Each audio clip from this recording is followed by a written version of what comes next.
Here we go. All right, let's try this again. Y'all ready? Hey, Facebook, YouTube, we are here with you guys. We're going to get started right now. Just one last point, and we're going to get you hot and going.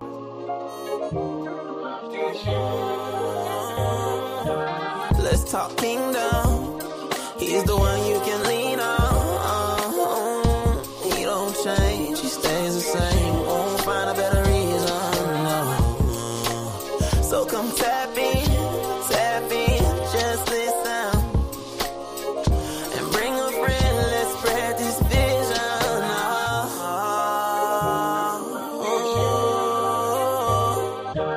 Let's talk kingdom. He's the one you can lean on. He don't change, he stays the same. Won't find a better reason, no. So come tap in, just listen. And bring a friend, let's spread this vision.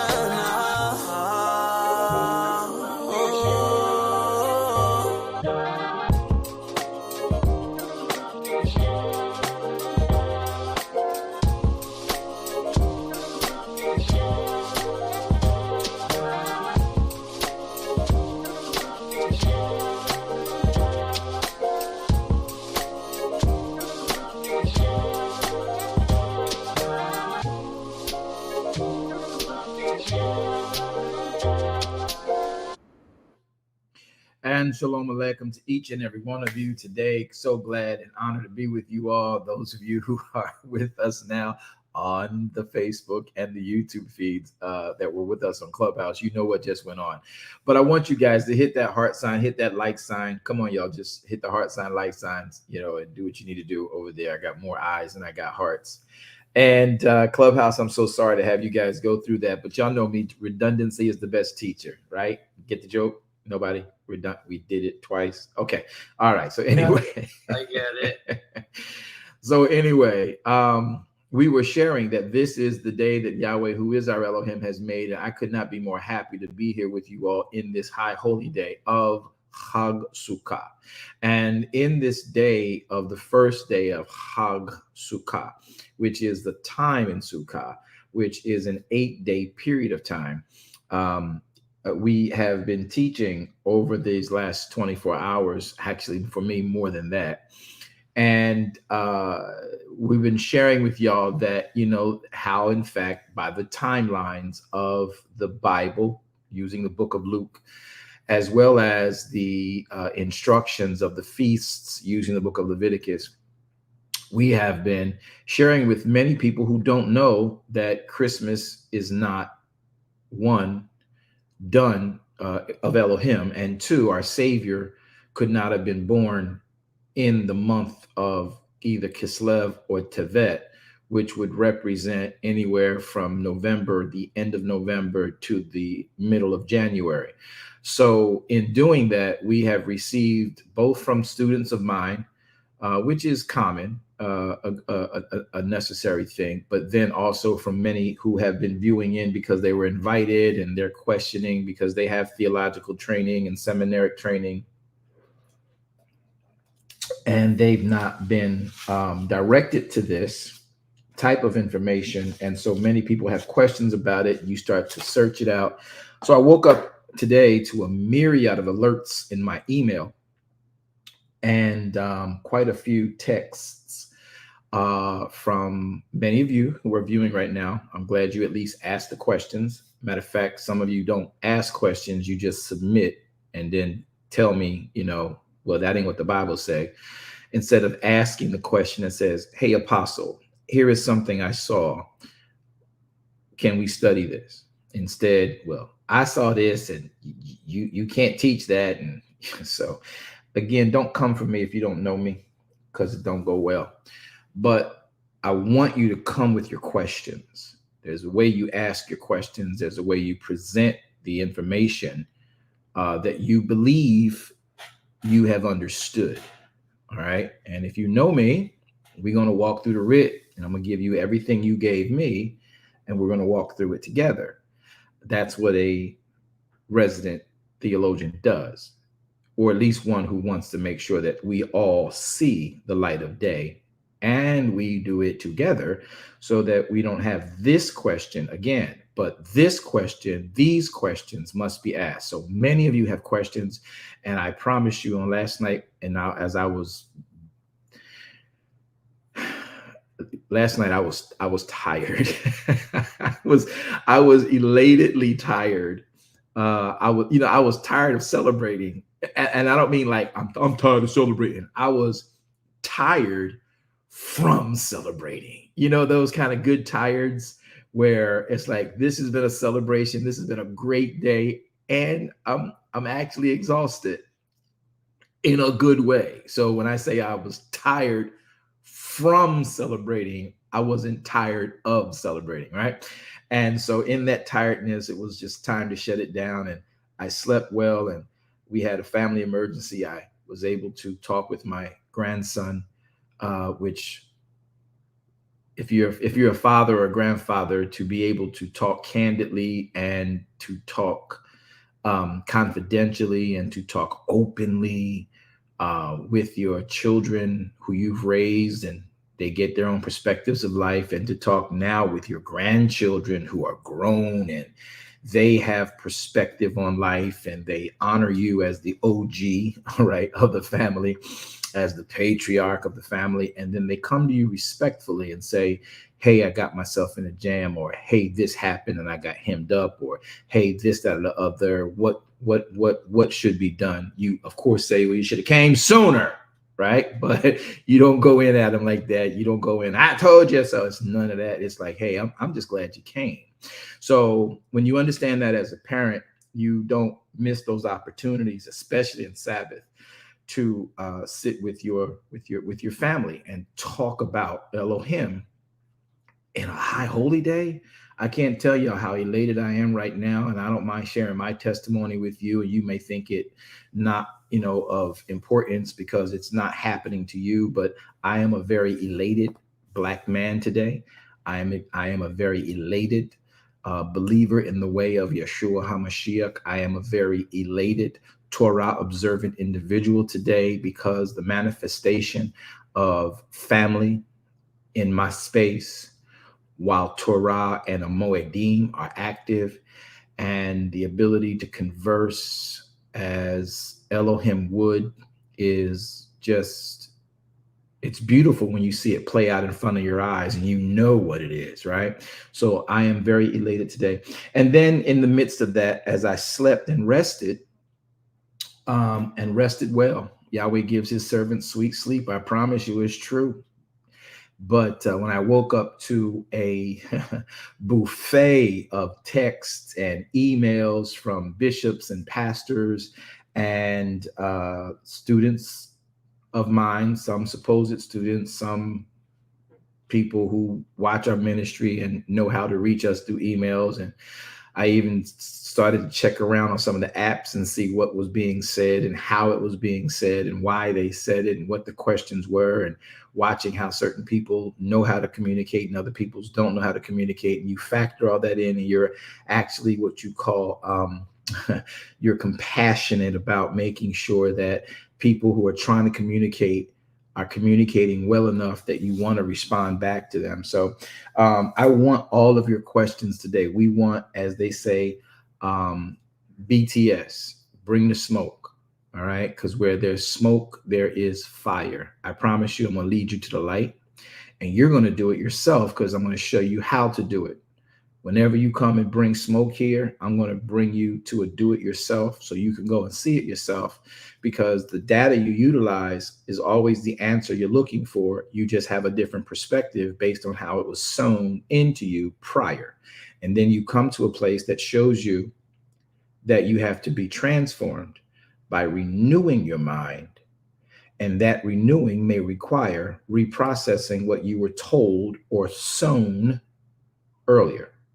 So right now, we want to take that opportunity to bring this to light and study as a group, not as, me teaching you, but I want to be able to help us to answer our questions using his word as a unit, as a family, as a group of believers. And that is how we all end up on one accord. not the Honda one accord, but on one accord with Elohim, right?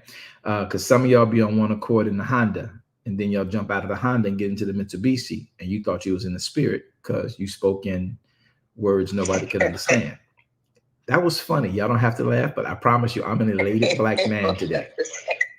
I don't care. It is funny. I'm laughing. If y'all don't laugh at my jokes today, I promise you I'm gonna take my own station break and laugh. You ain't gotta laugh with me, but I'm going to laugh. So we're laughing. I want you to understand that questions are necessary. I am so honored to have had lived in the timeline of Apostle Tiara Malone, who literally would demand questions. Don't come to Bible study without your actual notepad, pencil, paper. We didn't quite have iPads and Kindles and stuff like that, but we brought notepad and paper. We came with ink pens and paper, and we wrote notes, and many tablets. Some of you still have them, I hear, based on the emails I read this morning from many of you who are right here in DKM as Kingdom Ministry, DKM citizens. And some of you sent me texts, some of you sent me WhatsApps, and some of you sent me apps on Messenger, and some of you, you do. So I want your questions about what you're learning about Sukkah. Now, what's the big controversy? Why this big lead-in, Apostle, before you get into, Sukkah study and Midrash? Well, because many people did not know that Christmas had nothing to do with Christ. And many people did not know that the feasts of Yahweh are not the feasts of Israel. All the feasts of Israel. And a lot of people did not know that the birth of our Savior could be tracked out by just reading the book of Luke, chapters 1 and 2. Also taking a look into the feasts of Yahweh in Leviticus 23, Deuteronomy, Bamidbar. And so we took you to that place. And then some of it came from also understanding and not having Christendom talk about these things because it was taboo to change the Holy Night and the Hark Herald Angels Sing. And I made you guys sing hymnals last night that you knew during the holiday season, as opposed to coveting the holy day seasons. So you can't have a holy night in a holiday night. So a holy night is a day that Yahweh has deemed Kodesh. So a holy night would be today, i.e. last night, right? And so that holy night is, in this instance, Tishri 15. And Tishri 15 is the second part of the season of Sukkah, which is known as the time of Sukkah, under the umbrella of Sukkah. And that time of Sukkah starts at Tishri 15, which happened to be September the 29th at sundown. And that's where the holy night, the Kodesh night, the Kodesh Yom is.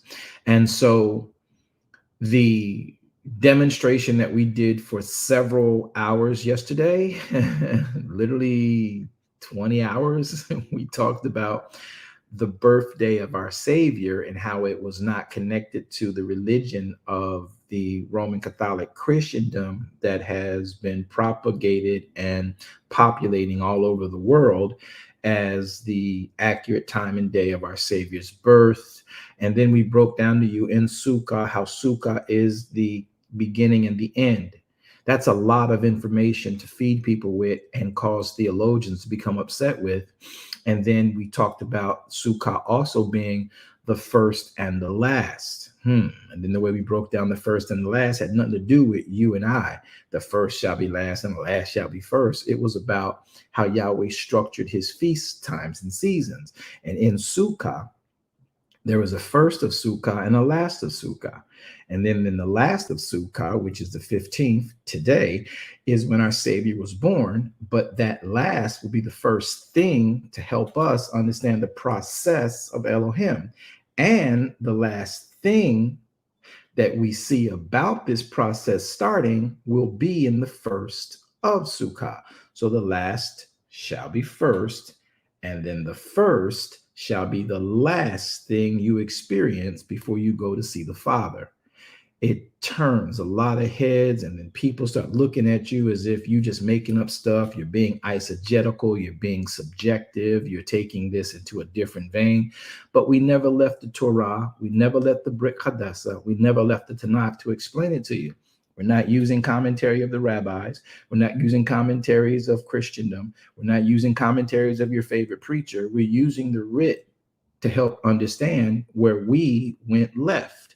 And we should have stayed right in his word. So today, I knew it would stem questions, as it does every year this time. I purposefully don't hype it up. So when you see it, it messes your mind up and you're like, what did I just read? Exactly. Now let's talk about it. Welcome to Midrash. Welcome to Sukkah. And people who think they know, I'm glad it's a healthy inquiry to want to know that what I thought I learned is potentially wrong. It's good to know that there may be more to what I thought I mastered. Many people who have a master's in divinity, when we get done talking, they want to go back and get their doctorates because they realize that there is so much more to this. But if you have a master's of divinity, you can lead churches. And people think that that's all you need to lead the lives of people. Well, you know, being a jack of all trades and a master of one does not make you capable of leading people's lives. You may be able to live a life that people might find parts interesting of, but when it comes to Elohim, you need more than a master's in divinity to lead his people. You need to be able to master his word in your own life. Not master the textbooks of divinity, not master the myriad of theses that have been written in higher education of intellectuality, but you need to master it in your life first. And when you've mastered the word in your life, not the books, not the syllabuses, not the textbooks, but using the writ, mastered the lifestyle, now people can follow you. But to put master of divinity behind your name like alphabet soup don't mean you know diddly. It means you know what somebody wrote in a book. Don't mean you've worked it in your own life. You knew how to hypothesize. You knew how to theorize. Doesn't mean you lived it. Don't mean you beat this out the mud. Don't mean you fell in it. Don't mean you got back up in it. Don't mean you pushed through a mountain with it. Don't mean you removed a mountain with it. It means you heard about what somebody else wrote. You passed a test on what somebody else wrote, but you never lived it in your own life. So it doesn't give you the qualifications to stand up before people. If you haven't done it, though you wrote about it, you're not qualified. So having a master's of divinity in theology, in seminarianism, in higher education, there is a thinking man, beautiful thing.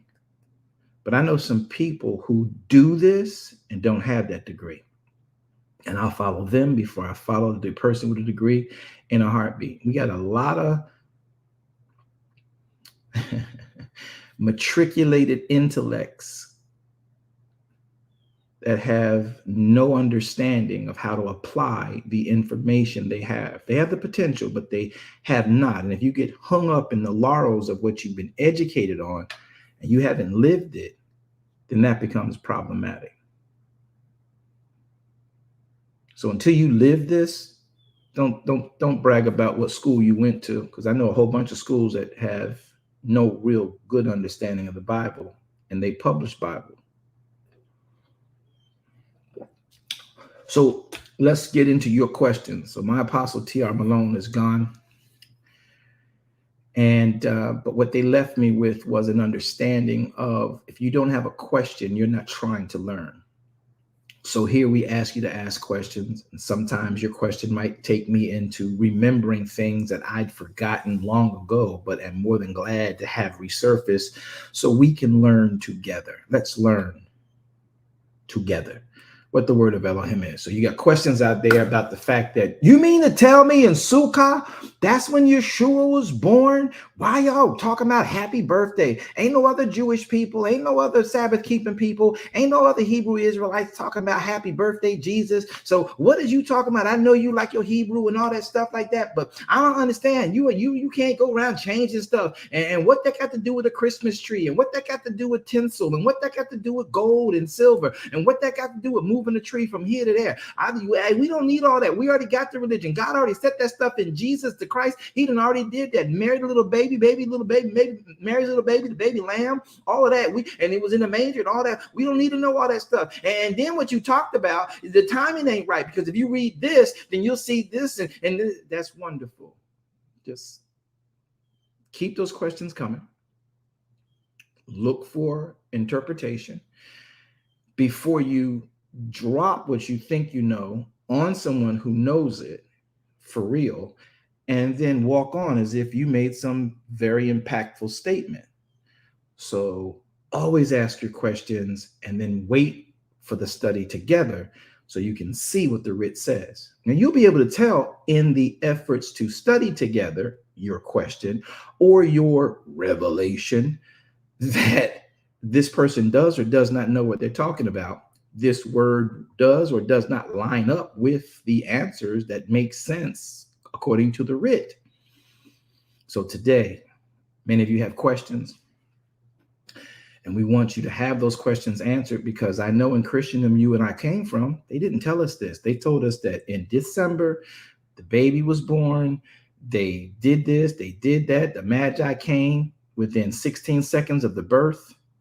You know, they was sitting right there when the baby was born. They was holding, cut the umbilical cord, the Magi did. And I told y'all, I am well rested. It's going to be funny. Listen, they told you that the Magi came and the Magi brought gold and dropped it in the manger and sprayed Yeshua with, myrrh and everything. And Miriam and Usef was just out of labor, and they was sitting up in the table and just got out the stirrups, and here come the Magi talking about, hey, my name is Pastor such and so from the other side of the world, and we heard you was having a baby. The MAs let us in. The charge nurse said it was okay to come in for a few seconds. We want to bring you all these camels.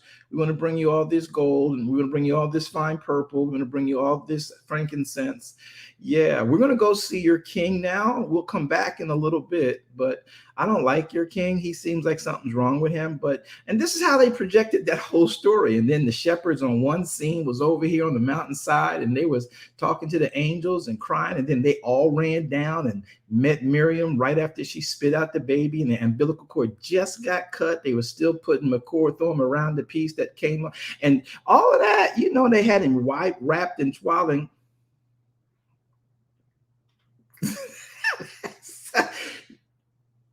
Station break. I told you I'm gonna do it.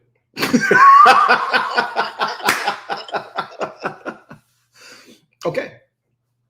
So if y'all not gonna laugh, I'm gonna laugh for me, because I think it's funny. And so, we have a version of the story of our Savior's birth that does not line up with the scriptures or the actual Brit Hadassa.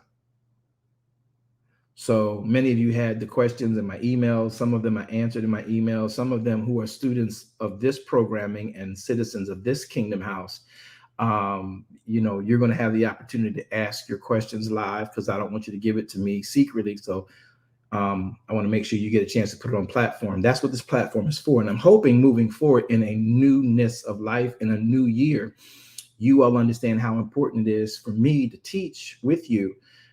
But I can't teach with you just from a prepared place of sermonology. I also need you to ask questions, and don't be afraid to ask your questions, because they're not going to get shot down. We're just going to shoot them through the word and filter them through the word and see what the word says. In some areas you may or may not be aware of that you might think, well, I see this and you wrong. And I got 4 emails like that from students on this platform that, you know, it's disheartening, but it is normal. It's par for the course. No anger or upsetness, just disappointed that you would not think you could ask the question rather than make a point, like you dropped something on me like it was hot. What it was a hot mess. And I used my water to blow all hot messes off my porch. Now are you cleansed by the washing of the water, which is the word of God. I told you they're going to keep coming. They're going to just keep coming. Wait a minute. Station identification break. All right, we back. So I want y'all to. This is hilarious, Apostle. I want y'all to understand it. Yes, you are hilarious. You know, I just want y'all to understand it because, you know, sometimes we can get caught up in what we know. And sometimes, and I want y'all to realize this, there are a lot of times when people, every 12, I want y'all to repeat this with me. Everybody who has a microphone, I want y'all to repeat this with me. Moderators, make sure everybody gets a microphone. Just check for bots on Clubhouse. Just check for bots. And those of you who are with us in this time of study, I want you to really say this because you need to understand something from Torah. This is not just from Yeshua's day. This is also from the day of Moshe. All right. And I want y'all to make this statement. Y'all ready? Make this statement. Here it comes. In every 12, you have a Judas. Go. In every 12, you have a Judas. I hope enough of y'all said that because I want y'all to understand why I say that. This is not a King Saul mad at King David. Check your mics, make sure you're muted. Everybody check your mics, make sure you're muted. Everybody check your mics, make sure you're muted.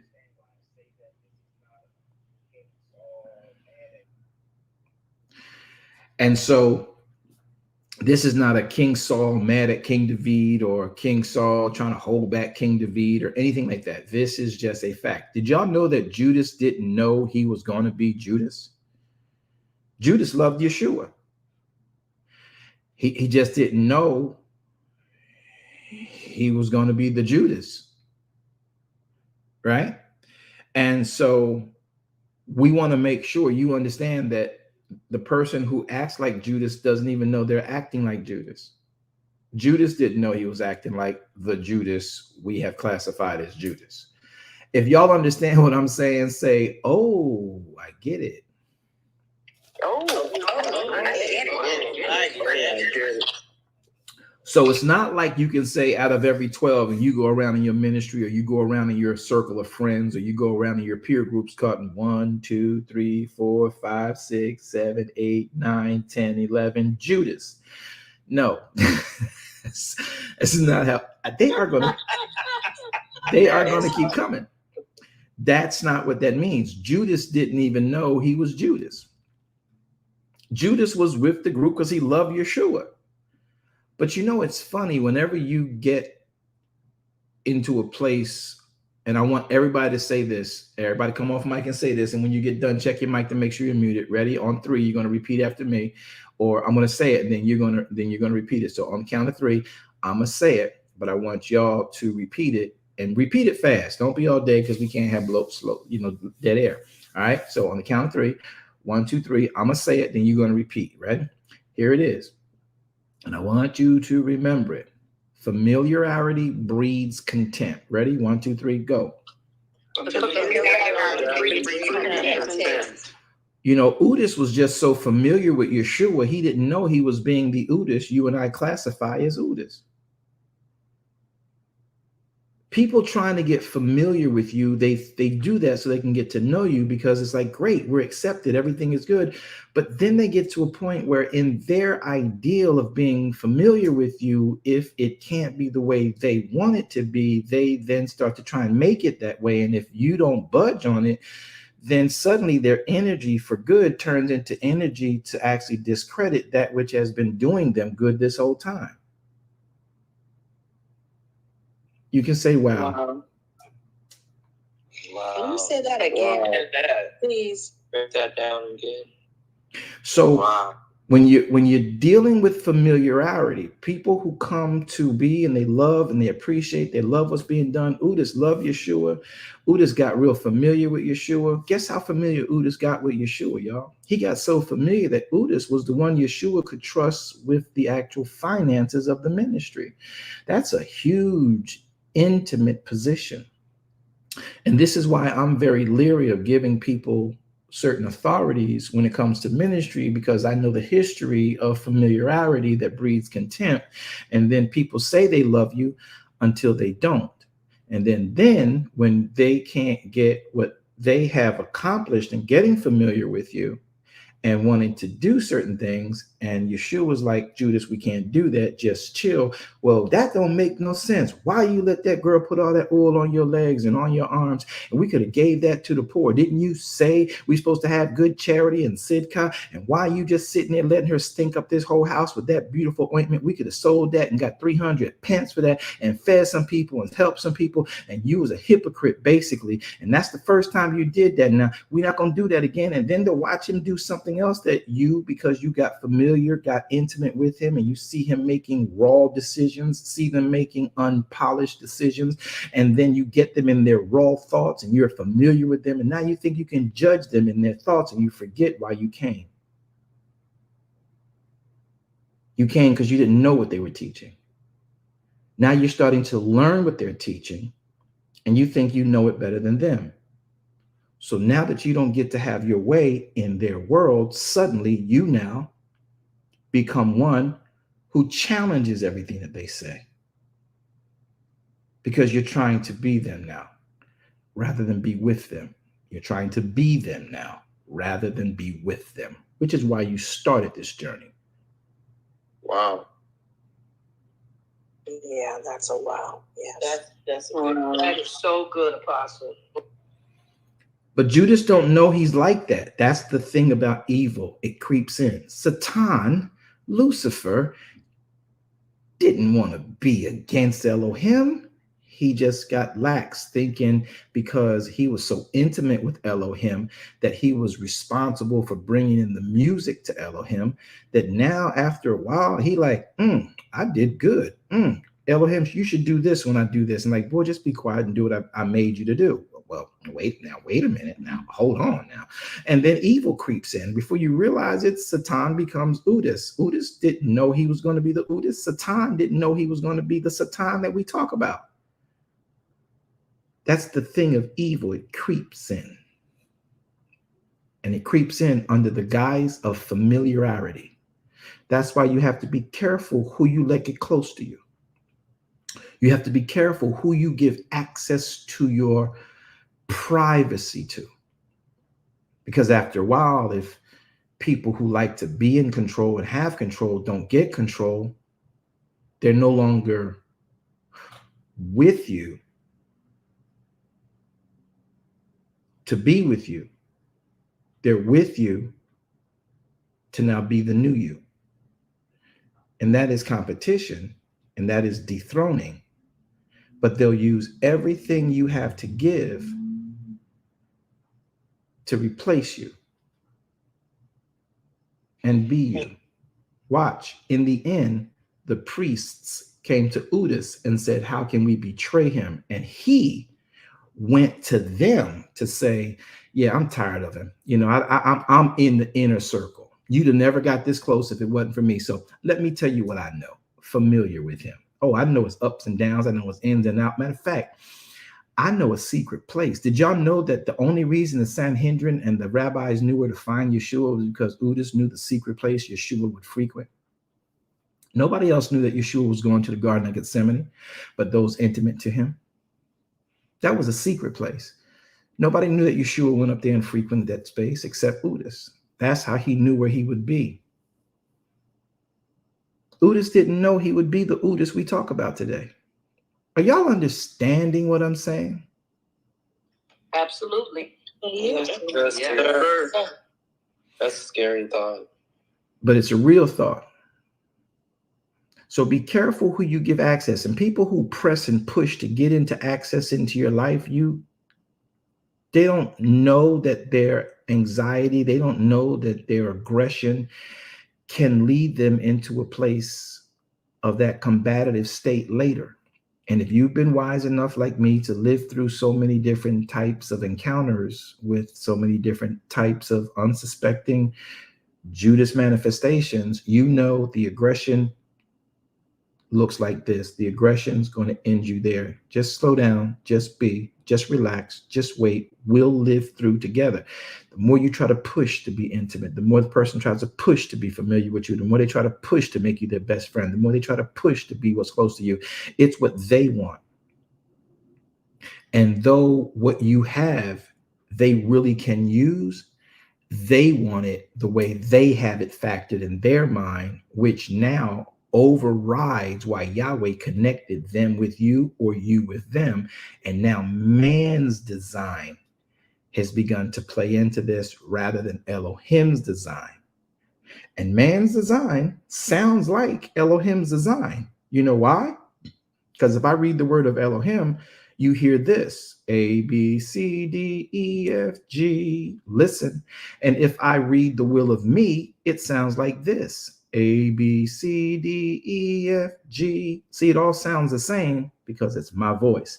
And I can mix them up thinking, I heard it, and that must be God. Because either Elohim is going to be God or I'm going to be God. But they both sound the same. Watch. Mind blow. When you look at a flock that a shepherd of our Bible typically has, you will hear this sound if you close your eyes. You will hear the sound, bah, bah. And unless you are really, really, really, really keen, you don't realize that that could be a goat or it could be a sheep. They both sound the same.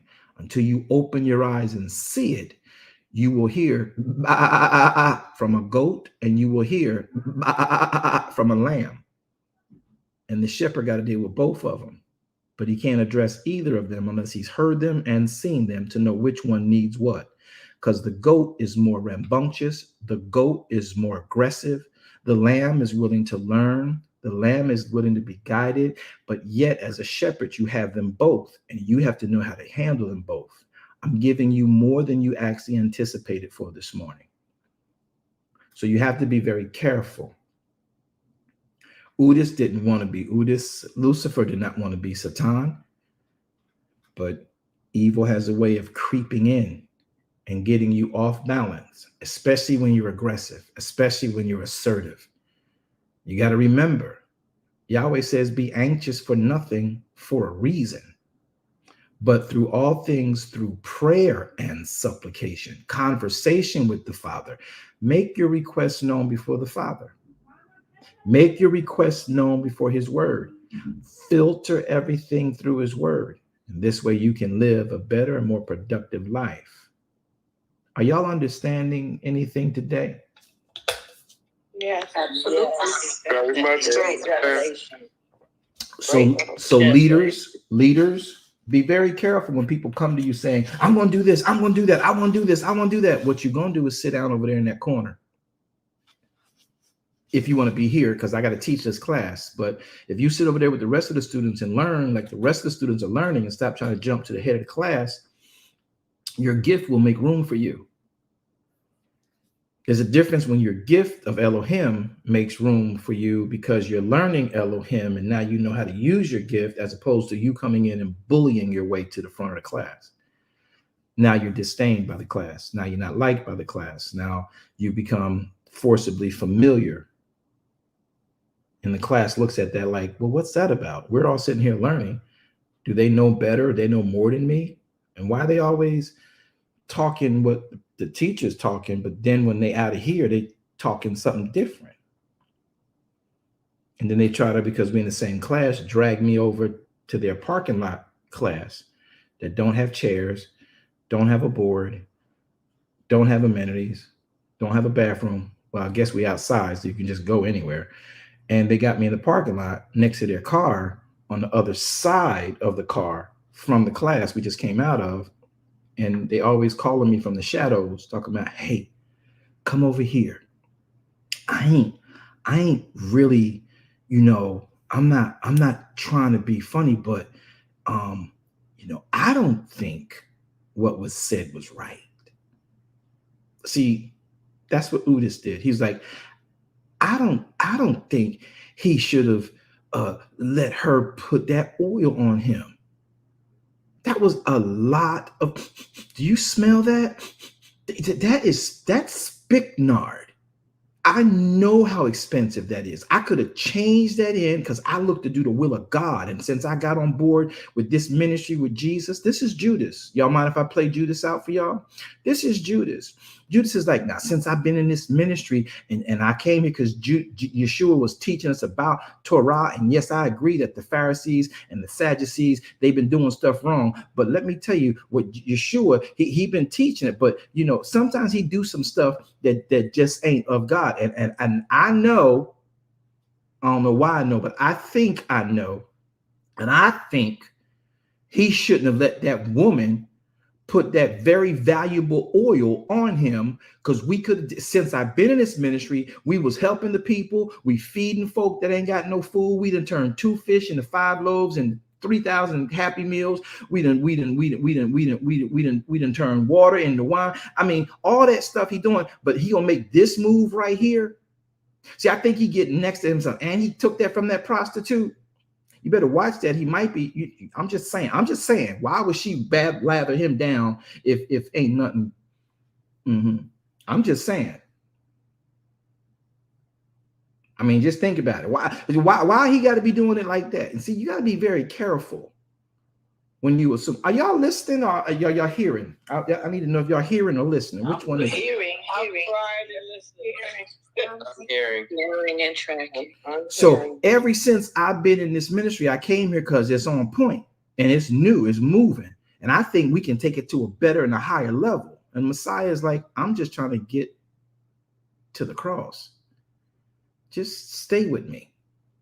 Well, I think you can, and you should, and just walk with me. So you're not going to take my advice? No, I'm already on a plan. Well, I've done this for other people. I've been doing this for other people. And that's why, and I think that's why God sent me here. Dear heart, brother, sister, hey, wait, chill. Y'all did join on our path, right? We already know where we're going.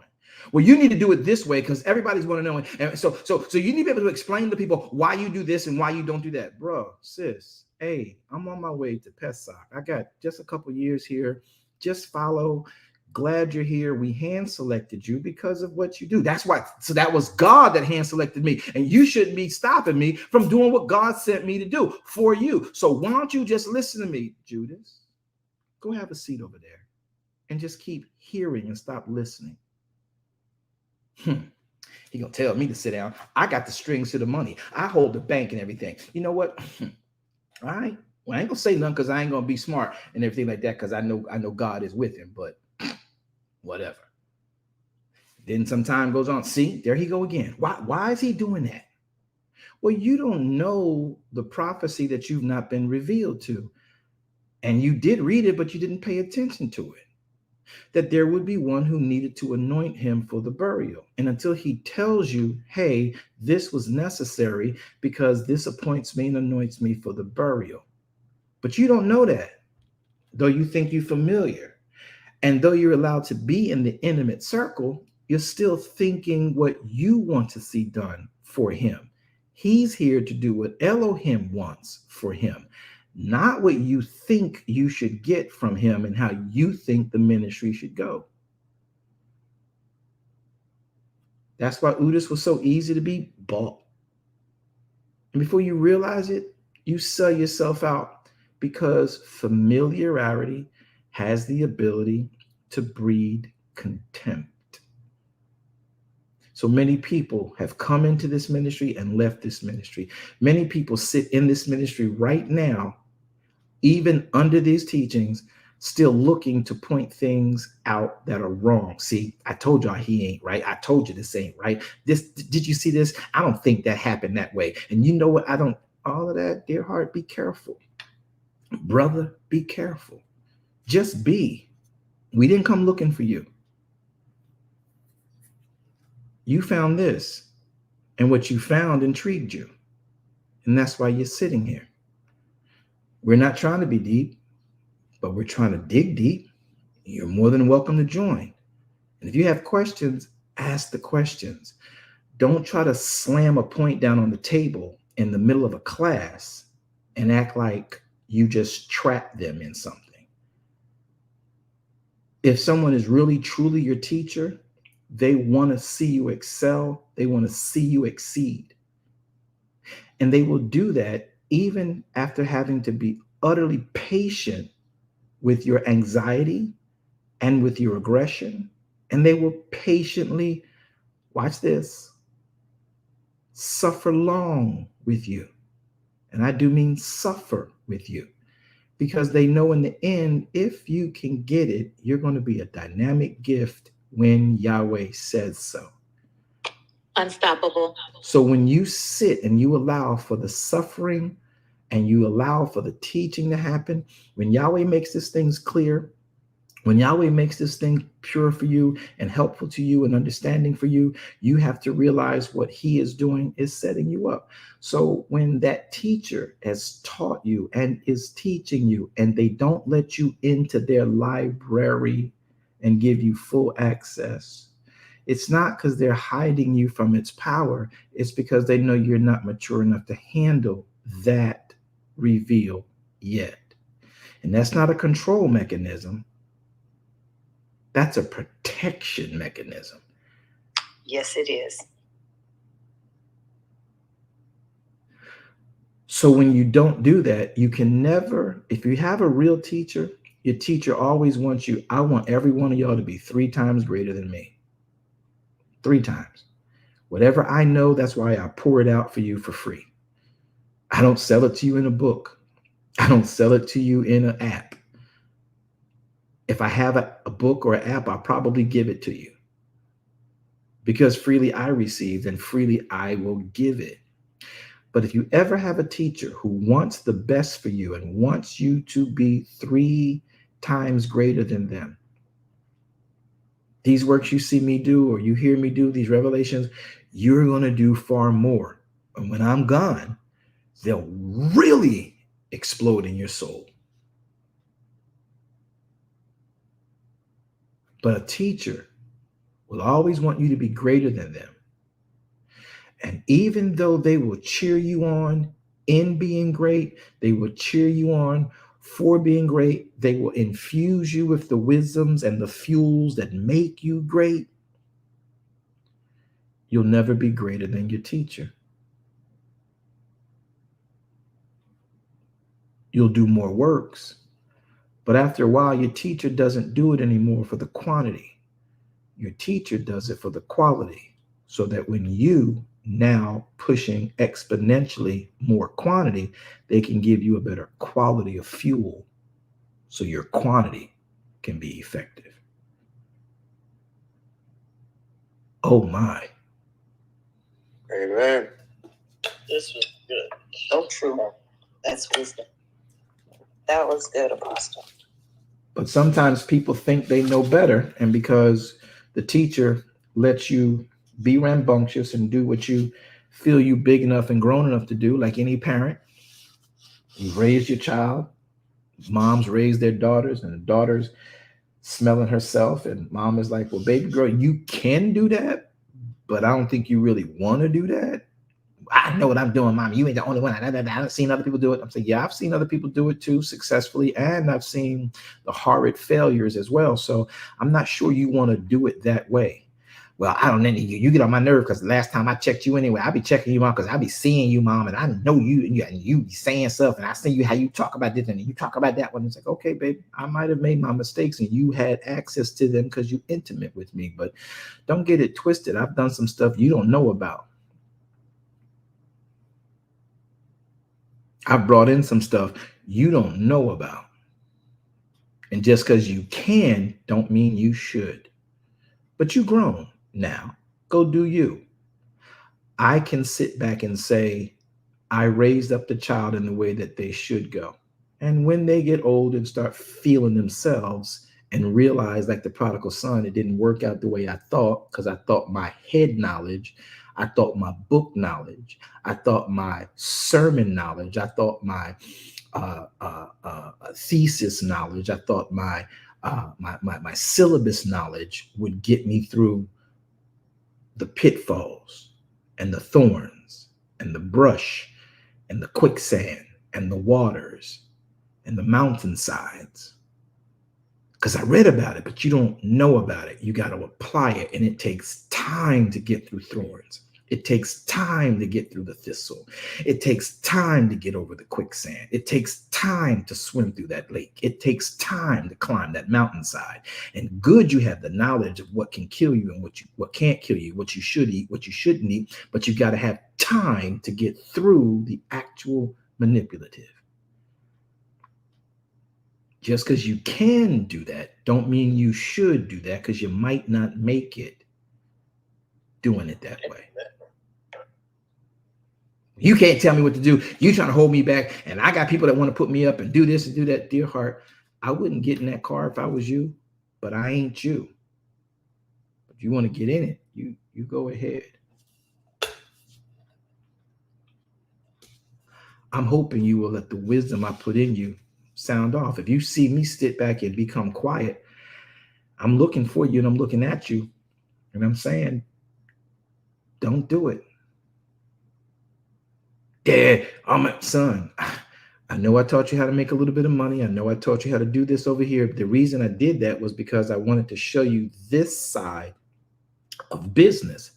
But just because I showed you this side of business in that business, so you'd have a familiar mindset to it, doesn't mean this works that way with all business. Well, I did this and this. Yeah, but don't work like it's a principle, but that principle shifts when you're doing this. Well, I did it twice already in 2 different businesses, so I know what I'm talking about. I think I got it. I'll figure it out. Since you're supposed to train me so well. All right, son. All right. Okay. You know what? You grown. Ain't no sense in me getting you on my bad side. Ain't no sense in me provoking you to anger. But you want it? All right, here you go. Let me give you your wealth since you tired of me. Here you go. Yeah, I worked hard to get that to give you. Hope you use it wisely. I know what I'm doing with money. Well, if that was the case, why did he come back broke, busted, disgusted, and eating pig's food?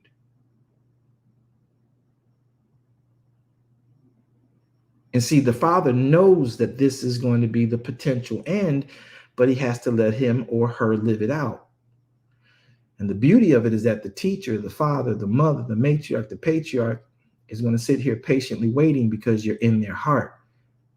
They did give you all the familiarity of them. They did give you a lot of the intimacy of them, and you don't get that for free. You don't get that from somebody who just willy-nilly throws it to everybody. You matter to them. So they got to just watch you from a distance, and they won't let you die. They'll listen for that sound, because there's a different sound when someone's falling off of a cliff. There's a different sound when someone is being attacked in the bush. There's a different sound when someone's being raped. There's a different sound when someone's being sucked into quicksand, and we sit back in earshot, hoping to hear that cry, because we know which cry goes with what dilemma.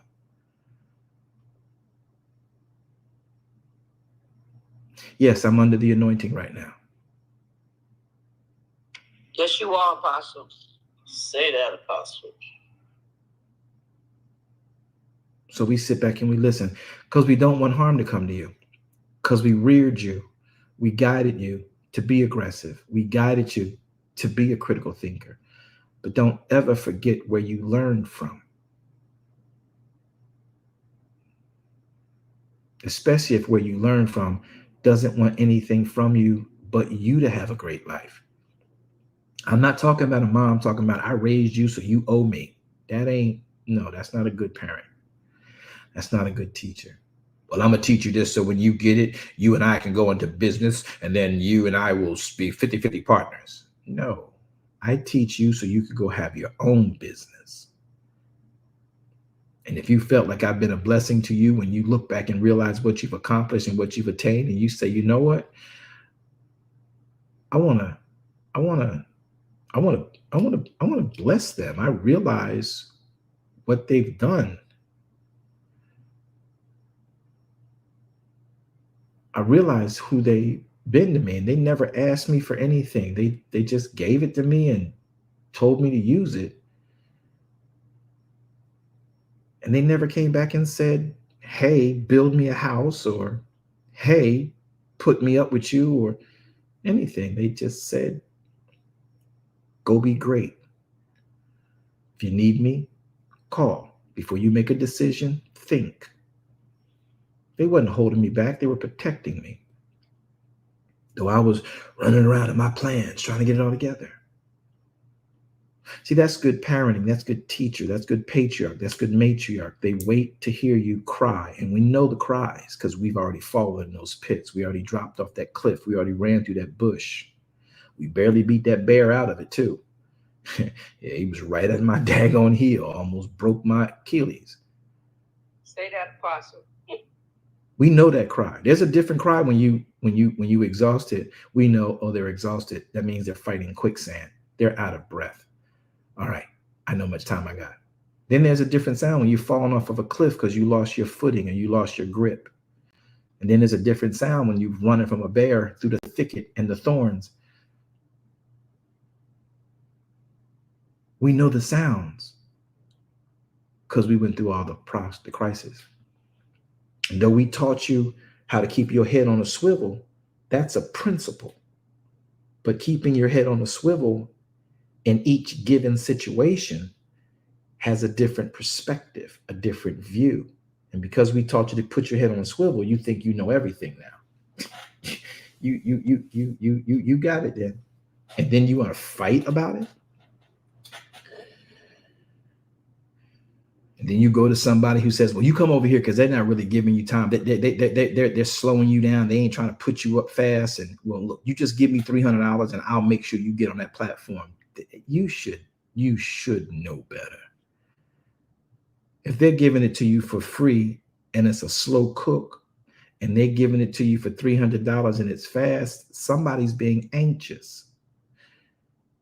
Be anxious for nothing. Just be. And let the teacher teach you. You found the teacher. Because we know that when the student is ready, the teacher will appear. That's why this ministry is called the Rosh Kingdom Ministries. You sought this out. We didn't seek you out. We didn't advertise for you. We didn't send you an email blast. You happened across this and haven't left since you found it. And you just been eating from the table. We've been preparing the same meal for ourselves and our children, and you're welcome. But you want to come in and package it for the world and slice it up and make smaller portions and change the nutritional values and then say you can sell them on eBay and then push them out to Amazon and we can do this and we can do that. And Yahweh don't want that. He just wants a home where we dwell together. Come and eat it here. We're not selling this out so you can have it as little mini bites on the road and pop it in your mouth like a little 5-hour energy drink. No, you got to sit down for this because this takes time. But that ain't how everybody else is doing it. We ain't over there, are we? There's a reason we left all of that.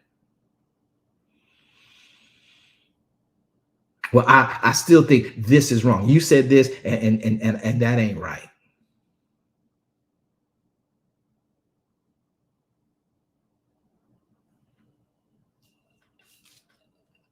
Y'all good? I told you I got rest, didn't I? Did I tell y'all I got rested? Yeah.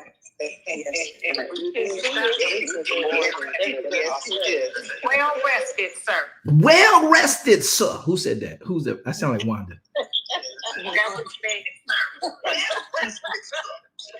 We're feeling that. Yeah, yeah. But I hope that you're feeling it and it's impacting you to make us think, you know what? I don't want to be the Judas, because Judas didn't know he was going to be the Judas we talk about. Korah didn't know he was going to be the Korah Dathan didn't know that he was going to be the Dathan that we talk about. They loved God in their own way, but when someone came from the plan of Elohim to produce what he wanted in that day, they thought they should do it differently instead of trusting that Yahweh was using this person to get it done. You done got us out here in the wilderness to die. It was better we stayed in Egypt. I mean, you know, I did see Pharaoh and his army die. Granted, I got some money out of this thing too. I got quite a bit of loot, actually, Moshe. But listen, the point is, we ain't got no bread, bro. You had us eat that meal during the 14th, what you call that thing, Pesach, and then now we out of bread. We out here in the woods. This is just dirt and rocks and cliffs. And I see a little peck of water in a puddle over there. Look, is that an elephant in the water? How are we supposed to drink that, Moshe? How are we supposed to irrigate? That's an elephant. Look at the birds on his back. That's the water is too small for us. All of us out here in this wilderness, Moshe. Where are we supposed to get bread from, Moshe? See, this is why I tell you people, when people come in, like, you just can't be just giving yourself all over them. Can you move all that gold I got? Put that gold in the way because the people can't see me talking. Yeah, all that gold. Move that over to the left. So forget all the gold you got because the man came. Forget the fact that you're no longer a slave to Egypt. Forget the fact that, you know, under his leadership, your shackles are off, your fetters are off, and nobody's whipping you on your back. You can sleep in your little booth for as many hours as you want and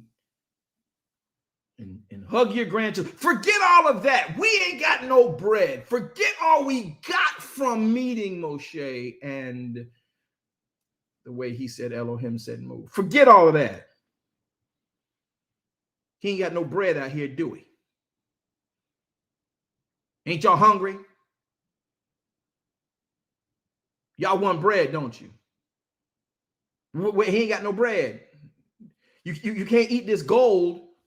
You can't eat this silver. You can't eat all this precious material, can you?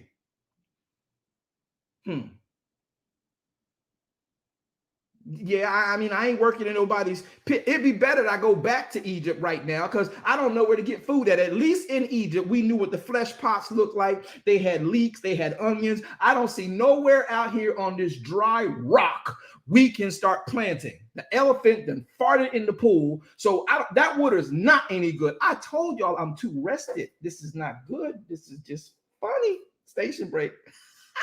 You know, okay. Only if you insist. Do y'all see Dathan? Y'all see Korah? Oh, y'all, this is Moshe's. I keep envisioning Everett G. Robinson's face. So when we sit here and we look at this stuff and we understand this,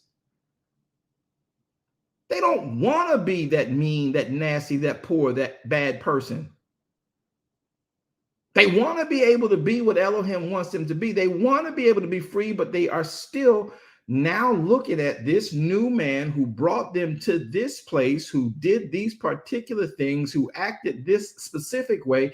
And they are saying to themselves, hey, you know, Dathan got a point, man. I mean, granted, I ain't had to get up and go to work like that today.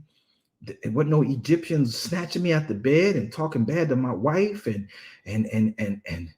talking down to me. I mean, and I got all this gold in my tent, but I didn't even realize we didn't have no bread. If Dathan didn't mention the bread thing, I would have forgot, but we do need bread. The children got to eat. So now you see how once you've delivered somebody, the people that got delivered think they know better than the deliverer. That's the bad part. So now look at Yeshua. He delivered Udis from Udis' situation. Now Udis is delivered. He hanging out with Yeshua and Peter and the sons of thunder. And now and Miriam. And now he think he should be leading the group.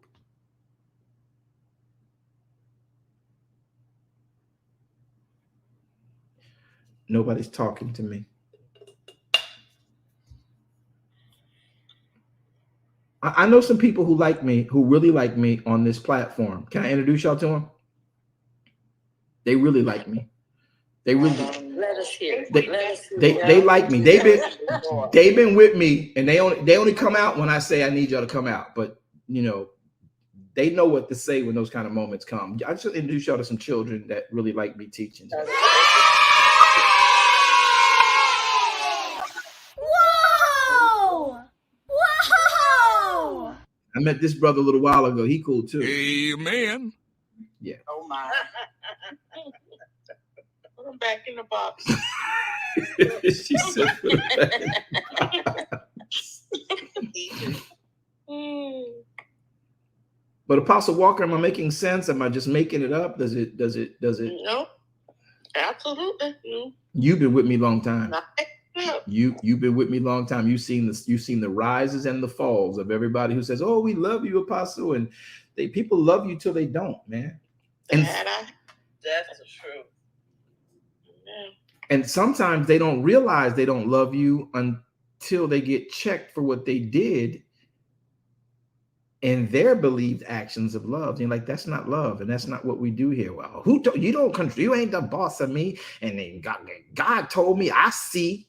You ain't like Miriam. I see. How dare he think he the only one that see? Look at you, Aaron. You the high priest. I'm the prophetess. We hear from God too. How dare he think he the only one that hear from God?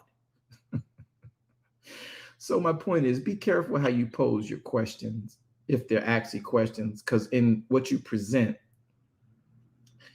everybody repeat this. If you a moderator, I want every moderator to repeat this. Y'all lead by example. I'm gonna say it on the count of 3. Y'all repeat it after me. Okay. Hold up in a minute. I'm gonna give it back to you.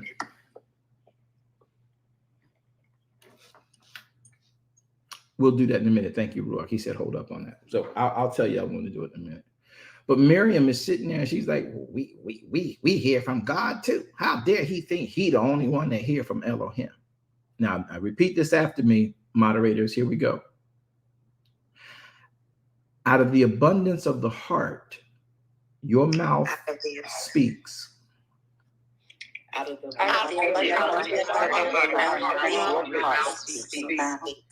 And you know your mouth can be your pen, your mouth can be your fat fingers sending texts, your mouth can be your fingers sending emails and making memes. Out of the abundance, what's in your heart will always come out. Anybody who's a listener, anybody who's a hearer of Ruach HaKodesh, anyone who is a hearer of Ruach HaKodesh, out of the abundance of your heart, we're going to hear what your words are saying. Well, I didn't mean it that way. Yeah, you did. But I'm not mad. I'm going to help you with that.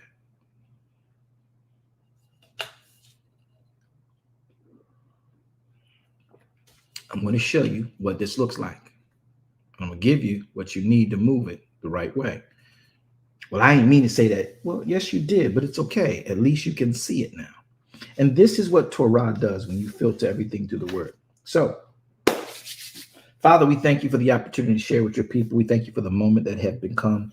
We thank you for the housekeeping and the janitory that you allow for us to do. We thank you for the introspection. We thank you for the ability to correct a matter in righteousness. By righteousness. You alone are holy. You alone are righteous. You alone are our Elohim. So this day, this time, this space, build a fence around us.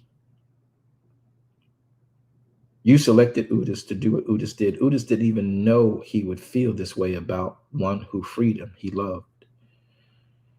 Thank you for bringing him back into the fold, though.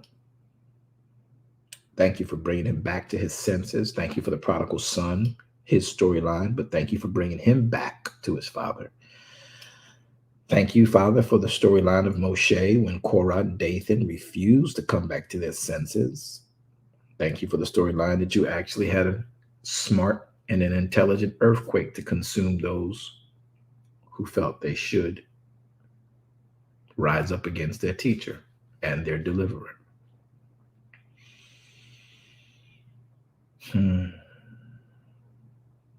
Thank you for teaching us that you tabernacled by way of your word, just like you promised, in an earthen vessel, in a body you prepared. And that you showed us over time how you prepared it, why you prepared it, and the purpose for it being prepared.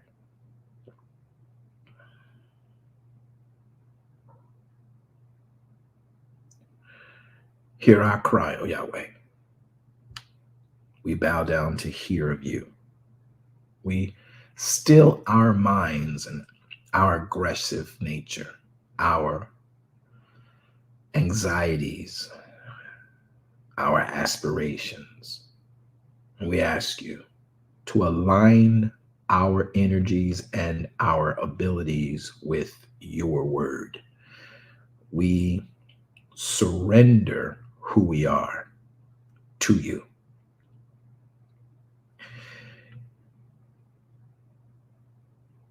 If you can use anything, Yah, you can use us. Take our hands, Yah, and our feet. Touch our hearts, Yah, and speak through me. If you can use anything that we are, that we have, that we've attained, that we have lauded upon us, we surrender all that we are. And whatever you can use that is us, we give you the preeminence, we give you the seat of authority. And we ask you to do it your way. In the mighty name of YAHSHUA HaMessiach, I decrease all things that are VW. I lay prostrate in the dirt spiritually that you made me from.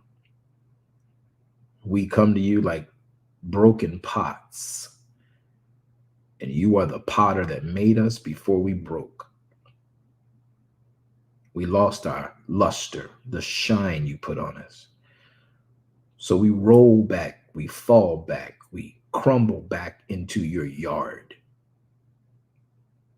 looking for your hand to pick us up, put us back together, put us on your wheel, spin us into revelation of revelation while watering us by your hands with just the right amount of water, which is your word, until the friction makes the clay moldable again by adding water because we've been dried out. Help us. Redirect us, rewire us. Help us to check our motives. Help us to remember your word. This we pray. To you, Elohim. We believe and we accept the blood of Yeshua HaMashiach. That's what gives us access to come to you, Yahweh, and talk with you. Or as Christian says, pray to you.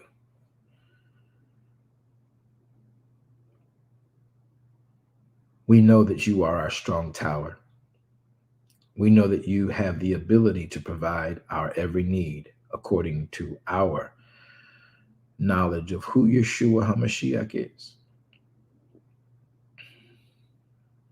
So we believe Yeshua lived as a human, powered by your divine word. He walked in humanity by the guidance of your divine word. He died on that cross by the prophecy of your word. He was buried in that sepulcher of a borrowed tomb by the prophecy of your Torah. And then he rose again by the prophecy of your Torah. He then came back for 40 days and shared everything about the Torah with his Talmudim. And then you took him like first fruits, so that those who experienced his words could produce much more fruit. And then Messiah ascended and sits now in your right hand. He sits now in the very word that made him, making intercession for every other human that the word made. We know that much about him. And we know that you did this. So we ask you today, receive us presenting our bodies. Receive us presenting our seed. Be our God, be our Elohim, be our strong tower. We come to you in the blood of YAHSHUA HaMessiach, our calling card, our access to you. Be our strong tower.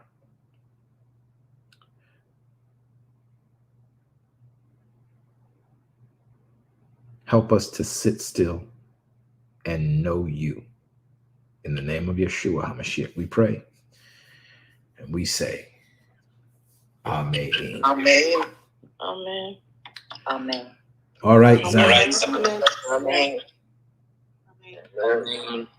So listen to some of the more beautiful things about his word that keep me intrigued all the time around Sukkah and during this time. I want us to really grasp this in reality. When we taught you and showed you that YAHSHUA HaMessiach literally is our help, our hope, our peace, our keep. And he was born in Sukkah.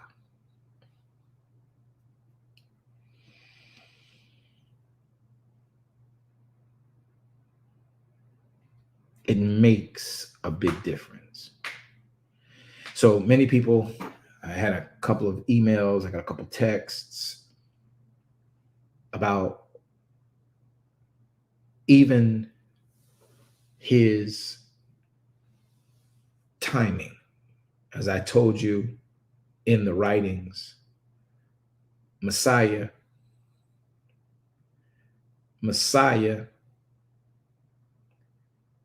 is from Galilee. Well, it couldn't have been at this time. Well, it actually was. Well, I had a couple others.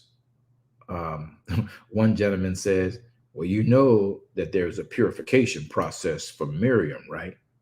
So I wrote him back in the email. I said, yeah, there is a purification process for any woman, whether they have a male seed or a female seed. Well, you didn't say that. Then that's why you have to ask the question. And when you're teaching and you're sharing, and the amount of ideas that Yahweh is pushing through your mind at the time he's giving you these revelations, you're not going to catch every misstatement, every misquote. I have people that I have people that I give right to remind me when I mispronounce something. Because I love linguistics, but if you really hear me talk when I'm under the flow of his presence, I'm thinking 5 different things and giving you one. And somehow those words might get convoluted or sucked into my mouth that sound like the word I want to use, but isn't the word I want to use. But because it sounds like it, it can pass in the speech. And then that person has to come back and say, you know, you used Consume instead of conceive. You see now. You need to be spiritually. I'm trying to help You need to be minister, and y'all both laughing. Apostle, y'all both of y'all get on my nerve right now. So I know y'all must have been y'all heard me correct that last night. I meant to say conceive, not consume. But yes, You corrected it. Elder Rogers, By yourself. you are so true. That's because I got two people that I allowed to tell me you used the wrong word here. And these people are highly educated in English. Okay. That's why if I ever sick Dr. Stewart on y'all, or if I ever sick another doctor on y'all, you'll know that they're there to help you talk right. Okay. If I sick Apostle Walker on you, she's going to make sure you do order right. You understand protocol. You understand process. You understand etiquette. If I sick Elder Rogers on y'all, she gonna take y'all down in the country road and come up, just teach y'all. Show y'all how it's done. And if we ever sick Pastor Spencer on you, she gonna show you how to do security. Shut it down. No. Yeah. So it's knowing all those things. Is Pastor Spencer on here? She might be mad at me for saying that. I love her though. Pastor Spencer, she on here? Y'all seen her? Anybody seen her today? You right there. She here today? I don't see her. Where's she at? All right, I'll see her. I'm sure. Okay, Laughing there she is. Okay, I see her. See, she on security post right now. That's what she's doing. She's sitting on post like, you can't come in. Get out. Why you say that? And if I ever sick, I say that in jest. But there's reasons for it, because there's purpose in it. There's an understanding to what we do and why we do it. So now let's talk about, because many people seem to have had questions about it. So let's put questions on the board about what you learned from last night and over this whole last 24 hours about the birth of our Savior.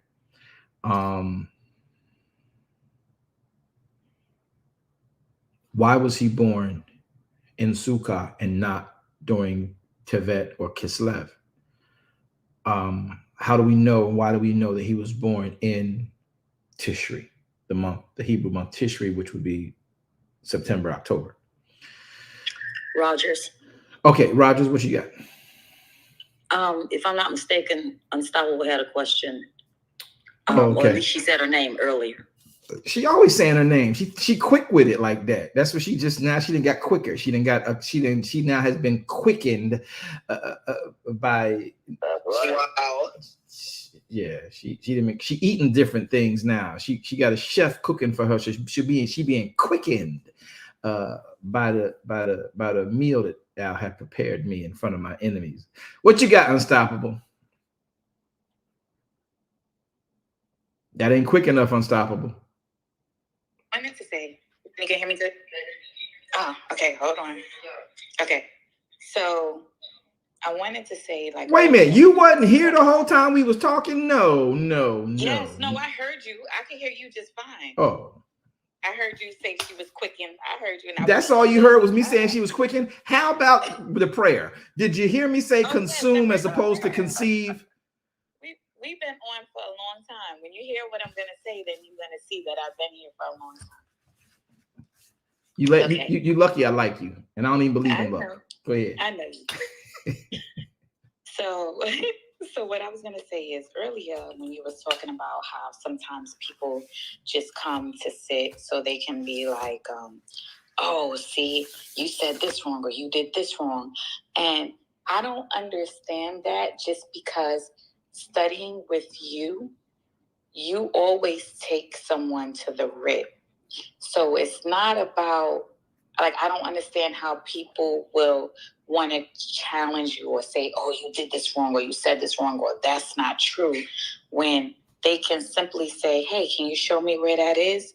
Because you always got a verse for something, and that's how it should be. Don't lie on me. There's got to be 2 or 3 verses for something. 2 or 3 verses. Go ahead. Right? All right. Right. You're right. 2 or 3 verses. And that's what I don't understand, like why it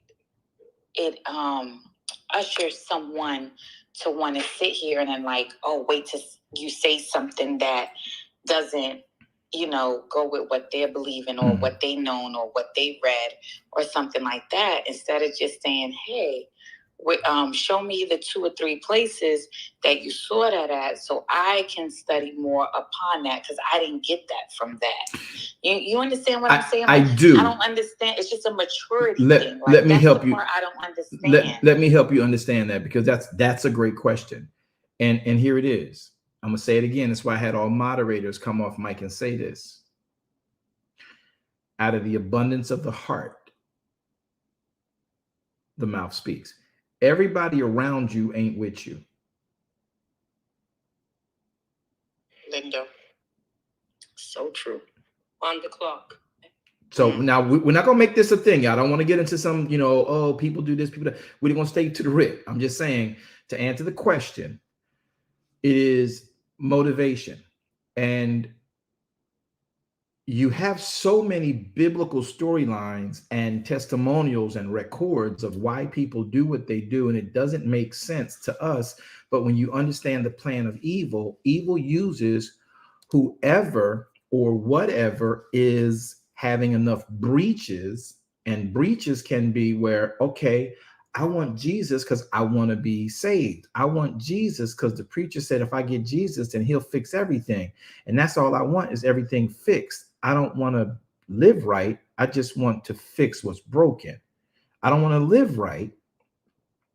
I'll still want to do what I want to do. I just want to put some shine back on me. I just want people to like me. I don't want to necessarily live right. I just don't want to be without stuff. And y'all might not like that, but I do a lot of counseling and I listen to the hearts of people. And I'm like, so you just want to repair what got broke. You don't want to learn how to care for it better. You just want to fix the fact that it got broke, because you think you could still do it the way you did it and not break it again next time. So you don't want to learn how to care for it. You think you know what you did wrong. You just want him to fix it and give you a restart. So everybody who's with you, everybody who comes around you ain't there for the same reasons. People will use anybody as a springboard for their career. They're like, you know what? Hey, they got that thing over there. It's a little bit different than where I'm at in my arena. And if I learn that, I can bring that back to my arena and I can be higher in my arena. And then I ain't got to tell them where I learned it from, because they don't like what they teach over there, but I see the value in it, and I can go over there and get it and then come back into this arena and don't worry about them leaving this arena to go and find where I got it from, because they don't like that kind of stuff and they'll never venture over there. But I can fuse this in my arena and it'll give me some instant clout, what have you. It's the motive. It's the motivation of the people. It's the motivation of the heart. It's the motivation. It's the thing that's wanted. And many people initially say we want what it is, but we don't want it the way it has to be. We want it so we can have a restart, but we're not interested in restarting right. We just want the restart. Does that make sense, Nicole? Yes, it does, Apostle. Yes, it does. It's sad, but yes. And yes, it is sad, but it is the way of humanity. It is the way of the world. And that's why Messiah, when he would sit and listen to the Pharisees come at him and listen to the Sadducees come at him, he already know the word that they're supposed to be teaching. He already knows that you guys have been listening to. You're supposed to be just listening to the Torah, right? And teaching the people Torah. But instead, you made up the Talmud. You made up the Halakha. You made up the Mishnah. And you've been using that along with other unvettable books of supposed sages. And you're saying that these help us understand, these help us interpret the Torah better. And so these are more conducive to trying to get things done our way. So you're using those external pieces and not using the concentrated version of the Torah, Levite, Pharisee. And now you got the people doing all these other weird things. So when they would come for Yeshua, he's looking at them like, you don't even know the word. You know the words of the sage. You know the words of the scribes and the scribes and the lawyers, because you guys are debating the word and finagling the word. That's what y'all doing. But do you know the word? Well, we say, in our group, all of us, we agree, and these people that are following you have been agreeing to what we've been teaching for so long. What makes you think you know what you're doing? So Messiah knew their heart. Like, you haven't even been reading the Torah, because if you read the Torah, you'd know who I was. But he just compassionately listened, even to their antagonisms of him, even to their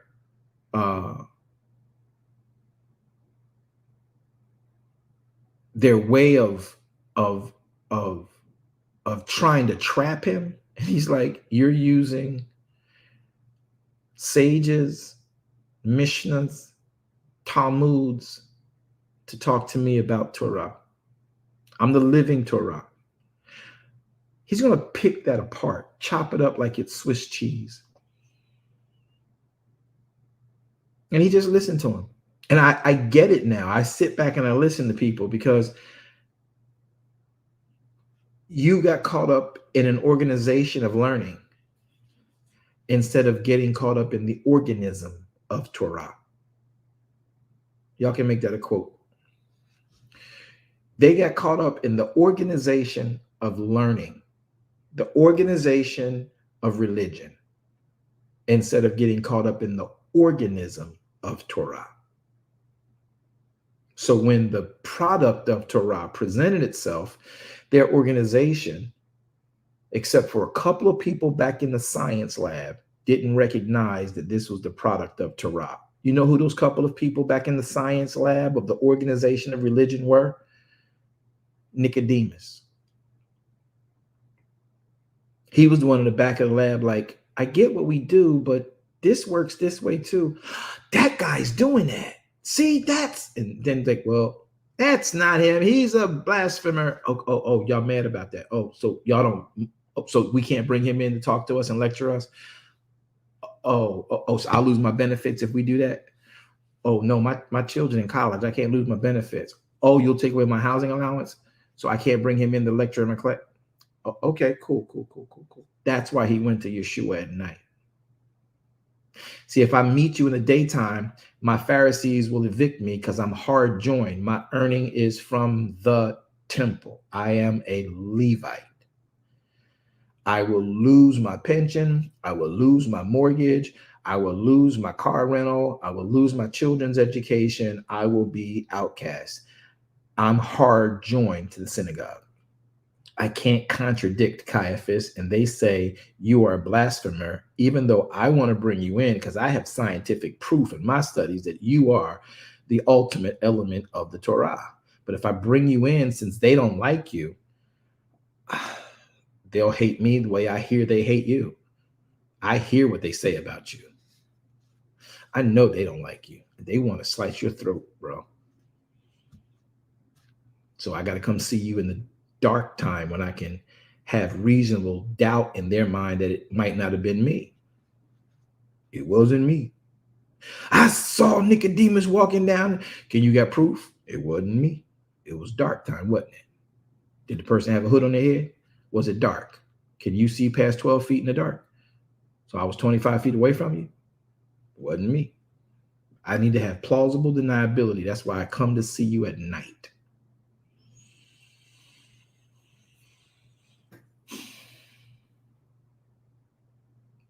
Making sense, y'all? Mm-hmm. Yes. Yes. Yes. Yeah. Yeah.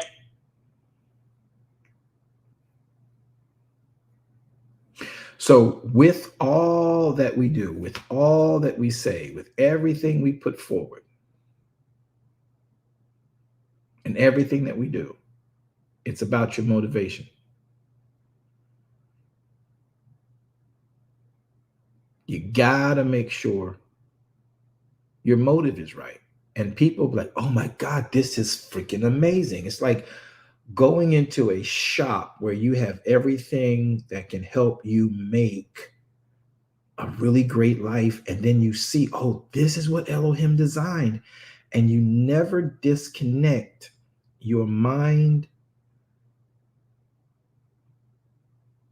for what Elohim once designed. You never connect your mind from your aspirations. And that's the thing about this kind of teaching. We have to forgo what we thought we wanted. If any of our thoughts are about any of our predestination, it'll be found when we come and do what he wants done, now that we found this wealth of information.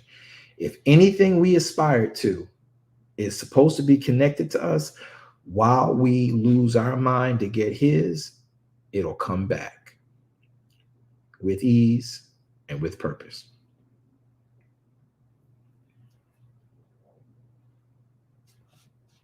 But we never disconnect. So it's about the motive. How do I use this stuff now? Oh, so I can get this and use this over here to rebuild my brand. I can use this over here to rebuild my clout. I can use this over here to rebuild my house. I can use this over here to do this. But Yahweh didn't build it for that. He didn't make that tool for that. But you think it's that, and that's what you want to do, and you feel as if you have the right to do it that way. And there you find the problems. And now when someone is teaching you this, you're looking at it like it's really common information. But the revelation is based on your relationship with the Father. And that's where the practicality of everything comes in at. You have to make sure you're using it for the purpose for why he gave it. You have to make sure you're using it for the purpose for why he gave it, not for the purpose you think it can serve you.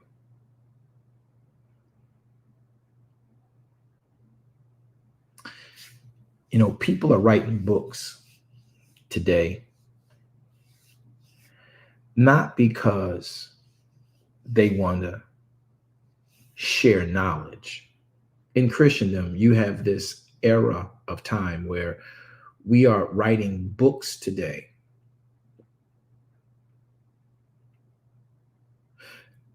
not to share the knowledge of a better life in Elohim. We're writing books today to make money off the knowledge we think we have.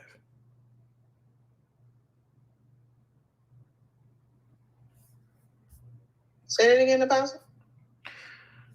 We are writing in Christendom today, which is why I'm having a hard time producing even my books, is because we're writing by trend books, not because we want to share the knowledge to have a better life in Elohim. We're writing books so we can get money about the knowledge we have, which may not be right in his word.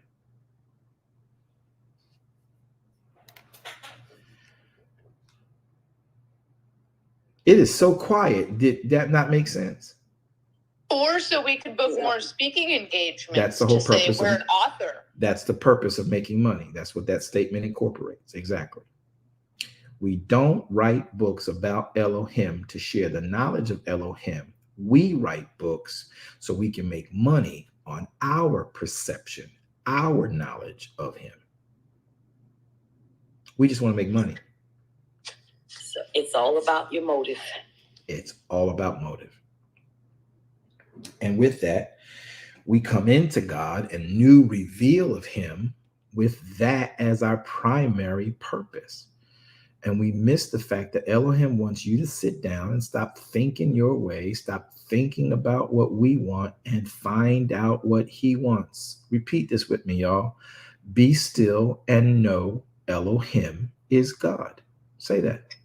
Be still.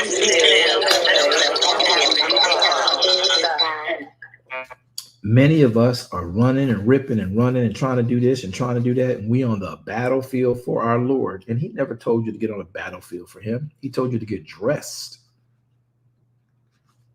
and stand. He didn't tell you to do one thing on that battlefield, but get dressed and look like him. The battle ain't yours. You don't do the battling. That's why this whole notion that we are supposed to be warring in the spirit.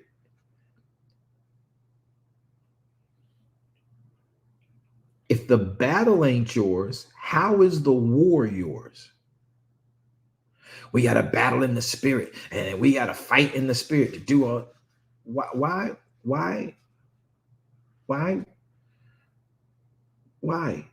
Who told you the battle is yours? Who told you the war is yours?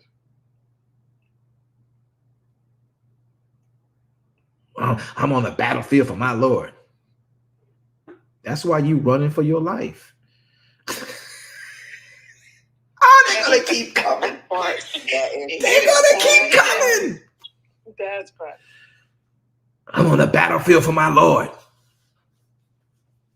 Because you're supposed to be standing still, having done all, stand, not run, not swing your sword, not jump over any, just stand there.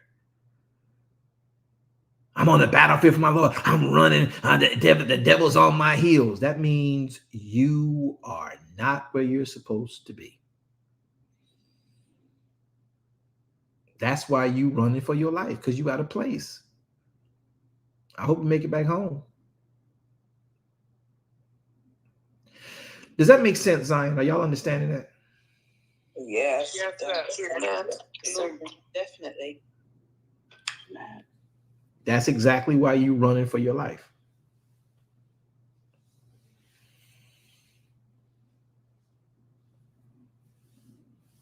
All right. Because we're not standing in Torah. Because you're not standing in Torah. You're not following his instructions. You keep doing what you think you should do to help God. He didn't ask you to help him. He said get dressed and look like him. I got to go get people saved. He didn't tell you to do that. He told you to obey me. And when you obey me, the reality becomes, when you obey me, the reality becomes, when you obey me, the reality become, people will see your good works that I told you to do. And that will glorify my Father in heaven.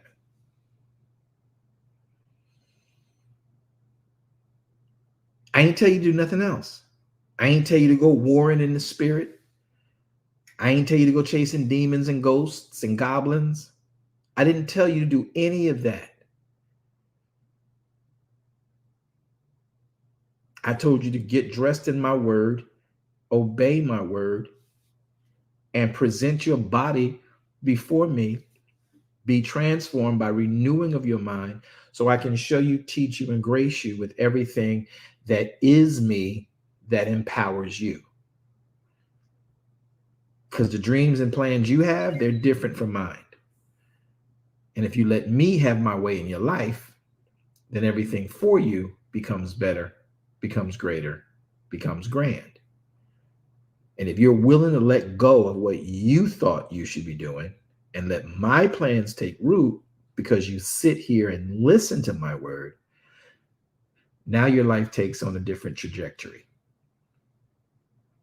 But you know what? We're so rambunctious. We're so anxious. We're so quick and fast to do any and everything else. We forget we got to be still.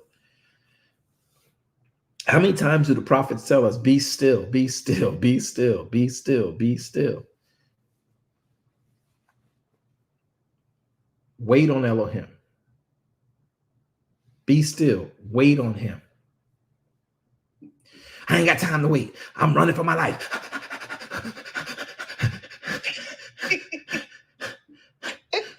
I'm tired, Lord. I don't feel no ways tired. Yes, you are tired. You wore out. You ain't supposed to be running over there. When you sing that song, it's you don't feel tired because you come so far and you realize that it was him carrying you, not you forcing the issue, not you forcing your way. Y'all keep looking for these breakthroughs. I keep telling y'all these breakthroughs are illegal in the kingdom. That would be tantamount to breaking and entering. Thou shalt not steal.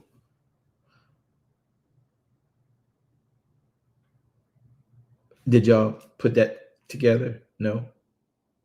So when we hear Elohim and we hear the word of Elohim pushing us into a particular vein of Elohim's going to come, he will cause us to break forth, but not break through. See, because that means that if you're breaking through something, you say, well, that's the obstacle put by the enemy. No, he'll cause you to leap over the wall, not break through it.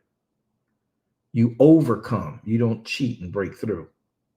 Y'all gonna get that. It'll hit you about 5, 4, 3, 2. It hit. 1. It hit. It's real. You leap over walls.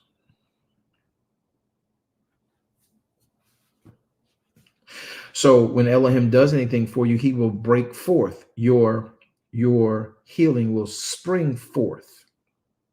There's no obstacles in front of your healing. It just comes out of it, springs forth. You breaking through. I need a breakthrough. So you want to be a bank robber. God, give me a breakthrough.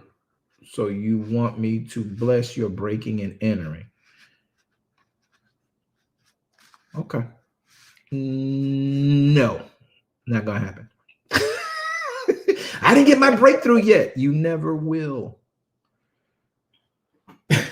Sorry, y'all. Well, amen to that then. Told you I was well rested.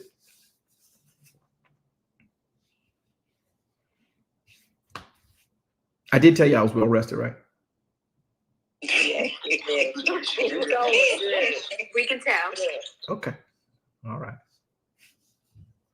So when you pay attention to everything that's supposed to be done and how it's got to be done, you realize that Yahweh operates in a way he's always told you, according to his word, not yours. And because you don't know something doesn't mean that it's wrong because you don't know it. Like Udis. Y'all know what was funny about Udis? Can I take y'all back to Udis? Yes. Yes. Yes, sir. Udis did not know that Miriam Magdalene, her giving of her alabaster box, was a part of prophecy. And as far as he knew, in his limited natural mind, this made no sense to pour this precious, priceless ointment on this man's body and feet. Made no sense. Made no sense.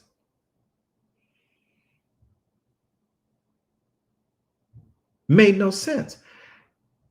But when Yeshua told him finally why, she is anointing me for something I keep telling y'all about, but y'all keep listening, but you're not hearing me. I'm about to die. This joker, at the moment of pressing through to the will of the Father, gets upset and goes offering himself as a turncoat because he knew that there was a price for Yeshua's head. How much y'all gonna give me to turn him over to y'all? I know intimate stuff about him. I know where he goes when he gets in his mental health state. He needs to get his head cleared. He wants his therapy. He goes up here to this place. I'll take y'all to it because y'all wouldn't find it without me. How y'all think they found Yeshua in the Garden of Gethsemane? People in his innermost circle only knew about that. Udis runs the money for the campaign. Udis is running whatever else is going on. That he came on board. When Yeshua started talking, he didn't need a purse bag. The people started giving, and he's like, well, one of y'all hold it. Here, you do it. I think I can trust you. As a matter of fact, yeah, I picked you, so you do it. So everybody know that you have to stay close to me.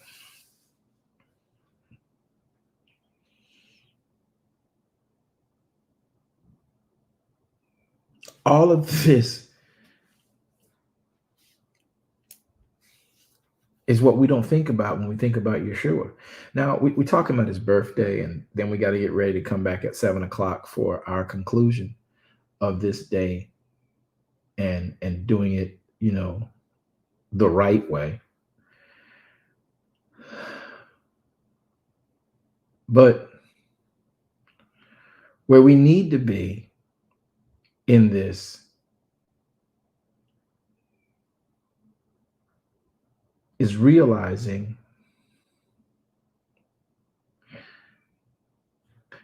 Yeshua knew, Moshe knew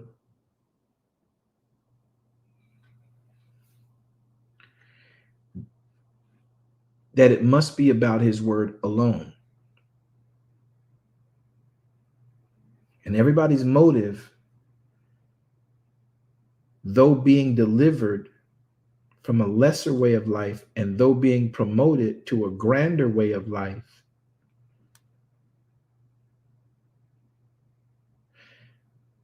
everybody don't want freedom and liberation. Some people just want another chance to do it their way. So fix me so I can try it again my way.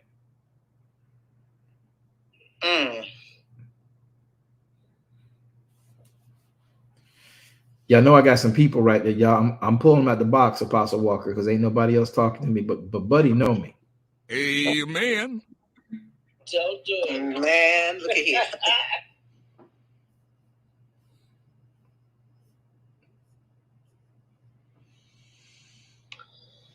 All right.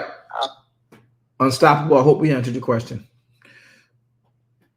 It's motive. You absolutely did. And that's why people, and that's why I had to stop getting upset. Apostle Walker can tell you the times I would be spitting fire, spitting nails. Man. Why do they do that? Who do they do?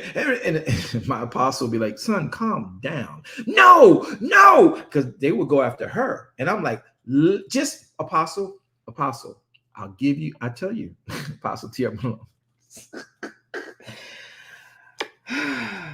How I love being her student.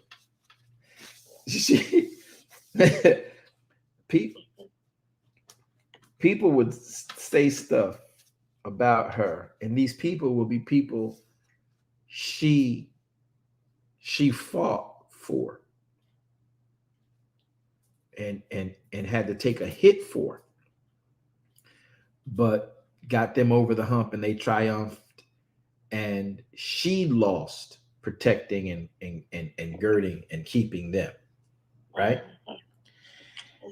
And then they would turn around and come inside the church and start dividing people in parking lot ministry, talking about what she did, but she ain't do all this and I'm like, whoa, hey, wait a minute. Are you not in jail? Did they not come and save your marriage? Did they not come and save your home? See, I'm driving around at night, so I know what we did under cover of dark. So the church people you talking to don't see you in an embarrassing light. And this what you doing? Apostle, the thug in me can't let this snitch live. Son, stop. No, just you go over there, turn your back, and I'll put you in the car and I'll drive you and park you in front of Wawa. You look in the store. I'll go walk over to their house because they live right next to Wawa. I will kick the door in. You won't know nothing. You'll be buying a cup of soup. I will, and we drive off. Wow. Y'all need to be glad I'm saved. I promise you. I'll be like, okay, I'm gonna be at Wawa. Yeah. Earrings off. But because Apostle knew, she was like, yeah, son, no. And then she was like, just think of what they did to Yeshua. She said this so clear to me one day, and I all but cried. She says, he died for them.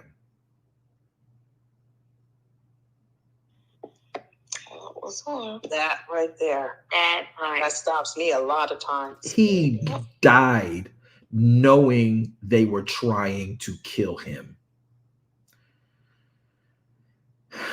Though him dying was the goal, he knew they wanted him dead for their level of vitriol, their level of anger, their perception of him, having no idea that they had to have that perception cast in order to get him to the cross, which is the will of the Father.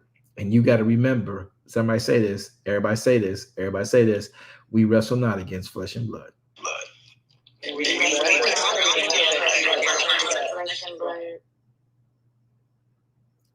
When I tell y'all people need to be glad I'm saved, I'm not just talking. It's just not a cute phrase. Tell it. You be glad I'm saved. I mean, people that's on this broadcast right now, looking at me, talking to me, and with me in ministry, be glad I'm saved. I may need to be glad you saved. But at the end of the day, he died for them, knowing what he knew about them. He knew what they said behind his back. I can't tell you how many times Elohim gives me access to what people say and do and create. And you're like,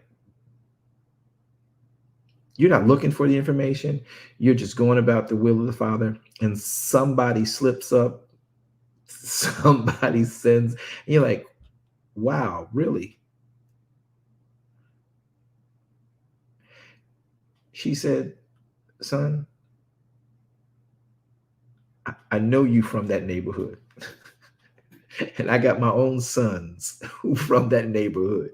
You don't have to do that. I said, listen, I know what we did 2 nights ago for them. I know the amount of money you put up to get them out of that jam. And then to hear them on Sunday say that mess in the parking lot, not knowing that I could overhear them because they thought you was inside and I was in the car and I was outside the car. They didn't know I was standing close by to hear it. I heard it with my own ears, coming out of their mouth with my own eyes. The gall. Just let me, if you will allow me, just let me pay a visit to the house. I'll talk to him. Son, she would say, son, stop. Stop it. And she would say, he died for them. This is so good of us. Yeah. This is real good speaking to me. Proclaiming Sukkot. He died for them. Right, Nicole? That is a revelation because it's like, I don't wrestle against flesh and blood. So that means that recipient of our good has enough breaches in their heads that evil came in and twisted this action of good to think and say it wasn't enough.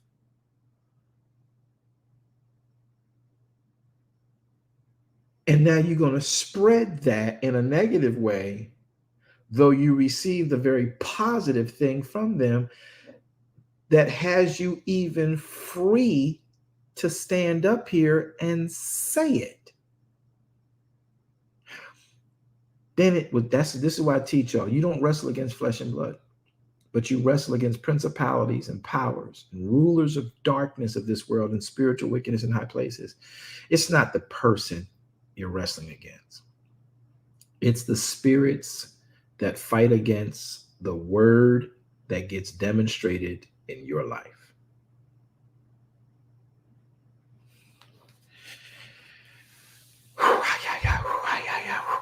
That's so good. Thank you. I really needed that after yesterday. Yahweh be praised. Not sure who that was, but you got it. That was Geesh. Hey, okay, Geesh, I hear you now. I hear your voice now. All right, who was next in queue, real quick, because I want to start talking about these questions. I got some questions. Doreen on here? I'm here, Apostle. Good. Hold that thought. Roundtree on here? Roundtree on here? No? Not anymore. She was earlier. Okay.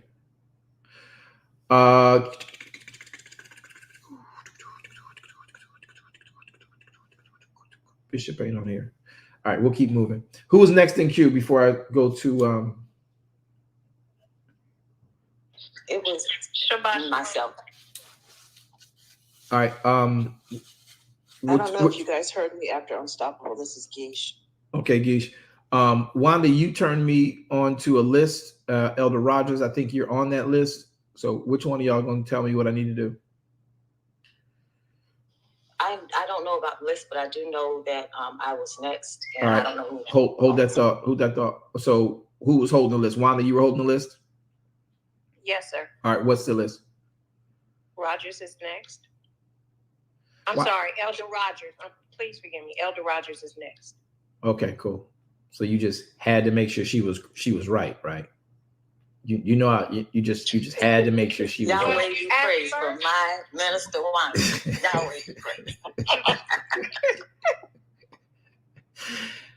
Come on, Elder Rogers. All right. See, I told you I was going to show you how to do it. Okay. So now, the question that someone brought up about purification laws brought back to my attention what a young lady had asked me about.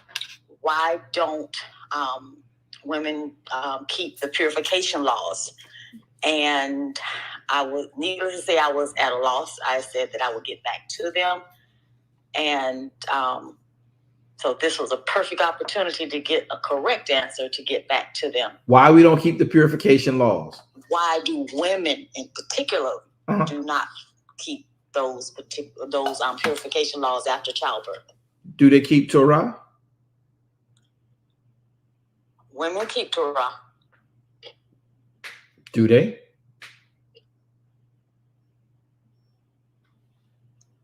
I would assume that they try. When you had your baby, what'd you do? Well, when I had my babies, it was I knew nothing about the importance or significance of Torah. Stop. In our culture. So do they stop? There's a reason I asked that question. So in general, do most women having babies keep Torah? No.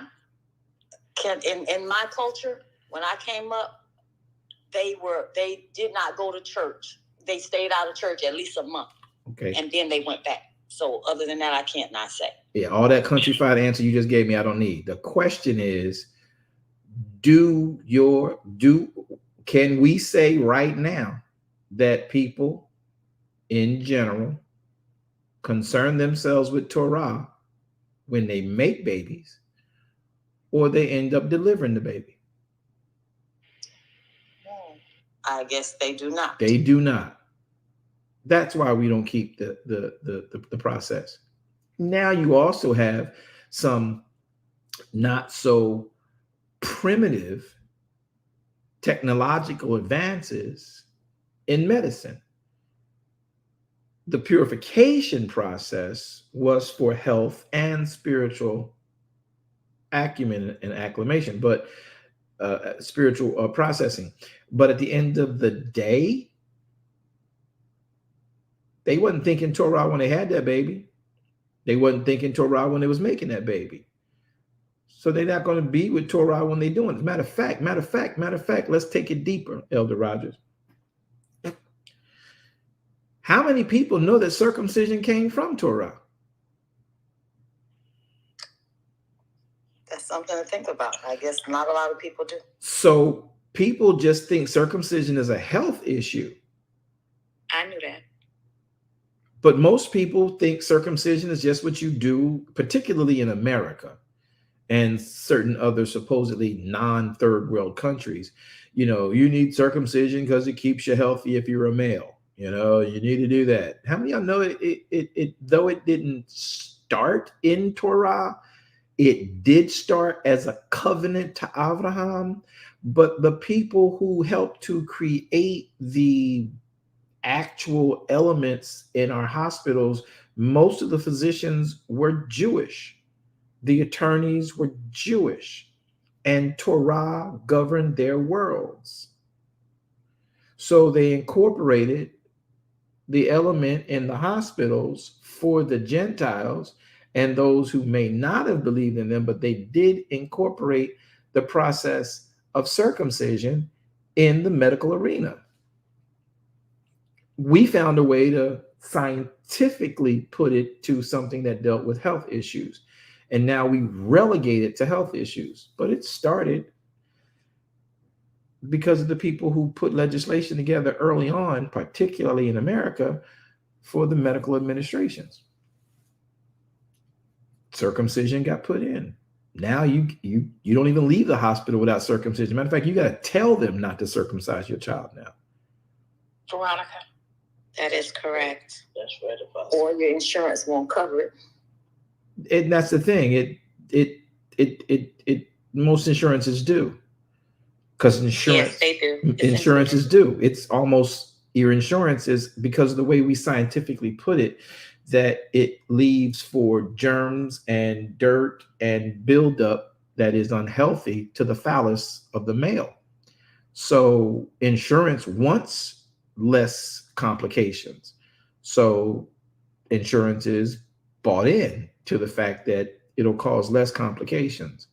And now that we have a real sterile and very proven technique, you know, in general in the medical industry, or the techniques used are proven by others who are unique to the field and specific to healthcare, they're good with it. So insurances want you to have it done. You got to actually today tell the doctor, I don't want it done, because they're going to do it. They're going to birth that child, cut that umbilical cord, and snip, snip. Every day, they go right into circumcision. Unless you make it known you have a different, whether it's a religious belief or you prefer not. So the question for me is simple. Why don't we keep the sanitizing? All of a sudden, we just learned about the purification process for a male child or a female child. And now we want to ask, why don't we keep the purification system? Well, did you keep Torah?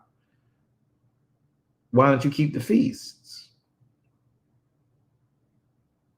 That's why you didn't keep the purification system. Because you don't know Torah. And that's not disrespectful. It's just a matter of fact. We act as if, that's why I love that's Elder Rogers. That's why I love what Yahweh did with Isaiah. And said, y'all come to me and act like y'all been keeping my Torah and you want me to give you words of wisdom about justice and give you new revelations, and you ain't done the first things I told you to do. You act like, you know, well, we've been here. We've been doing it all this time. And that ain't it at all. Apostle, I do remember telling her that the temple was no longer erect, so therefore we can't, you know, it doesn't really apply. I mean, that was reaching for an answer, but then I did say, well, hey, I'll look into it more and break it back. Yeah, that's a terrible reach, Elder. I love you, but that was a horrible reach. That was terrible. I don't know why you reached that far. Father, I stretched. What you should have did was said, Father, I stretched. I stretch. No. Yeah, you should. What you should have said was, Father, I stretch my hand toward thee, because that was a terrible reach right there. I don't know why. Why? Well, the temple is not there. We can't go in. What that got to do with anything? Because after childbirth, you was not supposed to go. But y'all missing the whole thing. Okay, y'all. All right. Let's. I got a funny feeling I know where this came from, and everybody. I want y'all. Leviticus 12, 1 through 8. 12. Yes. Y'all, please, y'all know so much. It scares me how people think they know so much they're dumb. Listen, and I said that from my heart. Matter of fact, let me stand up and say it. 10 toes is down. We so smart, we're dumb because we want to be right and we want to prove something. Everybody go to Leviticus chapter. I'm going to take my time and do this compassionately and slowly. And I want y'all to see it for yourself. And then I'm going to take you to some other passages in the Brit Kadesa. This is great, though, because this has helped us to learn. So even though I love teaching, when Elder Rogers, why'd you reach for the temple piece? That's got nothing to do with circumcision. You sure that's circumcised? Somebody spoke. So it wasn't like I said, it was a great opportunity for me to ask that question. It wasn't about him being circumcised. It was about the women not being, ceremonially unclean. Right. But you reached for the tabernacle. You reached for the temple not being erect. Why you reach for that one? Because they couldn't go in there if they weren't ceremonially unclean. You know what? Let me just sit back and laugh. I love you. No, I love you. And I'm so glad you're like me. You're willing to put that out there and say, look, all right, I said this. And that's what I want all of us to be able to do, because that's the only way we get it right. And we can have fun and laugh at our miscues, right? Because here is the thing, and that's why I laugh with you about it, because like you should have talked about, Father, I stretch my hand toward thee rather than reach for the temple's not erect. And we can all do it. And for those of y'all that don't know, I got the utmost respect, though I joke with her all day long, for Elder Rogers. This is a pastor's pastor. She has been doing this a long, long, long time. And she, like Spencer and Apostle Walker, are people who are like, listen, when truth speaks, wisdom just sits and listens. And these are the things, but we all don't know it all. And that's a real learning thing when you have that humility to do that. So everybody go with me to Leviticus 23. Let me give y'all the writ so y'all can see it and we can stop talking in circles on this. Leviticus 12, I think we want to go to. Leviticus 12 is where we want to go to. Well, this is Roundtree Apostle. It's this Roundtree Apostle. Girl, go back to sleep. Wake up. Did you what time is it where you are? It's almost 10 p.m., sir. So what you doing? Wake up. Get out the bed. What you doing in bed? Get up. Because last night you had us up late at 1 and 4:30 a.m. I was up late. I'm sorry. I ain't mad at you because I slept this morning, child. When I left y'all at 3 a.m., I was like, so all right. So I'll give you a pass. It's replays for replays. Yes, I'm awake. That part. Well, actually, I think this deals with one of your questions. You sent me a question or something as well. Not a question. You sent me some information that's related to these emails, related to this question Elder Rogers is bringing up. So everybody, let's go to here because this will sum it up. So now, glad you're here. You'll get to hear this as well. All right. So y'all look at this. Let's go to Leviticus chapter 12. I want y'all to look at this for revelation. Look at this for information. Look at this for process, and not look at this to say, oh, they're wrong. Look. Let it show you something. Leviticus chapter number. My Bible's not on screen. Sorry. Here we go. All right. Now you got my Bible. Leviticus chapter 12. All right. Verses 1 through 8.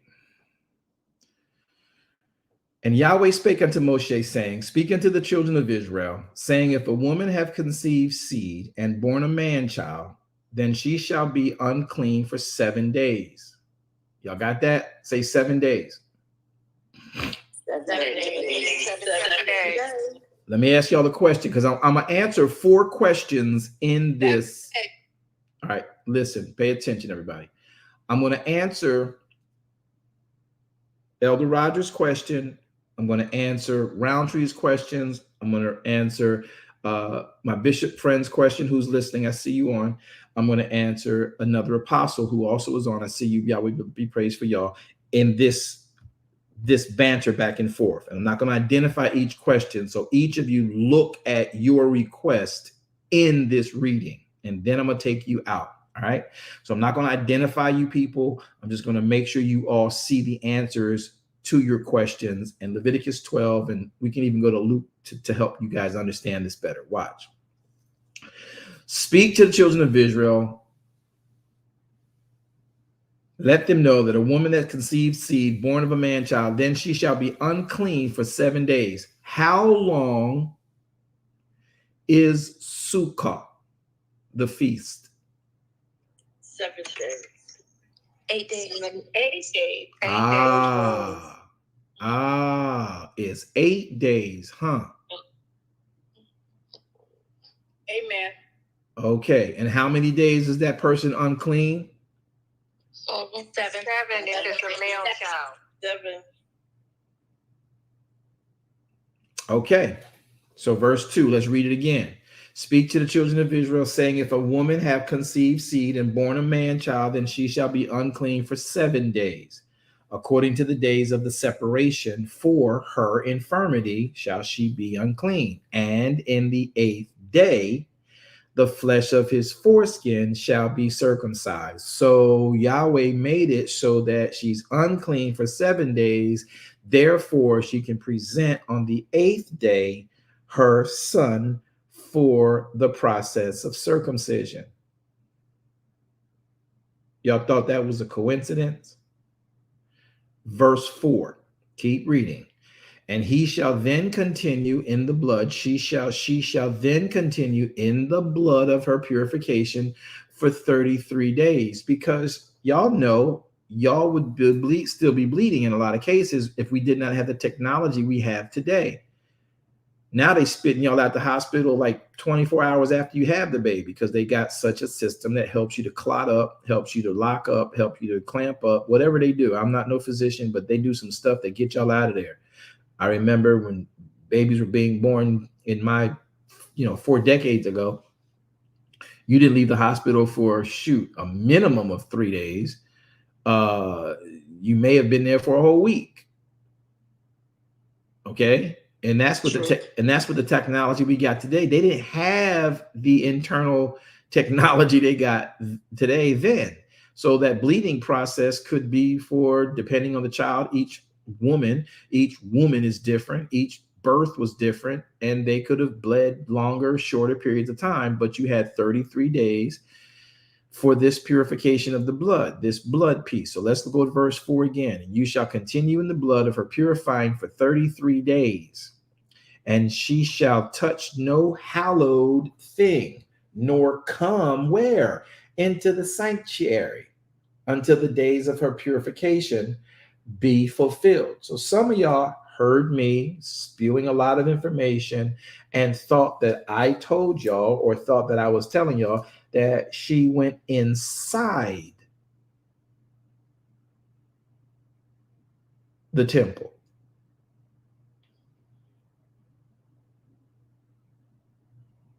We'll deal with that later. Verse 5.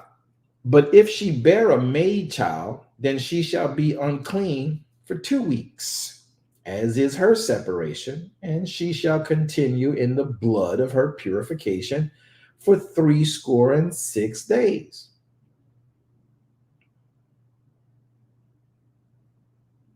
And when the days of her purification are fulfilled for a son or for a daughter, she shall bring a lamb of the first year for a burnt offering, because you had to redeem the child born. This isn't a sin offering. This is a redemption offering.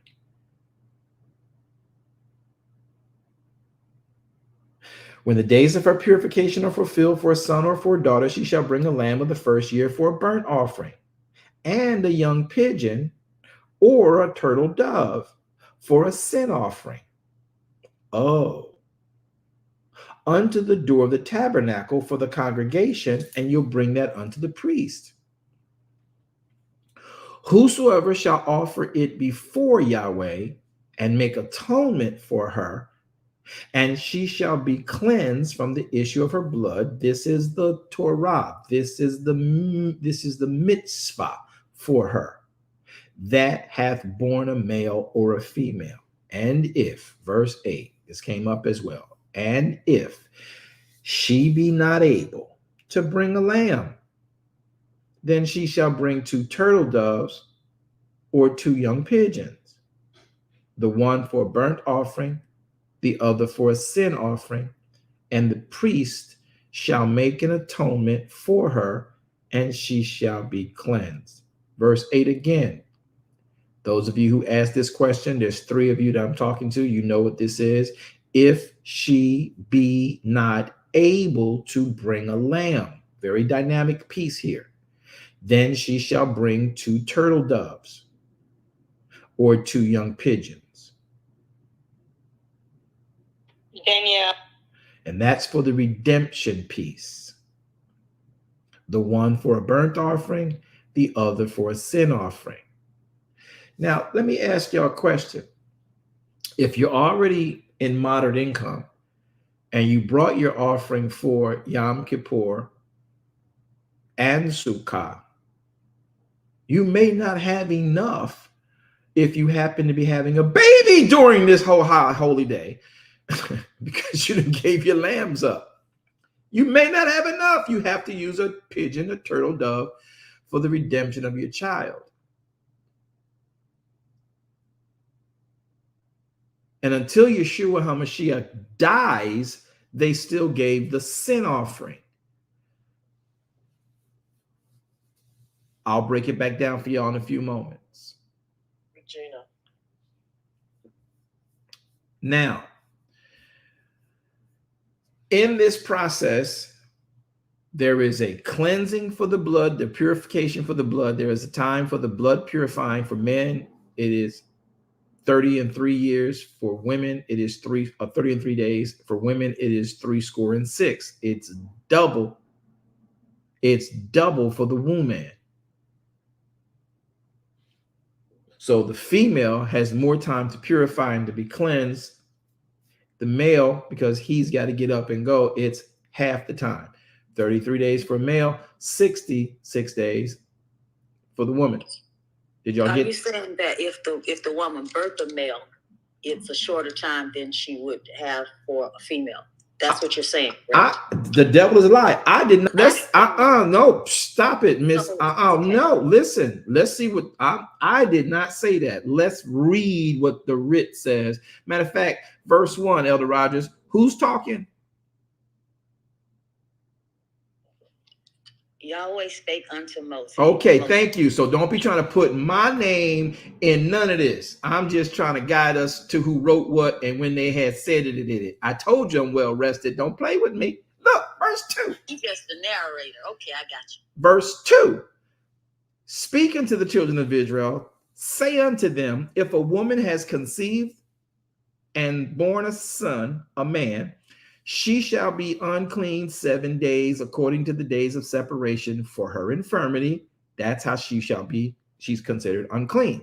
And in the 8th day, the flesh of his foreskins got to be circumcised. Verse 4, she shall then, Yahweh still speaking? Yes, he is. Yes, it is. Is Apostle Jones speaking? Was I alive back then? No. Okay. Your birth certificate. I'm just saying, verse 4, you know what? I don't like you right now. I repent for not liking you. Verse 4 says, And she shall continue in the blood of the purification for 3 and 30 days. She shall touch no hallowed thing, nor come into the sanctuary until the days of her purifying be fulfilled. But if she bear a child, made child, then she shall be unclean for 2 weeks. That's twice the time, right? 2 weeks is 7 times 2, right? That's twice the time for the son as it would be for the woman, twice the time for the girl as it would be for the male. She shall continue in her blood of purification for 66 days. 3 scores 20. 20 is a score. 3 scores is 60. And then you add 6 days. That's 66 days. So 66 divided by 2 is 33. Oh, okay. When the days of her purification, verse 6, are fulfilled, whether it's for a son or for a daughter, she's then going to bring a lamb of the first year for a burnt offering and a young pigeon or a turtle dove for a sin offering unto the door of the tabernacle of the congregation, and she's going to bring that out unto the priest. So does she go into the tabernacle? No, sir. No, she doesn't. No. She outside, ain't she? Right. Yeah. You think the husband there with her? Yeah, he there. Yes. He should be. Uh-huh. Okay. All right. That's want to make sure we clear on that. Because when y'all read Luke, you misunderstand a process I keep telling y'all about chronological leaps. There are short chronological leaps and there are large chronological leaps. So now let's go to Luke. So no, before you go there, please, sir. So the part you said by was he there with her? That opened another. So during all of this time, he's not supposed to go into the he's supposed to be separated with her. It's like when a woman has her cycle. Okay, I got you. So he has his tent, she has her tent. Remember Laban? Y'all remember Laban? Yes. Anybody else remember Laban? Yes, Talk sir. to me. Yes, sir. Remember Yes, Laban? sir. How did those sisters hide the idols? Regina, go. Raquel sat on top of the thing and told her father, I can't move because I'm in my situation right now. And he walked out. And she had them hidden under the basket she was sitting on. Well, that basket was where you sat as a woman if you were in cycle. Right. That basket was what Isaiah called filthy rags. So you sat there to let your body purify itself as a female because you have that issue of blood. And so you were in your own space because that stuff that's a smell. Y'all, we grown, we know that's a scent. You are in your own tent. To the left, to the right, I don't care where you go, to the basement, get that way. See, I got a sensitive nose, and I'm gonna tell you now. I'll be like, look, I'm gonna go across the river. You stay here. I love you. I'll be walking binoculars looking for you, make sure everybody's safe. You know, I put up all kind of traps and lamps to make sure nobody get near you. But I can't be in here with you. Did I tell y'all I got rest last night? No, You should have stayed up a little bit longer. Never. Yeah. You got too much rest. Yeah. So that tent, they separate themselves. So that's just a custom of how people work because everybody knew that process. Everybody knew that way of doing it. Everybody knew that way of being. So if the person was in fact, with blood, with cycle, there's a process that comes with that. So they get as many towels as they can, to absorb what happens. Men, I'm trying to talk for men's sake. Women, I know y'all don't want to talk about it, but it's life. And any man who doesn't know his wife's cycle, any man who's not a part of her pain, her stuff during her cycle, you can't go to the store and get her what she needs for her personal time, then you don't deserve to be her husband. You a chump.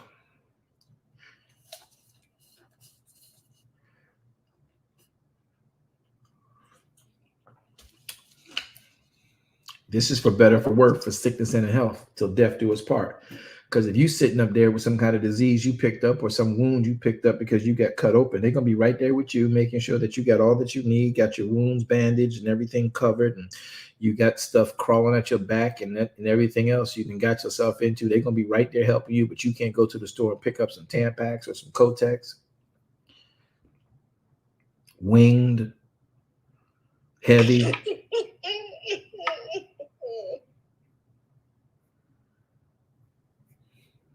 Get your life. Get your life.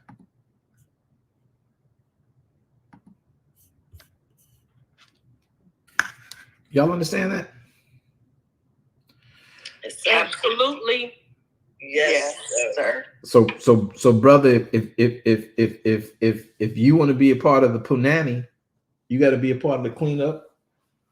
What? The maintenance and everything. No. You did not go there. No.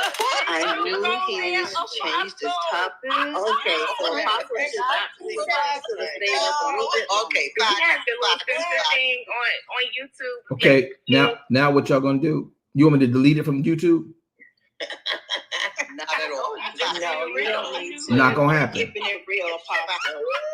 Not gonna happen. Keeping it real. Yeah, real. Not gonna happen. You Teach them, Apostle. you know, when I my whole world changed when I watched my children be born. That's a whole universe down there.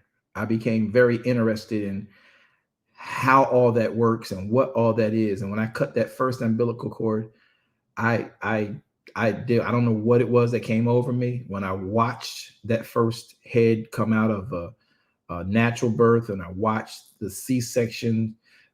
Listen, if you want to be all up in there for pleasure, you need to be in there for all the cleanup that come from all the products that come out of your pleasurable moments. Say it again. That's true. That's the truth. Amen. Word up. You cleaned it up right nicely with those words. I didn't clean up nothing. That's just a fact. I'm not afraid. I I'm said what I just said. talking about I what said you what I said. said. I said what I said. And you meant what you said. I meant every know word that. of it. He said it with his chest out. You need to know when she's in her cycle. You need to know when you need to know all that. You need to be paying attention to her body. You should know when her ankles are swelling. You should know when she's getting sensitive in her mammary glands. You need to know when she's becoming obnoxious with her words. You need to know that, okay, there's some change going on. There's some kind of filtration going on. There's a oven cleaning process in play. And you don't run away. You run to help, make comfort, rub feet, bring water, make sure they have what they need so they don't have to feel unclean. Be a part of her process. Be there for her. Oh, I'm sorry. Did I embarrass y'all on the Sabbath? No, sir. No. Not at all. Thank you. Amen. You're talking truth, Apostle. Go ahead and say that again. Good. You Gotta bring us some chocolate too. need to be there. Know whether she needs ibuprofen or whether she needs Motrin. Figure out which one works best for her. And have it on stock, on hand, on ready. And Johnny on the spot. almost pray for menopause. Because that's a whole nother. Don't pray for that. No. Hold on before y'all just jump ship and not realize what I'm saying. Almost pray for menopause. But that's a whole nother world where you now have to learn her all over again, because now she's just going to be on fire, and you need to know when to touch her and when not to touch her, when to laugh and when not to laugh. It's a whole new learning process. Woman and man is a perpetual learning process. And if you know her in her cycle years, you need to learn her and know her in her post-cycle years, which y'all call man on pause mode. This is legitimately tea. See the ginger? Tea. I ain't spilling it though. I'm sipping it slowly. So the women don't like man on pause, but men had nothing to do with it. Elohim did. And I don't know how much of that had to do with the curse, but I do know he said that in childbearing, you have all these issues. So men need to be there to help their mate in this life-producing moment. And you need to know the whole workup, the whole build-up, the whole cleanup. You can't just have the part of making it happen. You got to be there for the part of completing it happening. And then that also causes you to understand and value the importance of that woman, not that girl you are with.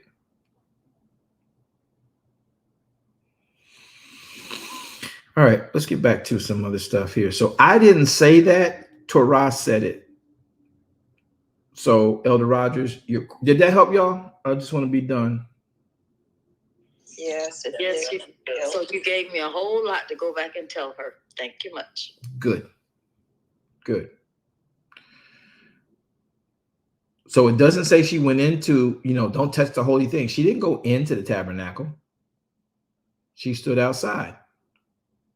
So if she brought her child on day 8, and she didn't bring her child to the tabernacle, to the temple, necessarily for circumcision after the temple ages, because the process, the city was larger, whereas when they were nomadic in Moshe's day, there was the way the camp was set up. It was real compact. You could get to the tabernacle quicker, easier, and simpler.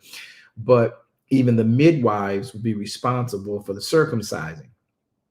So 7 days is how you're unclean. The 8th day, you present the child for circumcision. The woman may not or may not have been able to go to the tabernacle, but at end of day, that child was circumcised on the 8th day. That child, meaning that she was now clean. And the reason that this is important, Elder Rogers' question a little bit can be dealt with here too, is that the mother is who kept the baby because it had to feed the baby off the pap. They didn't have bottles. They didn't have little rubber nipples. They had real areola.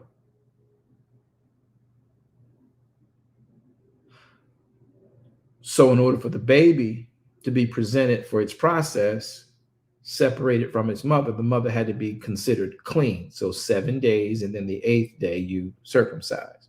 Because the child has to acclimate, the child has to be on the pap, yada, yada. Y'all do know they didn't have bottles, right? Y'all know rubber nipples. Yes. Y'all know rubber nipples didn't exist until technology took over and y'all got oil breakthroughs, right? Silicone and stuff. Yes. Yeah, all right. Just putting it out there because a lot of people think that Miriam had a bottle when she was feeding Jesus. I got too much rest. You know what? Like, you really did. Yeah, no. So these are the things y'all got to keep in mind and consider. All right, so let's move on. Now, let's get to this passage. So this is what he says in Leviticus chapter number 12. He says that, verse 6, her days of purification are fulfilled. Watch this. Verse 6, and when the days of her purification are fulfilled for a son or for a daughter, she shall bring a lamb for the first year. She shall also bring a burnt offering and a young pigeon. So is she and her husband one? Yes, okay. They are. Okay. So you think she can hold the baby in her hand and milk the baby on her pap and still carry the goat or not at all. Okay. All right. No way just checking. Okay. It takes two. Okay, it takes two. So just because the demand is not involved in the text, it does not mean the man is not involved in the instruction. Right? Let me give you another analogy for y'all get so deep, because some of you theologians really freak me out with the literalisms that you put forward, but yet you want to be so spiritual in other ways. When you read in Deuteronomy 16:16, right? Let's go there real quick just to make this point clear.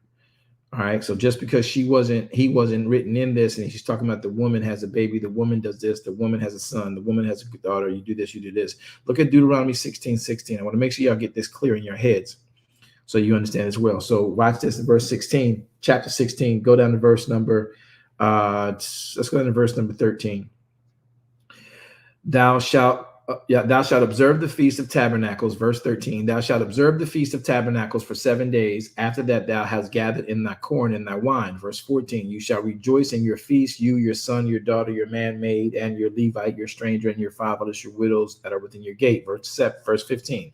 7 days shall you keep a solemn feast unto Yahweh your Elohim in a place which Yahweh shall choose, because Yahweh your Elohim shall bless you in all your increase in the works of your hands. Therefore shall you surely rejoice. Verse 16, 3 times in a year shall all your males appear before Yahweh your Elohim in the place which he shall choose in the feast unleavened, feast of weeks, feast of tabernacles, and they shall not appear before Yahweh empty.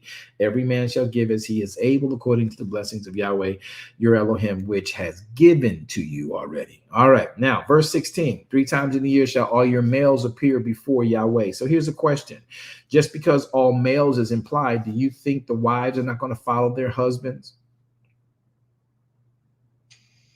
No. I did that long way on purpose.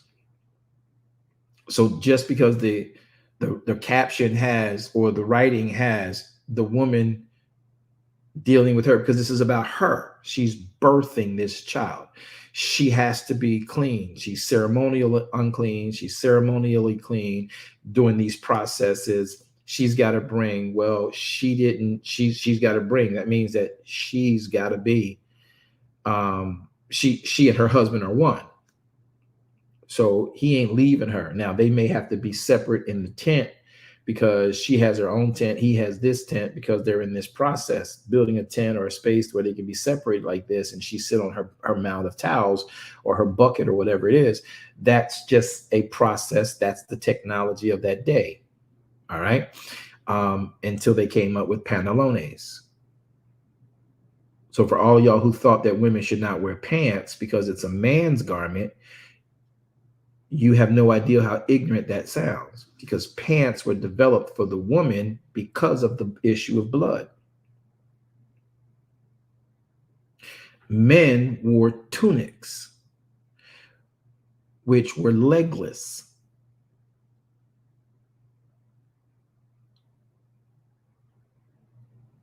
So if I wanted to be technical about this, men are wearing women's garments. You just messed the whole denomination up. If they come again. That's crazy. That's facts. The pants were developed so the woman could be active and not stuck on this bench for 30 days or however long, but could be properly absorbent and could wear, the pants would hold and secure so nothing would drip and drool down. Men wore tunics with breeches, which is a loincloth, and they had their tunic over it. Thus, people think it weird to see the Irish wearing a kilt. Knowledge. What you gonna do with that? That's history. But in church, we so elite. Oh, women shouldn't wear pants. You know they were designed for women, right? That's something new. Now, this is totally new. Even for getting on an S. She said it, not me. I'm gonna leave it right there. I got too much rest. I'm not dealing with that. I'm sorry. She said, yeah. Go back in the West and see how when the women had to travel, how they traveled. They had to travel in order to get on a donkey, in order to get on they wore pants because the split, the opening, everything was what that was. So there, yeah. Go Learn. We gotta learn stuff and stop just going along with stuff. All right. Amen. And we did a lot of stuff because we were just a little bit ignorant. We were uninformed. We didn't pay attention, and we just did stuff that people said to do, right? So, all right, y'all got that now. And so when all males shall appear before me, people think that only men come to the Feast of Unleavened Bread, only men come to the Feast of Tabernacles, only men come to the Feast of Weeks, Shavuot. And in truth, when a man would leave his home 20, 30 miles away to go to Jerusalem, 40 miles away or whatever, the woman ain't going to be back there waiting. She and the family and the children come with the husband. All males shall appear before me. The woman ain't leaving her man. The man ain't leaving his woman. It just says, I want to make sure the men are there, because males are supposed to be leading the family. The males come, the wife is following. The wife is following, the daughter and the children are following. Men, in that respect, lead the family in worship.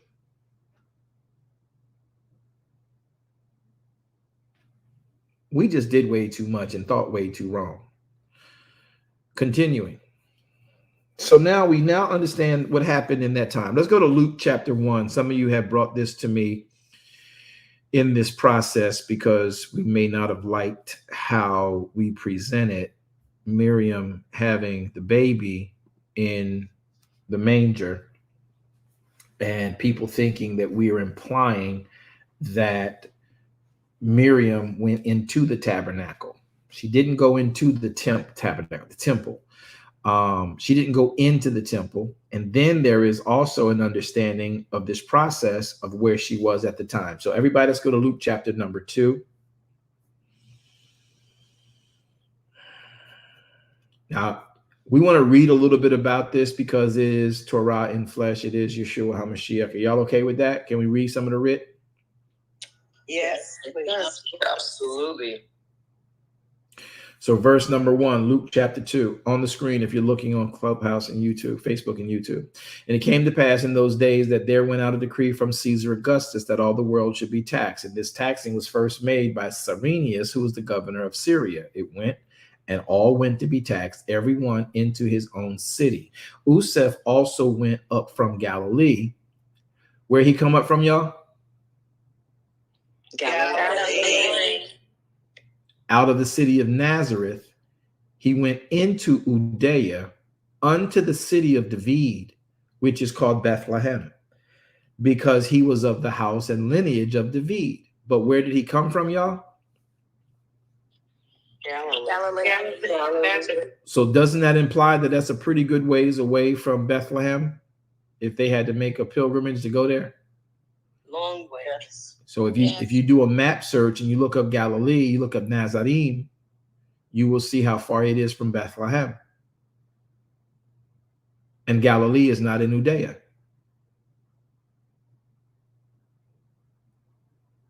Judea is where Jerusalem is. Bethlehem is near to Jerusalem. Near to Jerusalem. Now, for those of you who know this story, when Cyrenius wanted to make this census, he used the holy times of the Jews who were in those areas where he was trying to get count on. He says they'll all be here during their holy time, so let's just count them when they come. Make a specific thing to say you got to go to your town of birth so we can take census of that region, right? This is what took place. Again, y'all can look this up in your Library of Congress, man. This ain't nothing new. You know, this is fact. Verse number 1 again, Luke chapter 2. Came to pass in those days, there was a decree from Caesar Augustus, and this taxing was first made when Cyrenius was governor of Syria. All that went to be taxed, everyone went to his own city. Verse 4, Useph also went up from Galilee out of the city of Nazarene into Judea unto the city of David, which is called Bethlehem, because he was of the house and the lineage of David. He did that to be taxed with Miriam, his espoused wife, who was being great with child. And so it was that while they were there, the days were accomplished that she should be delivered. She brought forth her firstborn son, wrapped him in swaddling clothes, laid him in a manger because there was no room for them in the inn. Y'all know why there was no room in the inn? Yes, sir. Yes. Because everybody was here. They weren't here for taxation, y'all. Taxation met them that were there for the feasts, so taxation could be done.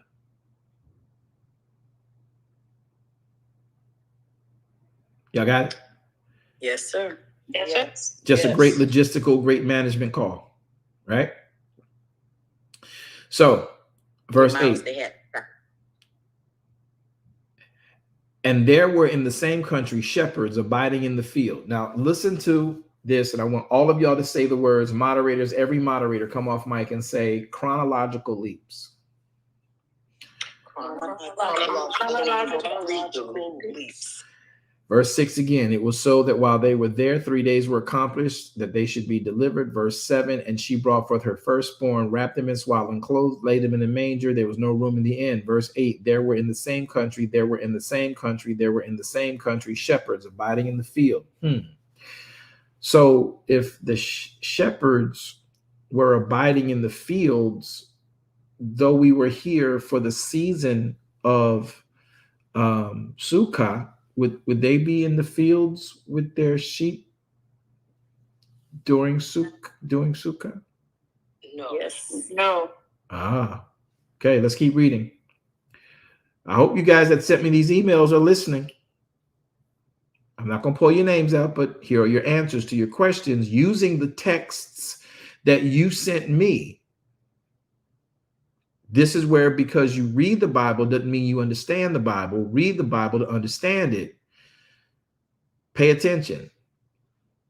And there were in the same country shepherds abiding in the fields, keeping watch over the flock by night. And lo, the angel of Adonai came upon them, and the glory of Adonai shone round about them, and they were sore afraid. The angel said unto them, fear not, for behold, I bring you good tidings of great joy, which shall be to all people. For unto you is born this day in the city of David a Savior, which is Messiach, our Adonai. And this shall be a sign to you. You're going to find the babe. You're going to find the babe wrapped in swaddling clothes, lying in a manger. And then suddenly there was with the angel a multitude of heavenly hosts praising Elohim and saying,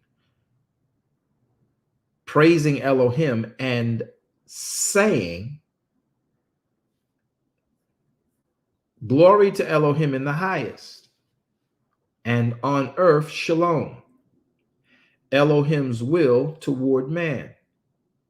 And it came to pass, as the angels were gone away from them into heaven, the shepherds said one to another, let us now go even to Bethlehem and see this thing which is come to pass, which Adonai hath made known to us. Hallelujah. Now I want you all now to think about what you've read.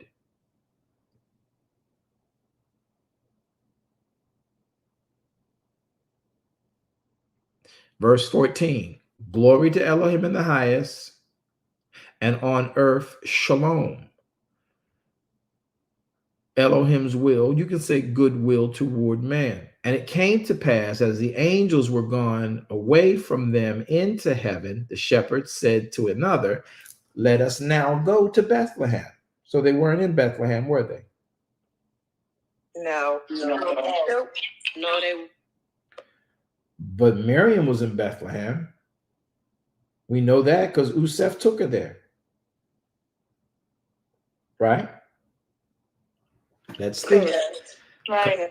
Come on, y'all, don't get quiet. Put your thinking caps on. Watch. Verse 16, and they came with haste, and they found Miriam and Usef and the baby lying in a manger. So if she was unclean, could they have come to her? No, they could not. So there had to be some travel for these shepherds who was in the field. There had to be some travel to get to where this baby was, right? Exactly. Oh, keep thinking. Don't let it stop there. They came with haste and found the baby. Verse 17. And when they'd seen it, they made known abroad, saying, which was told them concerning this child. And all they that heard it wondered at those things which were told them by the shepherds. And Miriam kept all these things, and she pondered them in her hearts. Does it mean that they got there on the night of Sukkah, the 15th of Tishri? No, they did not. they did no. If this was when the angels appeared to them on the night of the 15th of Tishri, would the shepherds have been in the field with their sheep? No. Can y'all say chronological leaps? Chronological. Can you say narrators? Narrator. Verse 17, when they seen this, they made known abroad. Verse 18, and all they that heard it wondered at those things which were told by them of the shepherds. But Mary kept all these things, and she pondered them in her heart. And the shepherds returned, glorifying and praising Elohim for all the things that they had heard and seen, as it was told unto them. And when the 8 days were accomplished, say chronological leap. The author is reminding you and telling you of all the different events that took place, that happened. And sometimes they get spliced together. They may be not all on the proper chronological load. So watch now. And when the 8 days were, so you from verse 20 to verse 21, to me, there is a real jump here. And when the 8 days were accomplished for the circumcising of the child, his name was called YAHSHUA, which was so named of the angel before he was conceived in the womb. And when the days of her purification, according to the Torah of Moshe, were accomplished, then they brought him to Jerusalem to present him to Adonai.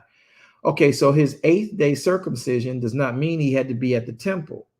The coming to the temple, the coming to the place for this process of redeeming the child was always 30 days away, or about 20-something days away from the time of circumcising of the child. And the child's circumcision did not have to happen at the temple. And when the days of her purification, according to the law of Torah, were accomplished, verse 22, they brought him to Jerusalem. So you read in Leviticus chapter number 12 that when the day of purification was over, they brought the child to redeem the child. Circumcision and redemption are two separate events. That's the leap.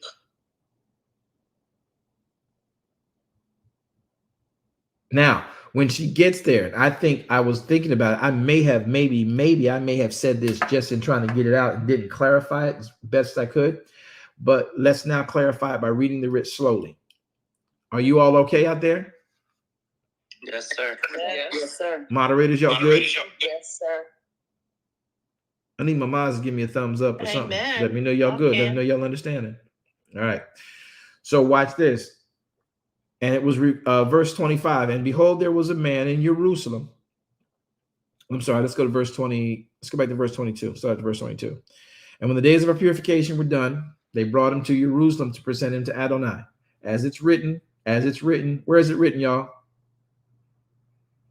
In Torah. That's cool. But where's this specific process of purification to bring the child to be redeemed? Where's that written at? Leviticus what? Leviticus 12. 12. Good. Verse 23. So as it's written in Leviticus 12, of Adonai, every male that opens the womb shall be called holy unto Adonai. Now, there's other places that's written in the writ too. Verse 24 says, and to offer a sacrifice according to that which is said in the Torah of Adonai. You will bring a pair of turtle doves or 2 pigeons. And behold, there was a man in Jerusalem at the time, which would be 33 days after at least the birth, right? So this was not this meeting of Simeon, and I called him Zacharias last night. I'm sorry, y'all. Simeon and the prophetess Anna, they don't meet him at the time of the tabernacle. At the time of the tabernacle, they meet him after the time of her purification. Now, here's the beautiful part that gets really, really weird. And sometimes you got to make it clear that, you know, when you got so much information coming out, these things can get crossed. But if you pay attention to this, Messiah did the same thing when he died. He had to have a purification process before he came back to the disciples to give them their 40 days of training. Now I'm running all the way to Pesach here, okay? Listen to me closely. I'm running all the way to Pesach here. So in the season of Pesach, when Yeshua is put into the grave, he resurrects from the grave, he runs into Miriam outside the tomb, right? Yes, sir. Yes, sir. Yes, sir. Yeah, right. What does he tell Miriam? Don't touch him. Don't touch her. Don't touch me. I got work to do. I gotta go. Don't touch me. You'll mess up the purification process. I gotta go to the tabernacle in heaven. I gotta spread the blood as we do in Sukkah. I'm now the new high priest. I gotta go in beyond the veil, the real veil, not that toy veil down there in Jerusalem that I just ripped because it couldn't hold me. So I got to go up into heaven and do this behind the veil in the tabernacle in heaven and put the blood that I've shed on the altar and on the holy things. And then I'll be back. Hallelujah. But don't touch me yet. So Messiah at birth can't go and be dealt with and touched until Miriam is purified of her process. They've cut him for circumcision. But in order for now them to see, because he has to be properly prepared. See, there is a covenant in circumcision that Yahweh gave to Abraham, that Abraham passed down to Isaac. And now we have been living by that within the covenant of the Torah, that this covenant means that Elohim is with you. It has got everything to do with Elohim providing for you. And this is not just a way of identifying you in a male physical from another group of Syrians or Egyptians. This is a covenant for the male seed producer, that Elohim is with you and you are with him. You have nothing. The way they use the foreskin, there is a word. And it's evading me. There is a word that I'll pull it up for you. That even Moshe, y'all might not remember this, but I'm jumping all over the place. But I'm not jumping all over the place. I'm jumping from a place we're at to a place you don't know about. Don't think I'm lost. Okay. Moshe would tell y'all that his ears had to be circumcised because he would be hearing. He is a man of uncircumcised ears, meaning that the circumcision, the foreskin that is over the phallus, is impeding. It is an obstacle for the function of the phallus. So you would hear phrases, and I can take you to them, where Moshe would be like, we have uncircumcised ears, meaning we're hearing too much and we're not hearing from Elohim. So circumcise your ears. You also have hearts that are uncircumcised. Got it? So this element of foreskin states that it interferes with the function of that particular instrumentation or that particular appendage or that particular organ. And then they give the metaphors, they give the analogies that our ears are uncircumcised, our hearts are uncircumcised, meaning we're hearing a whole bunch of different things and we're incorporating a whole bunch of different things that impedes us from hearing the pure. So when you get circumcised in this way based on Torah and you follow the process of this, it is for his governance of his kingdom, which has a spiritual significance. It's not just the scientific thing that we do in the hospitals now. When we circumcise our children, our young boys, and we deem this a health issue. This is a covenant issue.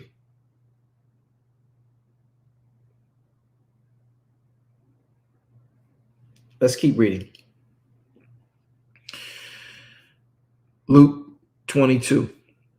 The days of purification came, 23, as it was written by the Torah, verse 24.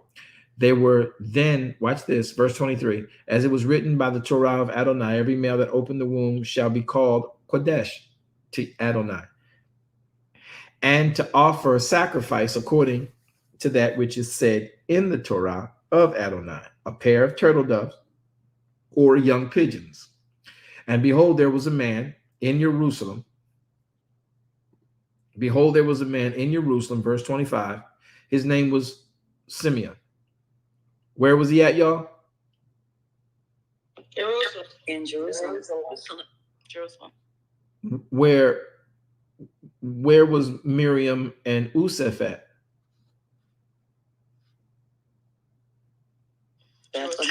Bethlehem. So that means they had to travel to Jerusalem.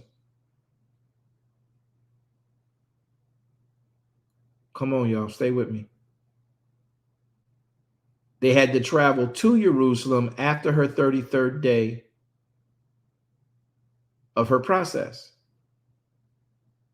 So Simeon's not touching her during Sukkah.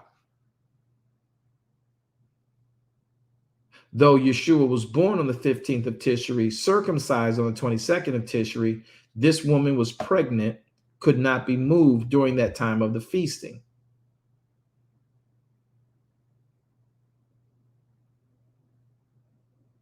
Now, the circumcision still took place. The birth still took place. The process is still a part of the Torah. So if the process of the Torah says you can't be moved, it does not matter whether it is an actual Moedim or just a regular day.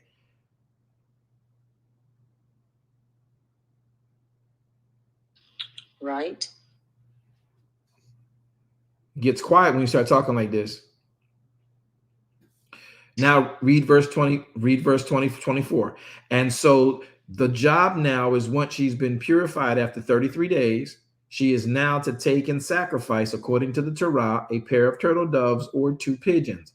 Verse 25, and behold, there was a man in Jerusalem whose name was Simeon, and that same man was just and devout. He was waiting for the consolation of Israel. And the Holy Ghost, Ruach HaKodesh, was on him. And it was revealed unto him by Ruach HaKodesh after they came through their purification process with Miriam to present the child to the area so that they could not name the child, but so that they could actually redeem and deem holy their firstborn child. This is why you gotta know the culture before you start thinking, because you read a couple of Bible passages, you know what happened. It is revealed unto him by Ruach HaKodesh that he should not see death before he has seen Adonai's Messiach. Verse 27, he came by the Spirit into the temple. And when the parents brought in the child Yeshua to do for him after the custom of the Torah, then Simeon took Yeshua up in his arms and began to Baruch Elohim and said, Adonai, now let your servant depart in shalom, according to your word.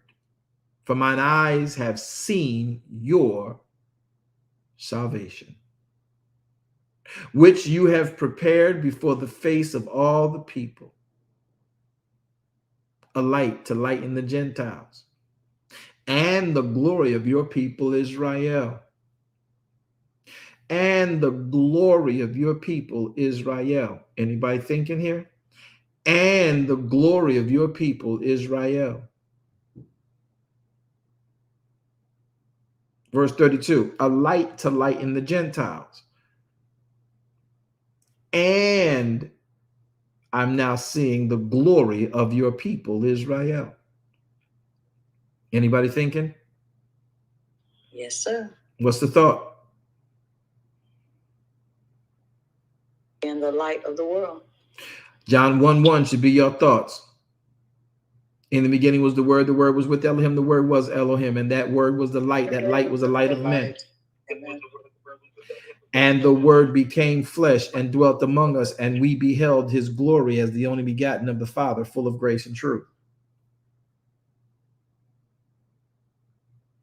So in verse number 32, he says, go back to verse number 30. For mine eyes have seen your salvation, which you have prepared before the face of all the people. You're coming to the temple right now to dedicate this child and redeem this child with the sacrifices required of the Torah. Now, this is 33 days after they gave their sukkah offerings. They are not in Galilee where they live. Usef is not in Galilee where he lives. Y'all gonna talk to me in a second. Usef is not in Galilee where he lives. He is in Jerusalem, but he came to Jerusalem by way of what? So is his business in Bethlehem or is his business in Galilee? Galilee. Business in Bethlehem. So it looks like he brought enough of his requirements for Sukkah, ends up having their baby. They got to have an extended stay because they're still in Bethlehem for 33 days. Wow. Hold on. Right. They never said that they had all of those sacrifices with them. We only saw him with the whole concept. Let's keep right. That's what I'm trying to tell y'all. Y'all be going in the scriptures thinking that we tripping. We might have forgot to share something with y'all, but this is where you have to read the writ. Just because you read the Bible and can quote a particular passage don't mean you understood what the heck happened, which is why I try to remind y'all about chronological leaps, narration, translation, and transliteration. So please read the writ. How, KYC? Slowly. And every one of y'all who submitted Luke chapter 2 to me, 5 of y'all at least, please read it slow because the answer is right here in the text. I ain't making it up. You read it. You just didn't take your time to see it. And you forgot to incorporate the culture.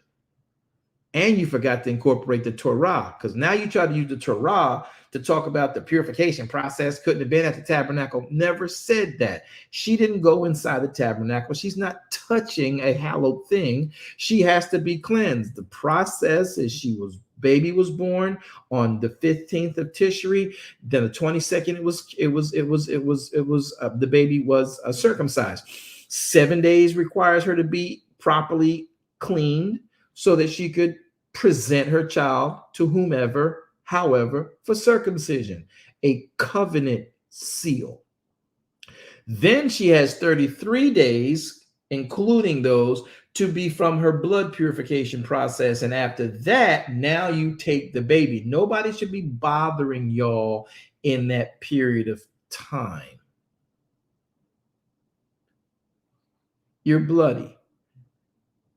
Your baby's in a manger. You now have to go and present your sacrifice to redeem your child. They are still in Bethlehem. They are not in Galilee, where they came from, where his business is. He brought enough money, certainly, for Sukkah, but now he's got an extended stay. Now, when the shepherds found him inside of the manger, does not mean they were in that manger for 33 days, because the people who left for the feast are now gone. The hotel, motel, Holiday Inn now got some vacancies. So his money is strange.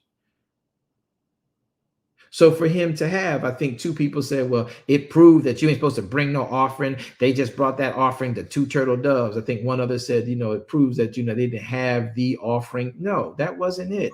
They did not have because they were where they were. He was not in his place where he had his businesses. He's back where he was born because he was of the tribe of Judah in the city of David, his grandfather and his wife's grandfather. Did y'all know that David was both grandfather to Useph and to Miriam, whose body brought forth the child, Yahshua HaMashiach? Yes, sir. Now, I knew for Mary only, not for, I didn't know. I knew it. Yes, that's why it's important to read the writ. It just told you, look at verse 1. Everybody go back to the book of Luke. This is where we read, but we don't see. Go back to verse 1.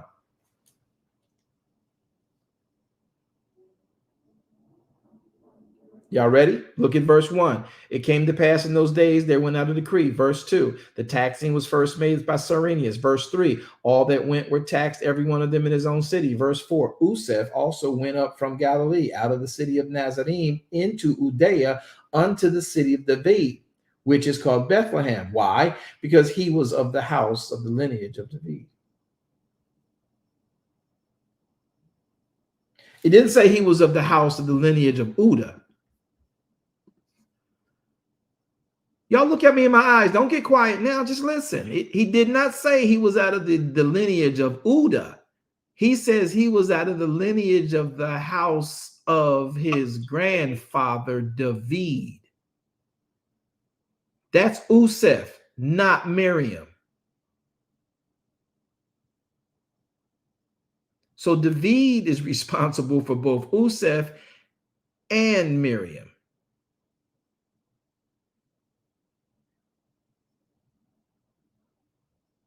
So Yahshua is clearly of the tribe of Judah, even in the caring for him of that. Y'all not going to talk to me? I'm running out of tea.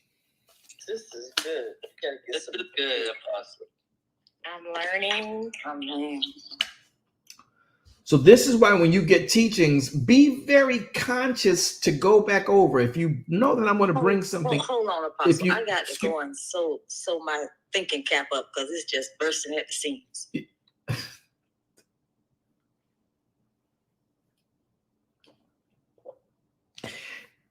It's the country for me. The facial expressions of It's the country for me. So read the text. How, KYC? Slowly. We read too fast trying to get to certain points, and you skip right past the fact that just proved that David was the grandfather to Joseph. Y'all read it earlier, and I purposely did that to see if anybody would say anything. Nobody did. So when I got to verse 24, I decided to bring it back up. I have forgotten more about these texts, and it requires questions that draw them back out of me for the benefit of those we fellowship with. Are y'all okay with this? Absolutely. Yes, Yes. Amen. Okay. Now watch this. Back to Luke chapter 2. Let's go back down to verse number 22. Here we are. Ready? And when the days of her purification were come, according to the Torah, it was written of the Torah, verse 23, that every male that opens a wound should be called Kodesh. Verse 24, and so we call this the holy little child, right? We call this the holy Yahshua, right? So any male child that is born first is to be called Kodesh. Did y'all know that? It was right there in verse 23. Yes. Yes, it is. So whoever cracks the matrix must be redeemed. Same thing he told y'all when y'all was doing lambs and bulls and goats. Whatever animal cracked the matrix of its mother's first, it had to be redeemed by another animal. So there had to be a sacrifice unto Elohim for giving us a seed giver in this genre. And these are the things that we need to pay attention to. Now watch this, as well as for a child. He tells you very clearly, he says, as it is written in the law, in the Torah, every male that opens a womb shall be called Kodesh unto Yahweh. Verse 24, and to offer a sacrifice according to that which is said in the Torah, Adonai, a pair of turtle doves or 2 young pigeons.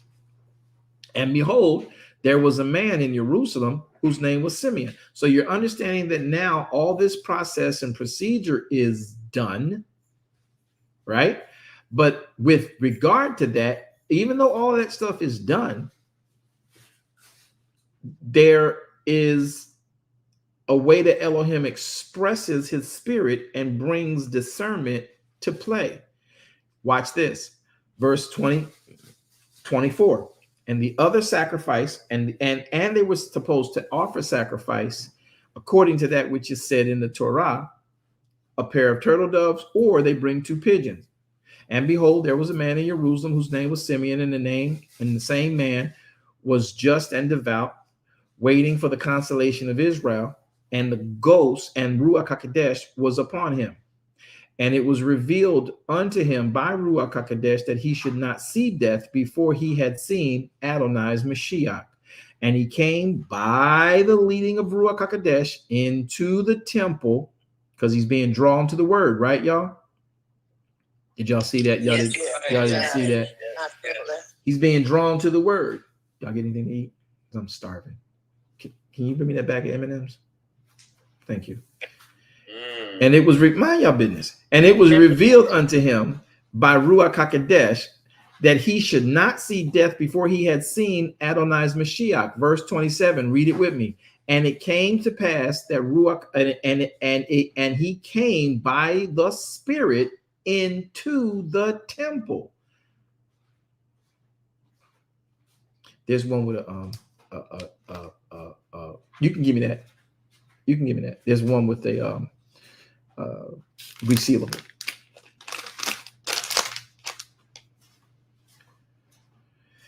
Verse number 27. Thank you so much. And he came by Ruach HaKodesh into the temple. Now, if anybody came and told me that the Holy Spirit led me into here, this guy can say that to me. The rest of y'all be very careful when y'all say that to me. Thanks. I was going to dump it. Oh, that didn't make nobody laugh but me? Okay. I got it. Why? Because I know that the word of the living word was inside the temple.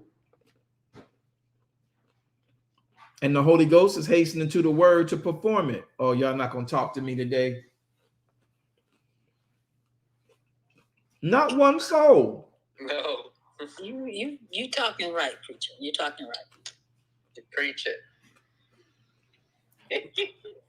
Verse 27 says, and he came by Ruach HaKodesh into the temple. And when the parents brought the child YAHSHUA to do for him after the custom of the Torah, then the man whose discernment is on fire took him up in his arms and Baruch Elohim and said, oh, Adonai. Y'all think he got an epiphany? Yes, sir. Yep. Yes. Revelation. He says, Adonai, verse 29, now let your servant, let me depart in peace. Let me depart in your shalom.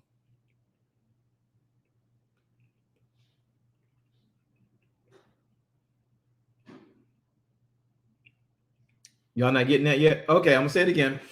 Adonai said, he says, now Adonai, now let your servant depart in shalom, according to your word. For mine eyes have seen your salvation, which thou hast prepared before the face of all the people. I see the light that lightens the Gentiles, and I see the glory in him of your people Israel. Useth and his mother marveled at those things which were spoken of him. And Simeon baruched them and said unto Miriam, his mother, who's leading him right now? Who's leading Simeon right now? What is right there with Simeon outside of Ruach HaKodesh? I don't know. The living word, right? Yes. Yes. So what he says is, behold, verse 34, this child is set for the fall and the rising again of many in Israel. Does that sound like first fruit? Sounds like first fruit to me. It does. And this child is for a sign which shall be spoken against. Did they talk about this man? Yes, they did. Yes, they did. Now remember, this is the baby Jesus. This ain't the big Jesus. This the baby Jesus. 30 years later, they talk about him like a dog. See, this is prophecy. Yea, a sword shall pierce through your own soul, Miriam. Y'all didn't see that, did y'all? It's been in your Bible the whole time. Wow. Never seen that part. That the thoughts of many hearts may be revealed. And then there was one Anna, a prophetess. Now, we don't know the direct timing, but we do know that there was another person who happened to be a prophetess. Her name was Anna, daughter of Phanuel, who was the tribe of Asher. She was of a great age. I mean, she lived with her husband for 7 years from her virginity, and then she was a widow. So she's been a widow for 84 years. She's been a widow for 84 years. She's been a widow for 84 years. So we don't know when she got married, but it was 7 years before she was a widow. We don't know what time she got married. So we know for a fact, just off rip, 84 plus 7 is 93 years old. Did y'all hear me? My goodness. Yes. Heard you. Did y'all pay attention to that when y'all read through this before? Nope. So Anna been waiting some time for this purpose.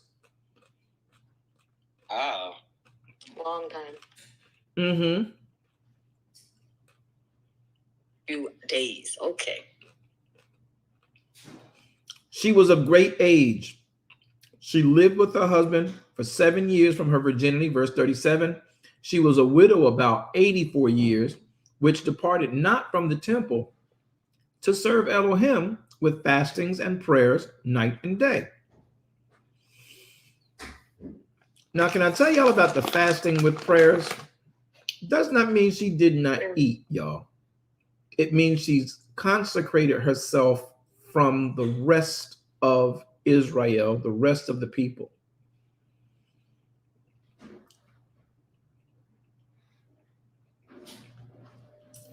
Before y'all go out and stop your Uber eating,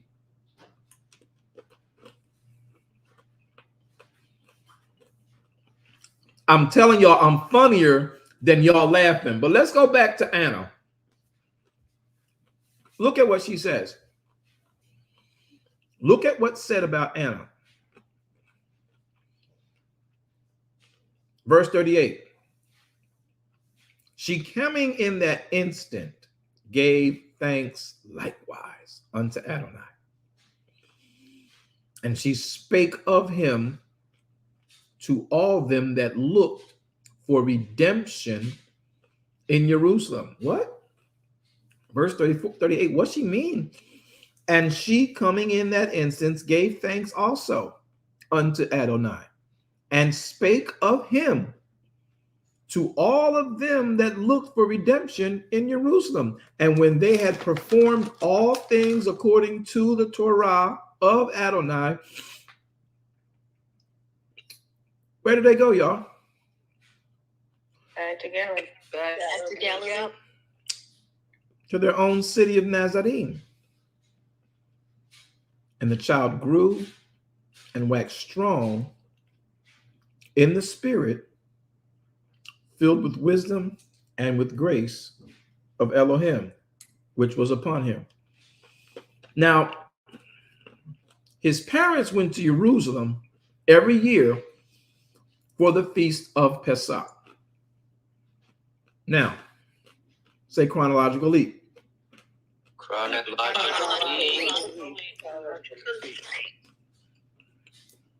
Y'all gonna read the Bible slower next time? Yes, sir. Amen. I'm gonna read it again. Did anybody see anything different in that than what you've been reading all your life? Yes. It was the chronological leaps for me. Yeah, that brought forth the understanding of what we read. And it's necessary for the understanding. You have to know the time, you have to know the culture. That's why you got to do the timelines.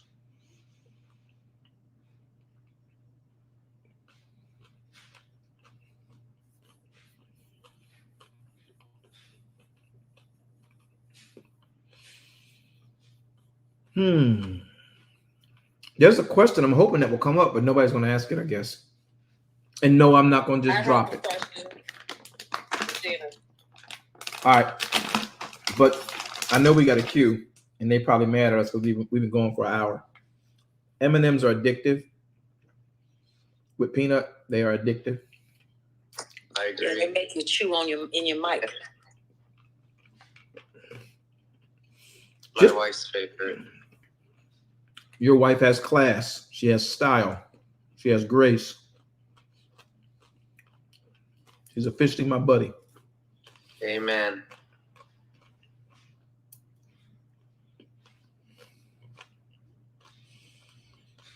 So we have questions. Why don't we go back to the top of the queue? Because those other people have been waiting. We need to go back and deal with that. Or do y'all want me to shut this down and then go back to it?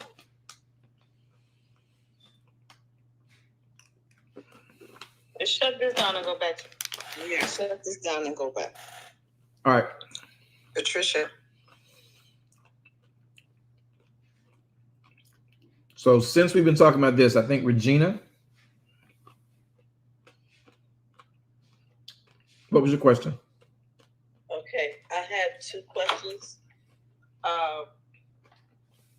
So when it comes to the women having to stay away for the 33 days for the male and the 66 days if they have a girl, it just reminds me of how the law in regards to maternity leave, just, you know, how the women are out for a certain amount of days. And I was just curious as to, did that become law similar to how circumcision became what to do in the hospital? Yeah, I can't really speak to that, I'll be honest, but I can say that you got to remember, in Israel, the physicians were primarily the Levites.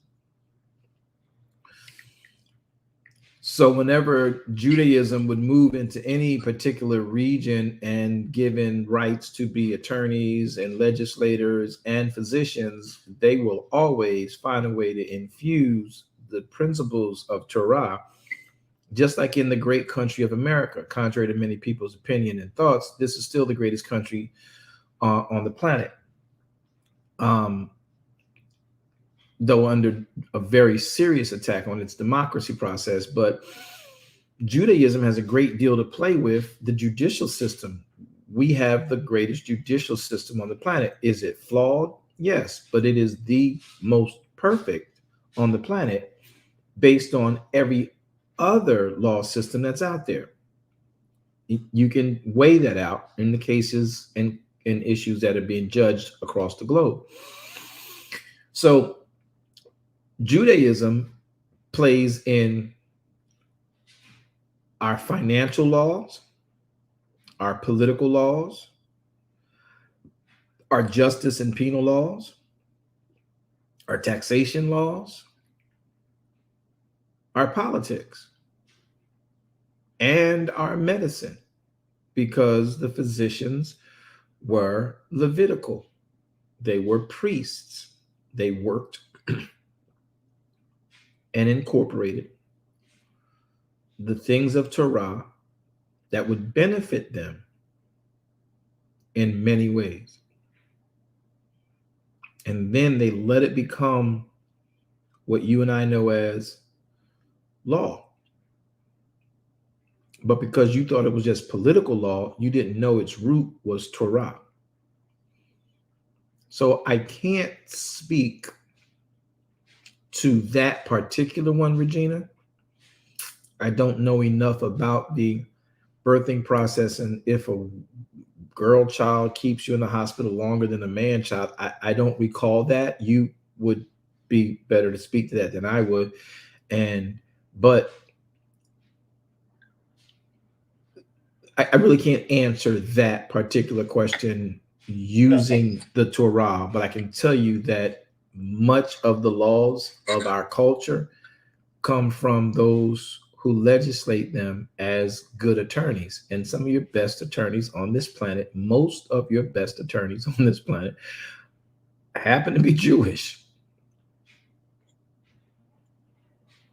Your physicians also Jewish. Your butchers, Jewish.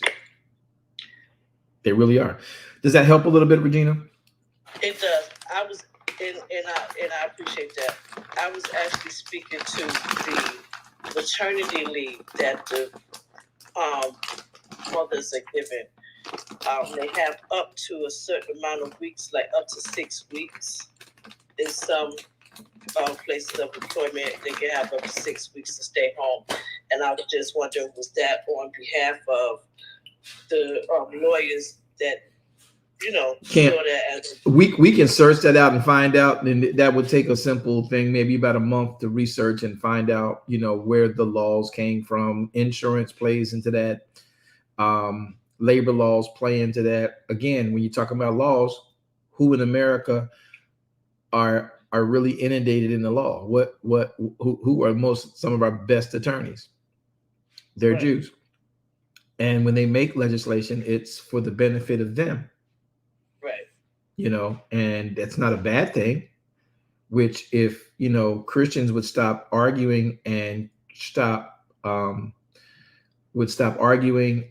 also stop, you know, protesting so much and put themselves inside of the process of litigation and legislation. And so that your views and your concerns are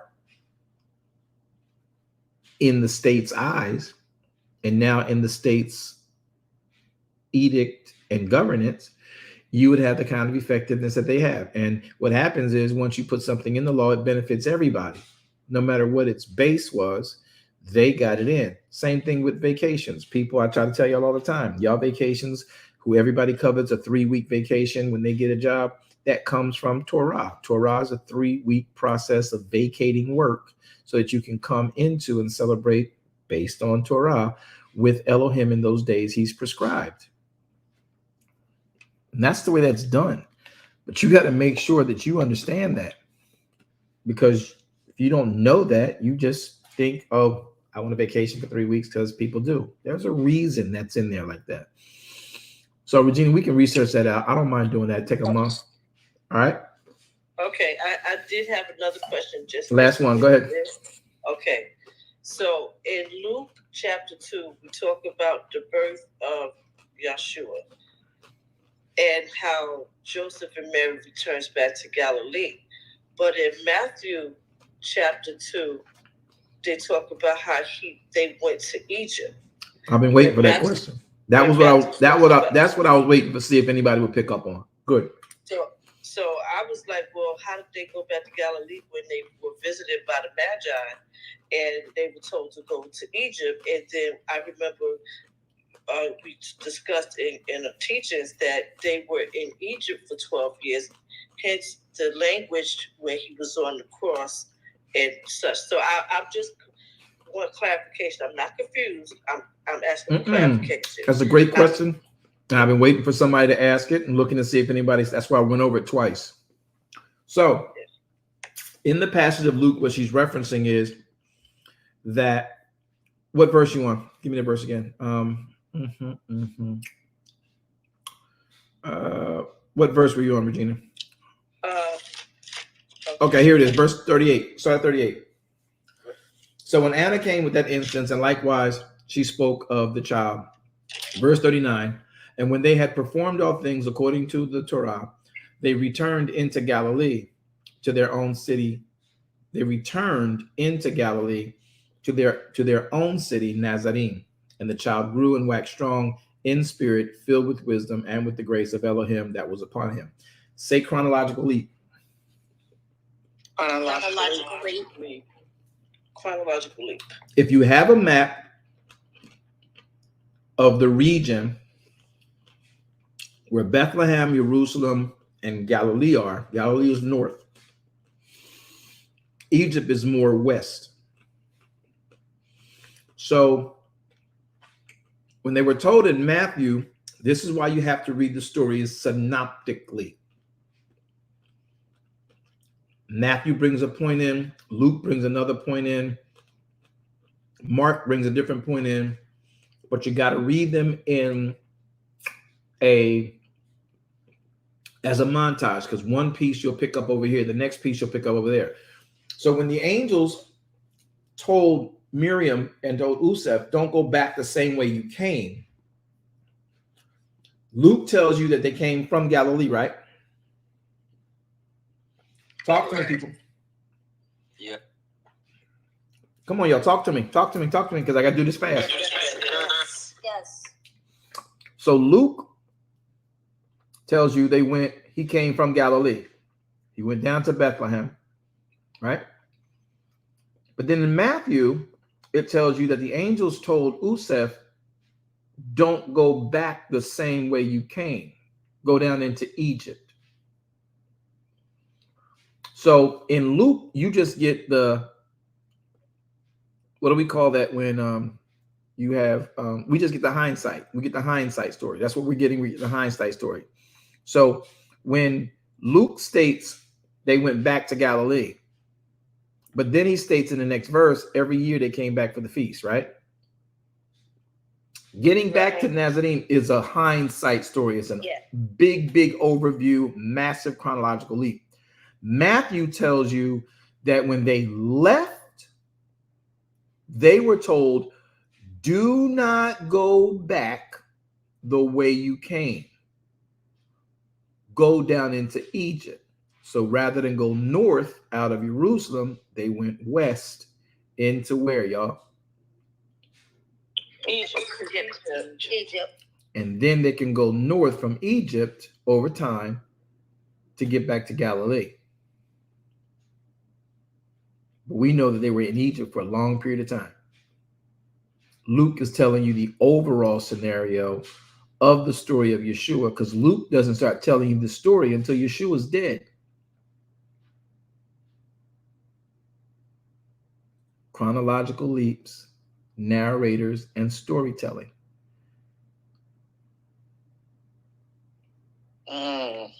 That's why you have to read the synoptic gospels. Okay. Does that make sense, Regina? Does that help a little bit? Yeah, I got clarification now. Does anybody else get that? That helped. Thank you, Regina. That's good. Because I asked on Facebook the correlation between them leaving Nazareth and going. Don't be trying to jump in on Regina's bandwagon. She made that wagon by herself. Don't be bandwagon. Regina did it. No. I put it on Facebook. I did. But you on Clubhouse talking. You writing on Facebook. Because we got 50 people in the queue. Oh, my bad. Okay, let's move on. Regina, thank you for your 12 questions. Thank you. All right, so we're shutting this down in this page. Who had the questions in here? I think I heard Patricia.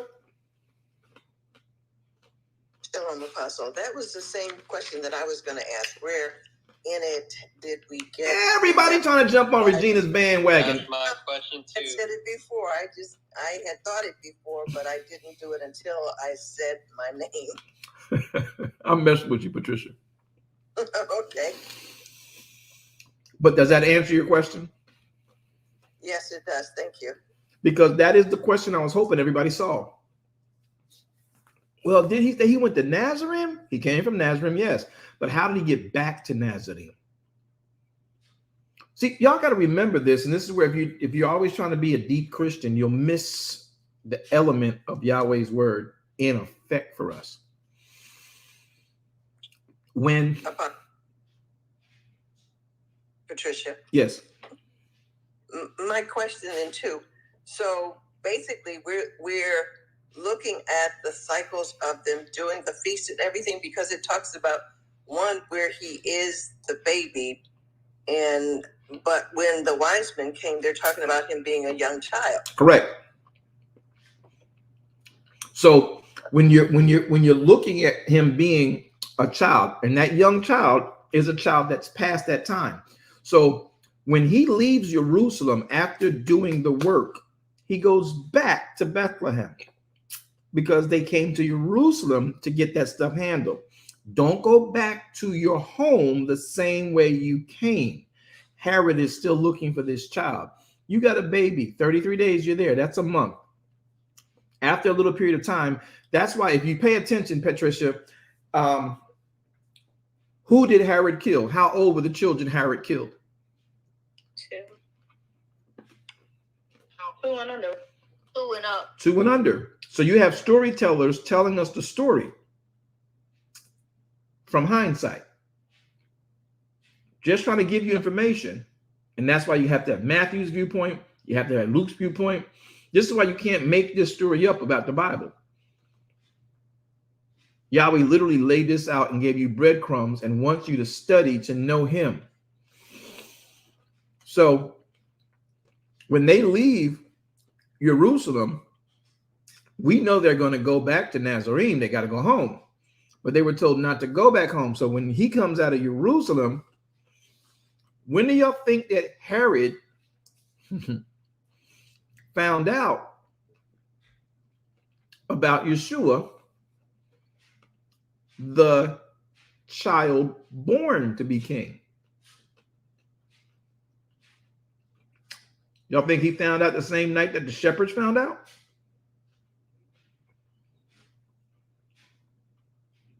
No, he didn't. Wasn't it sooner? I'm not understanding your words. Say again. Wasn't it before that? No. When the 3 wise men came. The wise men came because they saw a light that just kept shining over Yeshua wherever he was. They followed the North Star.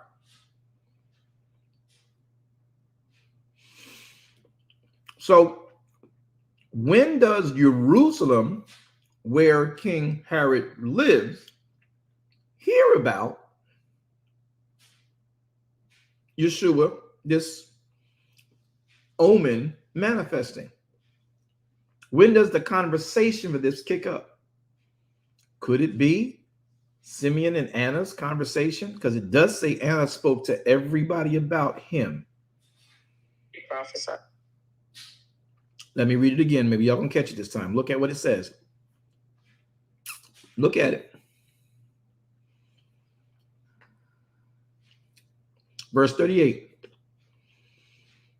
And she, coming in that instance, gave thanks likewise unto Adonai and spake of him to all that looked for redemption in Jerusalem.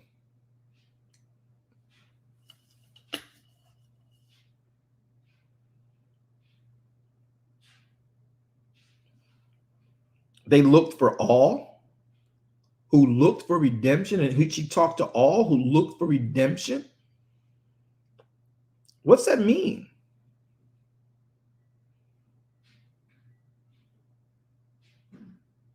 Anybody? Is that people who are coming to the temple?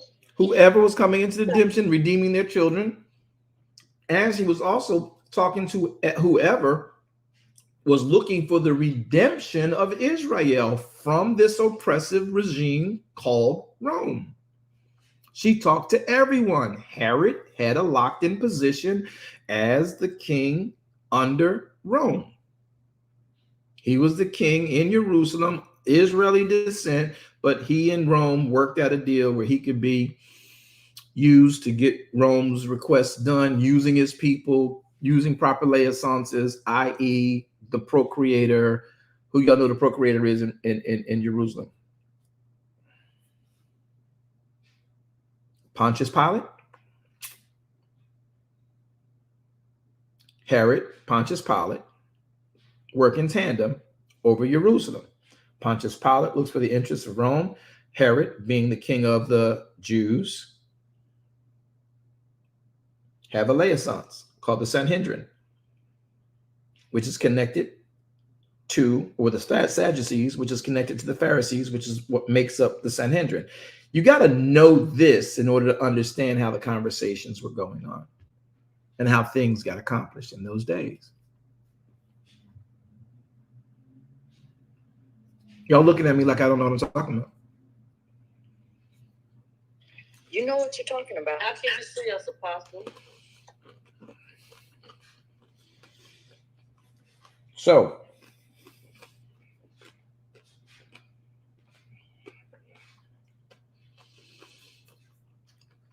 when the young lad, that young lad could be anywhere between 6 months or what have you.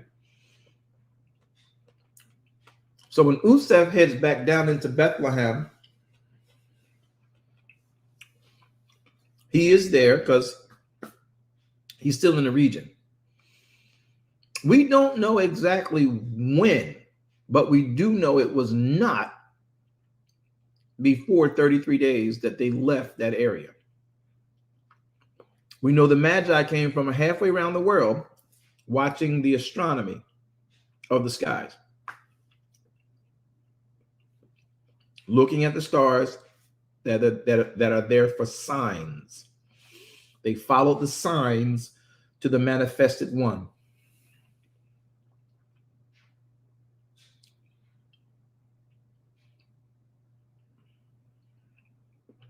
So the Magi brought them gifts. Y'all want to read Matthew? Patricia, where you at?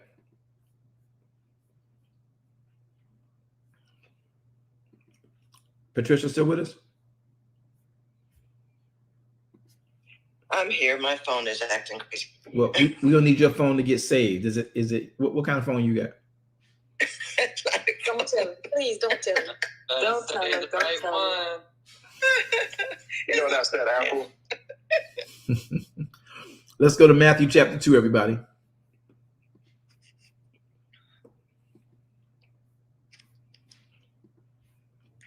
I know you read it y'all read it every holiday of the Christian church called Christmas, but now you're going to read it under the holy day of Sukkah, which is Yahweh's intention and plan. Now, when Yeshua was born in Bethlehem of Judea, in the days of Herod the king, behold, there came wise men from the east to Jerusalem. Does it say when they came? It just says, now, when Yeshua was born in Bethlehem, we don't know what day, we don't know what hour. Verse 2, they said, where is he that is born King of the Jews? For we have seen his star in the east, and we are come to worship him. Now, let me ask y'all a question. If you were sitting in your office and some other kings came to your office, King Herod, and told you or inquired of you, hey, Herod man, where is the omen in your region that has happened? Where is the person who was born King of the Jews? Herod the king is like, what? I'm the King of the Jews. What are you talking about? Oh. So you don't even know your people's omen. You don't even know your people's prophet. Oh, so y'all not looking for him? Yeah, because we saw his star way over there. So you don't even know he's here, huh? Which means you're not having a party for him to come. You're not looking for him to take the throne. And you want us to come back and tell you where he is? Oh, you gonna kill him? Oh, sure, King. Yeah. Right. You know what? We're just gonna go and finish following our GPS that we had. Maybe they had a GPS called Soraya, not Siri, and so we're gonna keep following our GPS, and that was funny, y'all. Not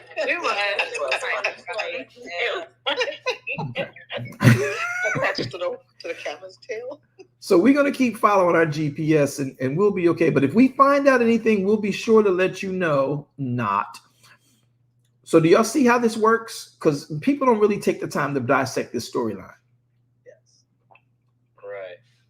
A king in a region is being literally almost invaded, but they brought gifts to him to say, hey, where's your new king you're looking for? Did he get here yet? Are you guys celebrating? Can we be a part of the celebration? Because clearly you all are waiting for this king, right? This is your prophecy. Herod is like, what the what? Scribe, get in here. Get the historians in here now. Come here. Well, excuse me. I'm so busy with all that I'm doing. I forget things from time to time. Scribes, would you help me understand what these great men are talking about? Is there a sign and an omen? Yes, King. There is a sign that when the certain stars align a certain way, that there will be this manifestation, and it was supposed to have happened a couple of days ago during Sukkah. Whoops. Really? So watch that. Look at Herod, y'all. Look at Herod. This is the Bible VWJ translation. Look at Herod. So you said he is born king? He had to be elected and voted by the elders. He's born king. So that means I'm out of a job. That part. Oh, hell no. No, sorry, Mr. Magi. Listen. Right. Oh, y'all didn't like that either? Y'all, I told you I got a lot of rest. You got a lot of rest, Apostle. He said, so I'm going to be out of a job because this baby was born? Do you know where he's at, Magi? Y'all followed that far. Scribe, do you know where he's at? We actually don't know. We've been sitting here working for you, and you don't let us keep up on that stuff because you want to stay king. But all right, so Magi, do you guys know where he's at? Well, we're searching for him still. We thought surely you guys will be having a party and a celebration, but I guess we were wrong. Oh, that story hit different, don't it? Nobody?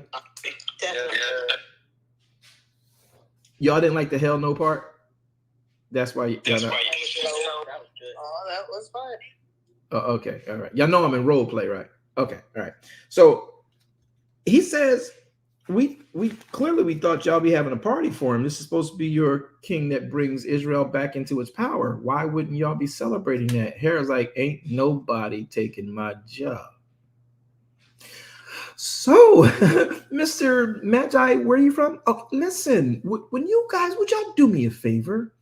Thanks for stopping by and helping us to get back on our job in our own country.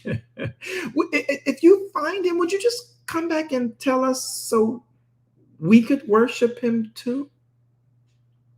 And I ain't gonna lie, I'm sitting here thinking like, bruh, I know more about your country than you do.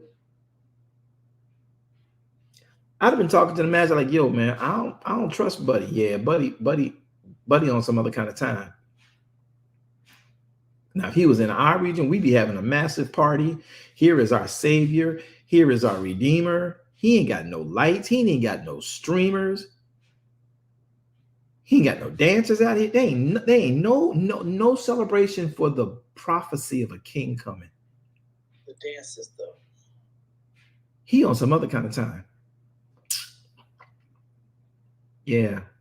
I in my conscience, I know this don't affect me, but in my conscience, I can't go back and tell him if we find him. Yeah, I ain't gonna tell him either. We're gonna just go find him, do what we came to do, because we believe in Yahweh, and we gonna do that and get out. We'll just keep it moving. Run to the hills. I ain't gonna run because they kings. They kings. Now, you want to start a war over this, you can, but I came to celebrate your king and your nation, and you don't even know. So that's a problem. I don't even know if I want to hang out with you. So at the end of the day, they go back their way. Now let's keep reading the book of Matthew. So verse number 2, look at it. Look at what he says. Saying, where is the one king born king of the Jews? For his star was seen in the east, and we are come to worship him. Verse 3, when Herod the king heard these things, he was what, y'all? Happy? Was he elated? And all of Jerusalem was with him was troubled. And when he had gathered all the chief priests, he grabbed it. Everybody, y'all get in here now. Where are the chief priests? Bring me the scribes. Get the other people who know the history. He demanded of them, where was this Messiah born? I can imagine the confusion in that staff. Like, you don't want them to. I done structured this deal with the emperor. I done got this. Look, me and the emperor is cool. Me and Pontius Pilate is cool. Everything is going okay. Y'all making money. Our GDP is up. We ain't got no disease. Come on now. We don't need nothing coming in here mucking up the works that I've got going on. I done put all this stuff together.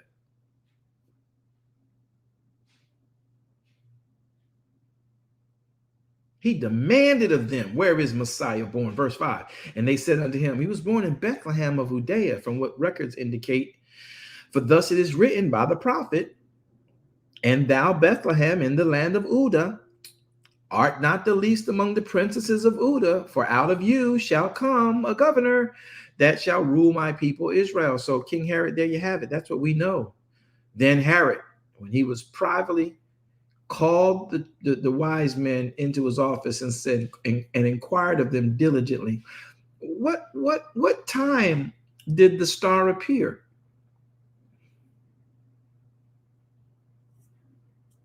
And he sent them to Bethlehem. He said, why don't you guys go down to Bethlehem? Our scribes tell us that it's down in Bethlehem. Why don't y'all go search diligently for the young child? And when you find him, since you came all this way, would you bring me word again that I may come and worship him also? When they heard the king, they departed.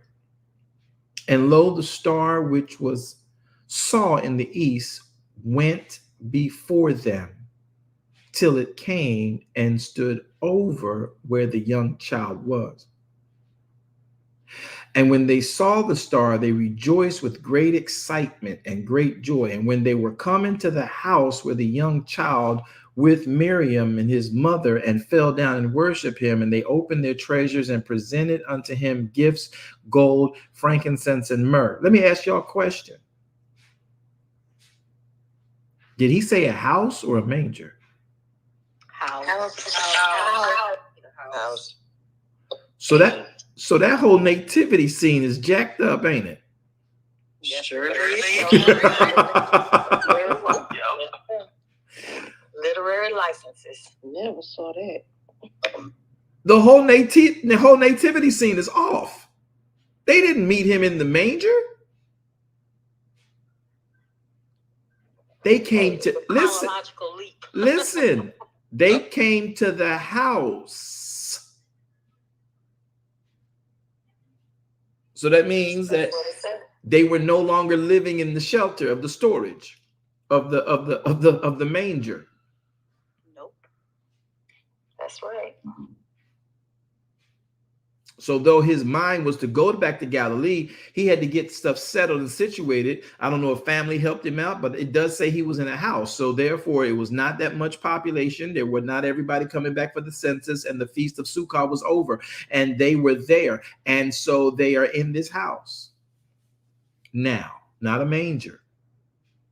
They done gone to present the baby to be actually considered Kodesh and to be redeemed. And now they come back to Bethlehem. Though it is in Usef's mind to get home to Galilee, Nazarene. But when he comes back to get prepared to do all that he's got to do, you find out that there is a storyline switch. This is why you have to read this synoptically. He says in verse number 10, when they saw and they rejoiced that they saw that star. Facebook, Clubhouse, Facebook and YouTube, are y'all learning anything? Because y'all awfully quiet over there. Are y'all learning anything? Yes, learning. Yes. Learning. Yes, learning. Look at verse number 10. When they saw, they rejoiced with great joy, and they came into the house. They came into the house. I kind of keep reading until y'all get it. Because you're like, what in the world was we doing? Why do we have the Magi out there with the sheep and the lambs? When they came into the house, they saw the young child with Miriam, his mother, and they fell down and worshiped him. And when they had opened their treasures, they presented unto him gifts, gold, frankincense, and myrrh. And being warned of Elohim in a dream that they should not return to Herod, they departed into their own country another way. And when they were departed, behold, the angel of Adonai appeared to Usef in a dream, saying, arise, take the young lad and his mother, and I want you to go down into Egypt and be there until I bring you word. For Herod will seek the young child to destroy him. When he arose, he took the young child and his mother by night, and he departed into Egypt. And he was there until the death of Herod, that it might be fulfilled, which was spoken of Adonai by the prophets, saying, out of Egypt have I called my son. Then Herod, when he saw that he was mocked of the wise men. See that chronological leap, y'all? Yes. Yes. Yes. See why you got to read it slow? Otherwise you miss these leaps. Because you're so busy trying to get revelation. It's in the slowing of it.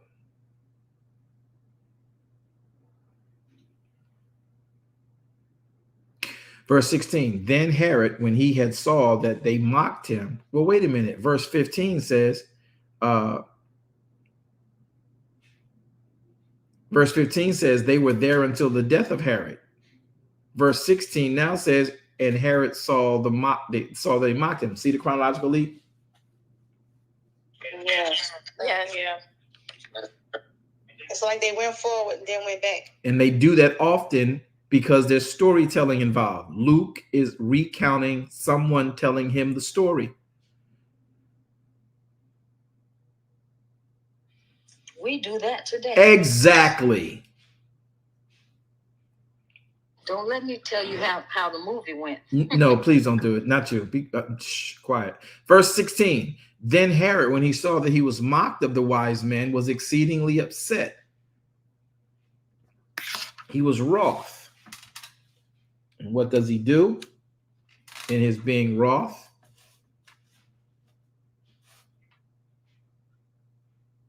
He says, y'all go find every child that's under the age of 2. And I want y'all to kill him. Oh, let me read it to y'all from verse 16. Herod saw that he was mocked.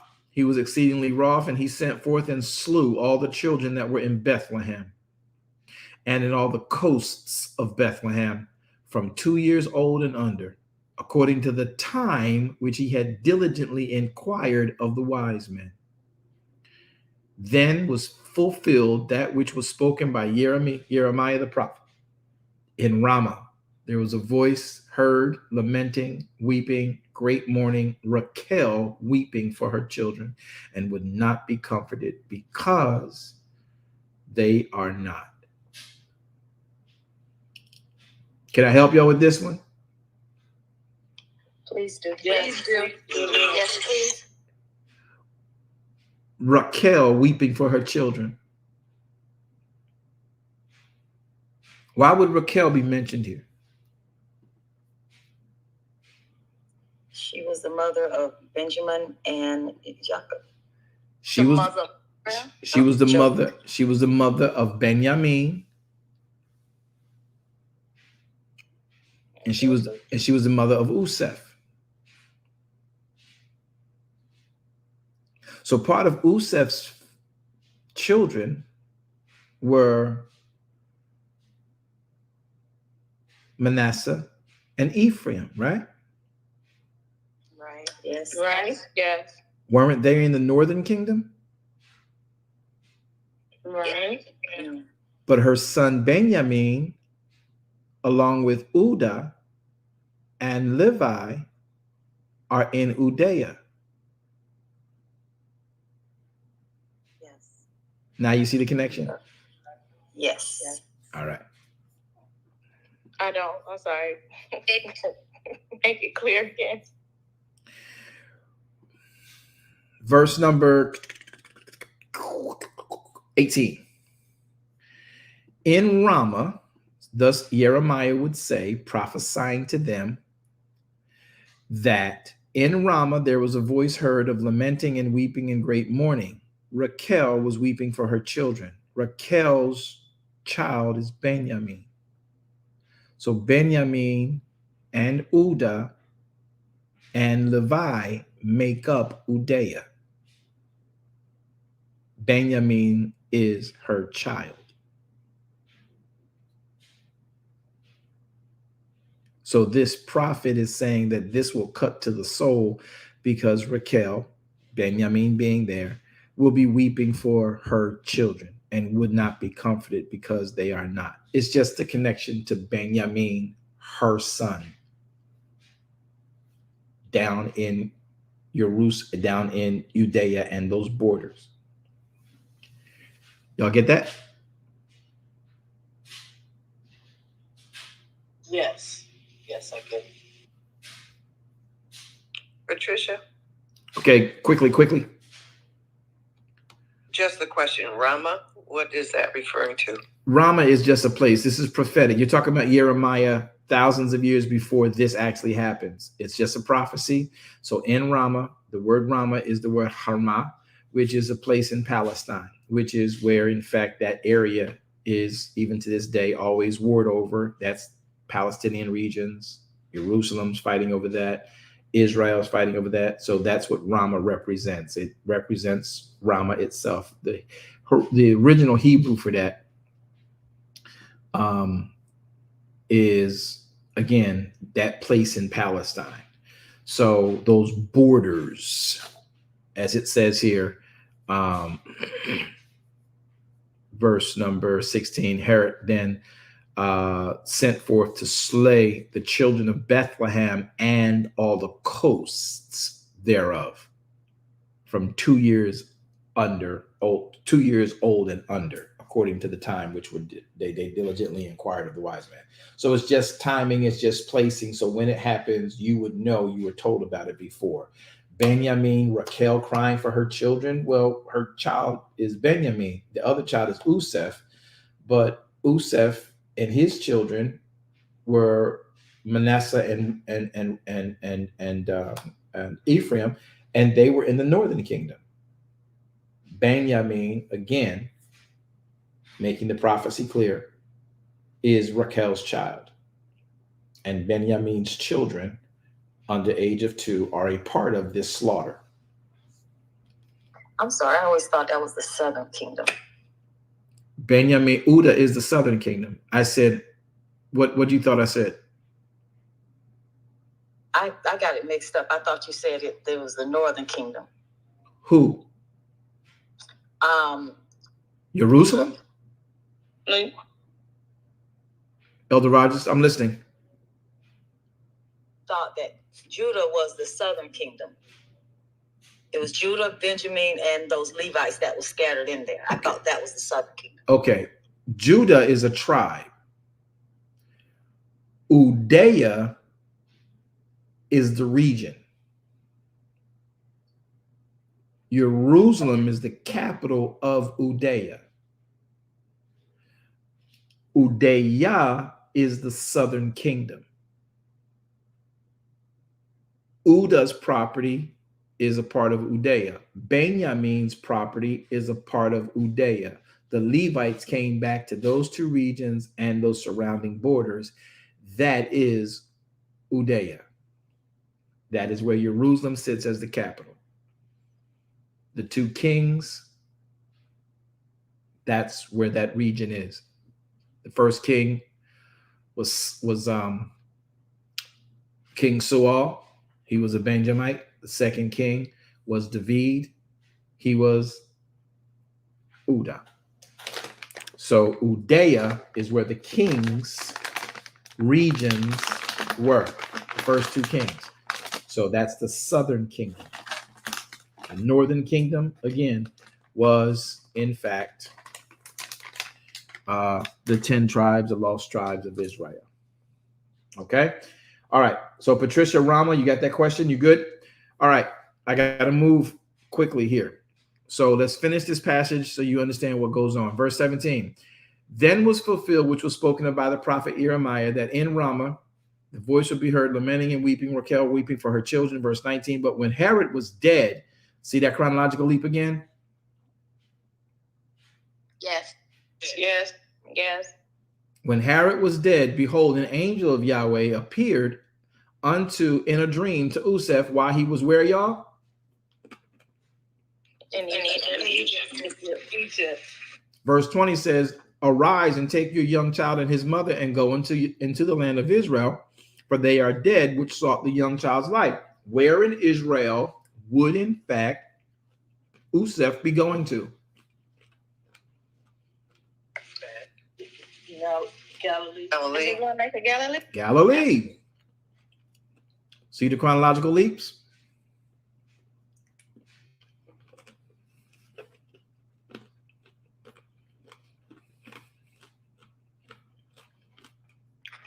Yes, sir.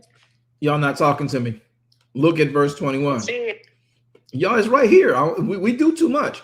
And he arose and took the young child and his mother and came into the land of Israel. When he heard that Archelaus did reign in Udea in the room of his father Herod, he was afraid to go down there.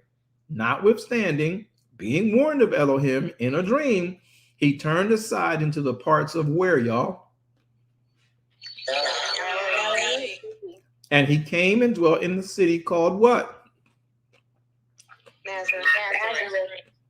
That it might be fulfilled, which was spoken by the prophets, he shall be called a Nazarite. Nazarene or Nazarite? Or is there a difference? I'm speaking from the Hebraic. This is the English. Okay, I'm sorry. Whether y'all realize it or not, y'all just learned something. A lot. Mm-hmm. Yeah, we did. Oh, I know I did. Me too.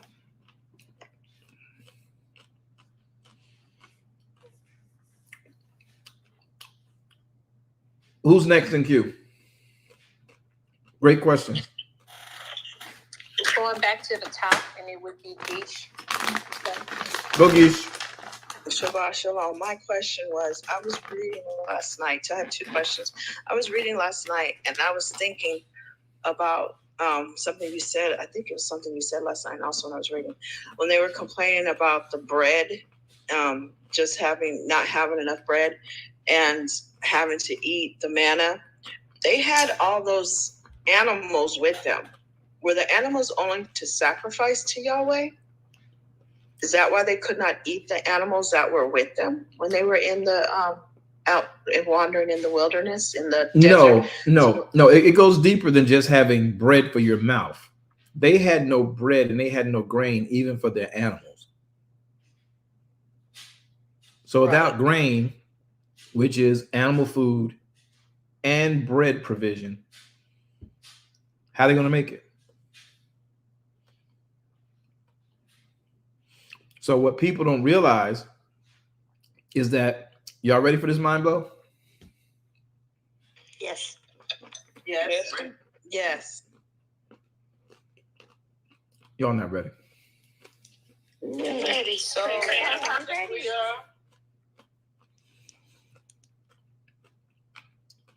How did they collect the manna, y'all? How did they collect it? Off the ground from the dew. Yeah, from the dew. They went and picked it up. Yep. And it was like a coriander seed, right? Yes. Yes. Like grain, right? Yes. Yeah. You think there was only humans out there picking up that manna? Oh, didn't think about that. Me neither. I ain't thinking about it either. Everybody and everything was in. I didn't realize that. Without bread, their flocks would die. Without grain, their flocks would die. All right. Okay, so how come they never ate any of the animals, though, too? It doesn't say they did for sacrifice. It doesn't say that they didn't. We don't. Okay. We have a lot of the concept where the animals were brought out. They were used for herding. They were used for making, meat. They were nomadic. They were used for bartering. There are a myriad of things that took place. And again, you're getting the storyline told to you, and you don't, even they knew not to eat so much meat.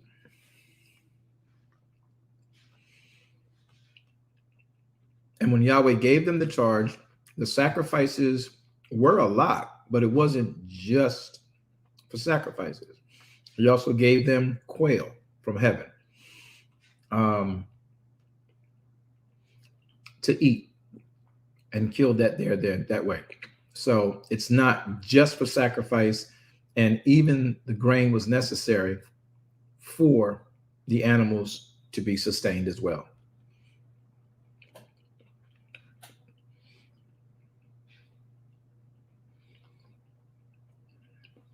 Okay, and then my second question, I was reading in... That was your second question. No, that was all long as you didn't. I was asking about the meat, actually, but you answered more on the grain. What about the meat? So I was asking you more about the meat, about them eating. How come they didn't eat the animals when they... Okay, let me make it more clear. So when I was reading the part where they complained about not having a meat to eat.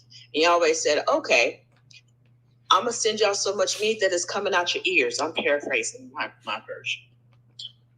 And so I was like, well, why did they have to ask him for meat if they had the animals that were there in the first place?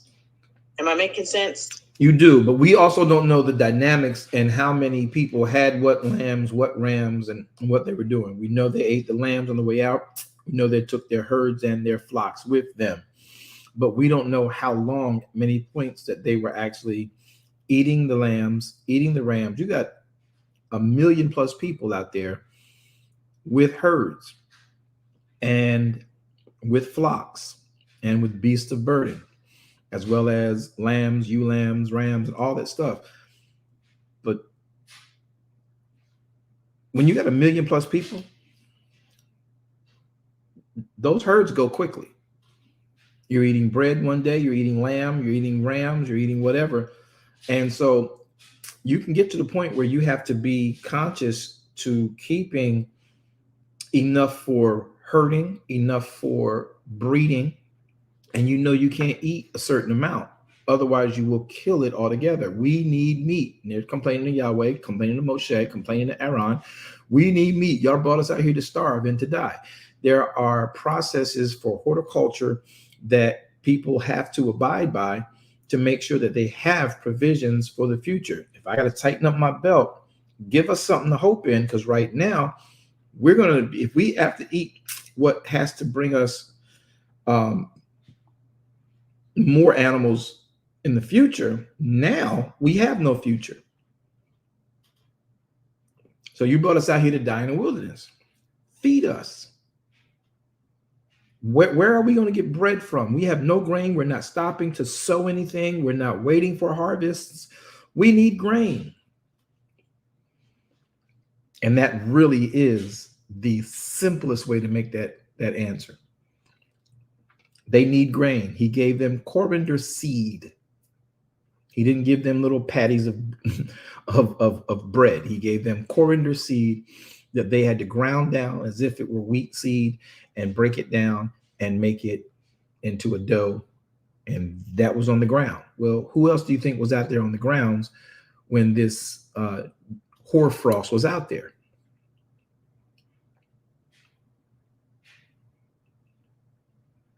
Those animals eating. Thank you. Thank you, Geesh. That was good. Can I ask my second one? You asked your second question, Geesh. Okay, you keep saying, but that's okay. It was all one, but that's okay. It was the meats. You can't eat the meats if you're running out of the meats. 3.2 million people in the wilderness on their flocks and their herds. We don't know how many days they went before they were complaining about not having bread. But we also know that they complained about not having bread and meat because they know, as farmers and as herders, you can't eat all the lamb, all the goats, because you have to be able to breed them to live. And if we eat what we got to breed, we're going to die next month. We got to make sure there is a horticultural process. And that's the thing about Americans.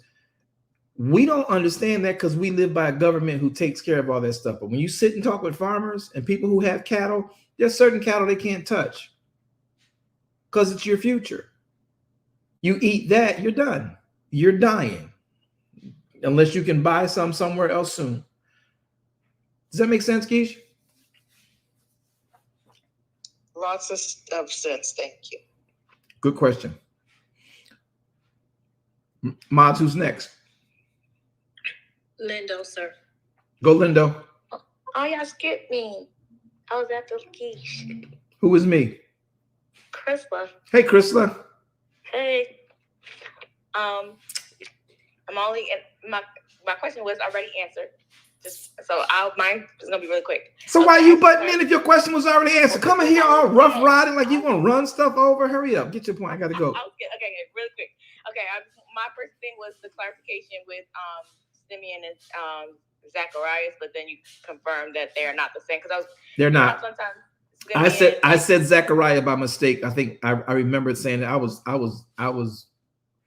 I was high in the Holy Ghost last night. I was the child little kid. I see the pink unicorn. You heard me. No, I'm just messing. Go ahead. So yeah. I think that reason why I had that question was because sometimes I think Simeon, sometimes it's Peter. So I was just wondering if this was a situation. No. Now, Kepha and Simeon and Simon are different people. They're different names. Simeon, Simon, different names. Kepha, Peter, Simon. Simeon is different. Okay. And then this was the last one. We was talking about Anna, the way that they introduced her and they were talking about her. I was gonna ask if with the fasting and prayer, I was just because it was a season of Sukkot, I was wondering if that's why they was kind of mentioning that. But then you made it clear that it was just a consecration. Yeah, for Anna, this was not just she was fasting for that day. This is what it says. If you read that story about Anna, Anna gave herself, once her husband died, after her 7-year marriage, she gave herself to temple for the last 84 years. And how she served the temple, though she was not a Levite, she was actually a prophetess because she actually studied as if she was a Levite, but she would fast and pray regularly so that she could hear if there was any shiftings and be a part of confirmations And then the people of the temple, the Pharisees, would actually, engage her. She would be one around, so much so that she just became a part of the fixtures there. But she would consecrate herself to the temple, as opposed to by fasting, as opposed to the kind of fasting most people think is, oh, she didn't eat every day. She stopped eating. She was fasting and praying so much. I bet she went on a 90-day fast and a 100-day fast. She was fasting because she kept herself from the streets, kept herself from the world. She stayed to focus on the writ and have conversations with Elohim. That's what prayer and fastings are about. Does that make sense, Crystal? A lot of sense. I think like us or organizations that I was a part of, like when we did all night vigils, I remember doing like 72-hour shut-ins. Like these were the type of things that we used to use to support that. So I'm glad that you confirmed. Yeah, it's necessary. Yeah, it's necessary. And that's why I try to tell people, y'all stop, you trying to fast like Daniel and fast like Esther, and then you want to use this as a way to fast every day. We're supposed to be fasting like Anna did. No. Anna gave herself because she didn't have a husband. She lost her husband. She fell in love with, she found solace, and she found processing for her mourning and grief through being there in the sanctuary. And it was okay with the priests who were there because she dedicated herself. She wasn't no ruckus. She wasn't no riotous person. She wasn't no drama queen. She wasn't trying to get benefits and bonuses. She wasn't trying to get with none of the priests. She was there because she lost her husband of 7 years. She had integrity. She had character, and they allowed her to be there so she would be able to consecrate herself from the world and be found there, given over to the study of the writ, given over to hearing from Elohim in seasons, i.e. Pesach, Shavuot, Sukkah, and some of the actual priests and Kohanim actually engaged with her in certain times. And that's how she has that status of prophetess, and everybody could respect her because they knew she was real about this, like she was a Levite. All right. Good answer. Good question. Thank you. Who's next? Lindo, sir. Lindo, go.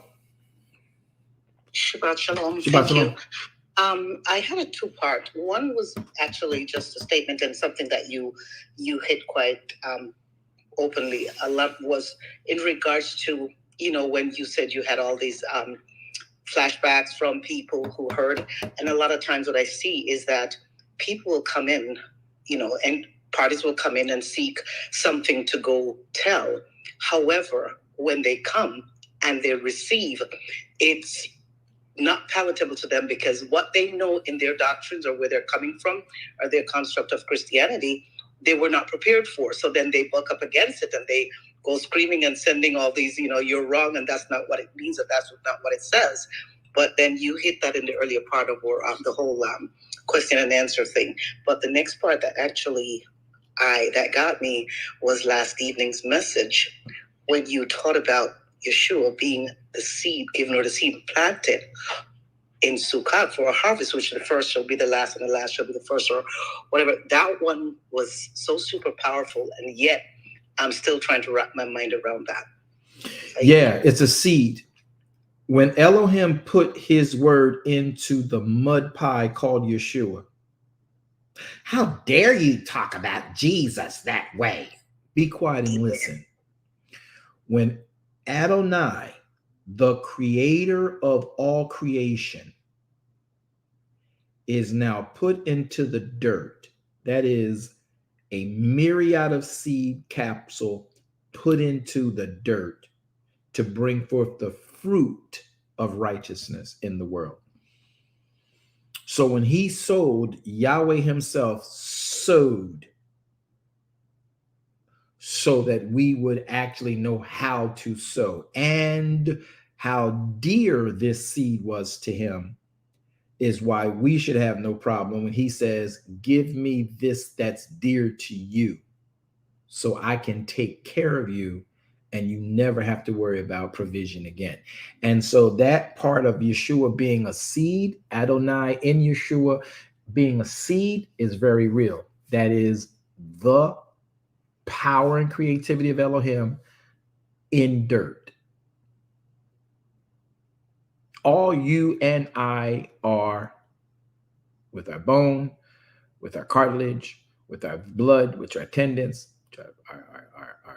our sinew. All we are is mud pies walking. And if we let the word seed in us, we will produce the fruit of righteousness. That's why you and I are considered trees of righteousness. Very important thing. Extremely important thing. Great point. And I'm glad that stuck with you, Lindo. Keep letting that marinate. Keep reading the writ like I know you be doing sometimes. Like I believe you be doing, rather. And watch that evolve into even greater. Yeah. All right. Who's next? Wanda Clark, sir. Clark, go. Shabbat shalom. Shabbat shalom. Oh, wow. I thought they forgot about me. I was just going to sit here and listen because it's been so good. Okay. I'm going to go back to, give me a minute, Apostle. We ain't got a minute. Come on. We got a service at 7:00 to shut down Sabbath. We might have to finish here. So you got 30 seconds. Go. Okay. This goes back to when Unstoppable was talking about how she didn't understand, how people can come and listen. And this is what Ruach had said to unction me.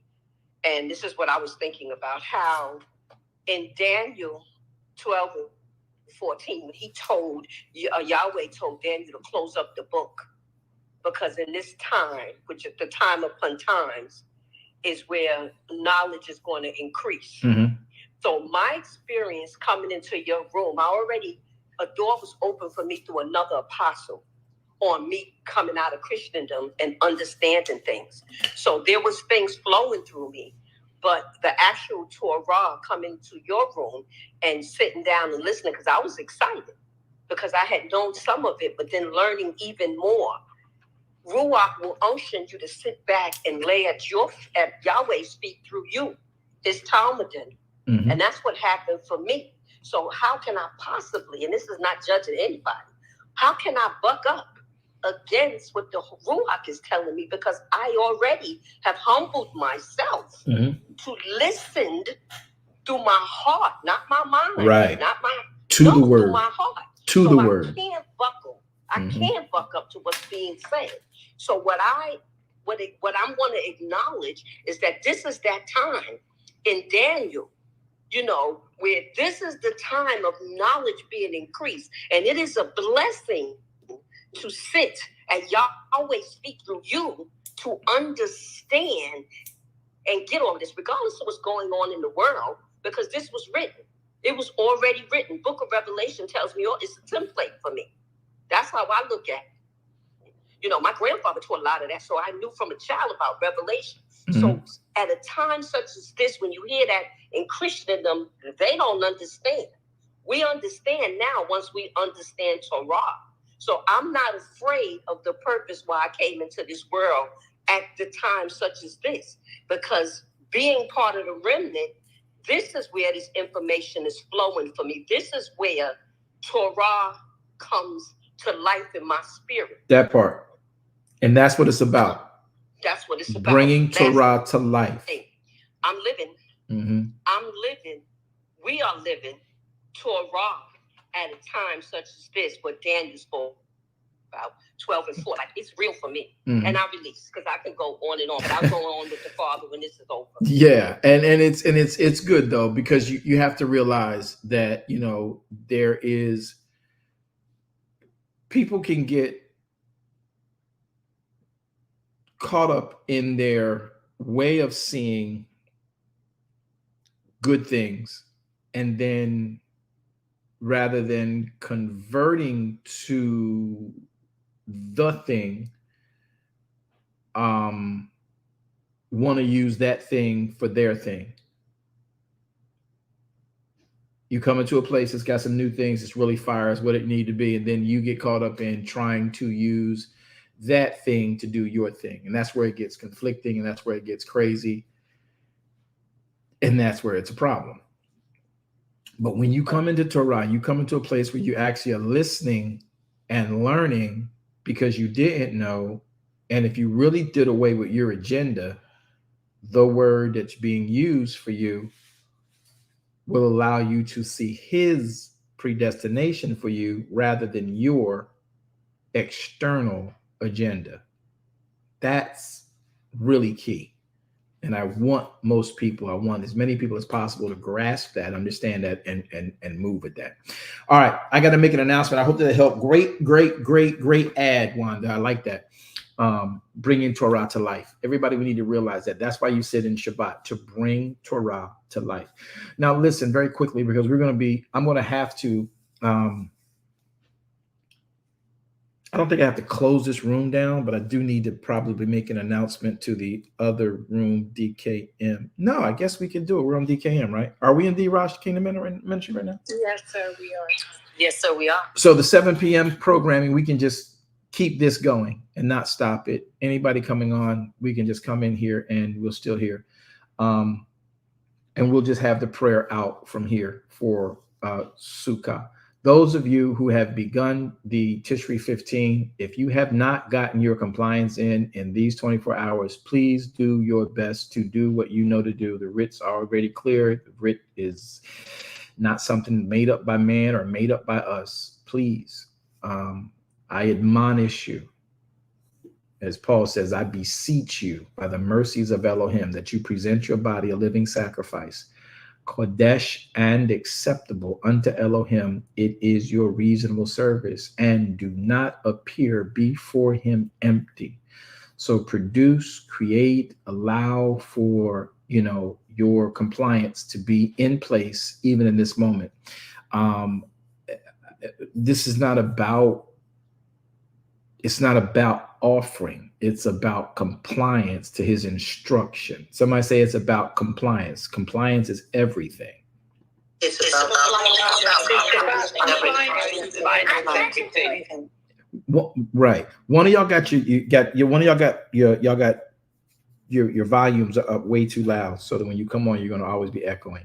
But it's very important to know that it's about compliance. So I'm going to put up here the banner. So for those of you who have not yet gotten in your seed, those of you who are on Clubhouse and have now understood that this season is his, it's real, it's the time to make him the master and the actual Lord of your harvest.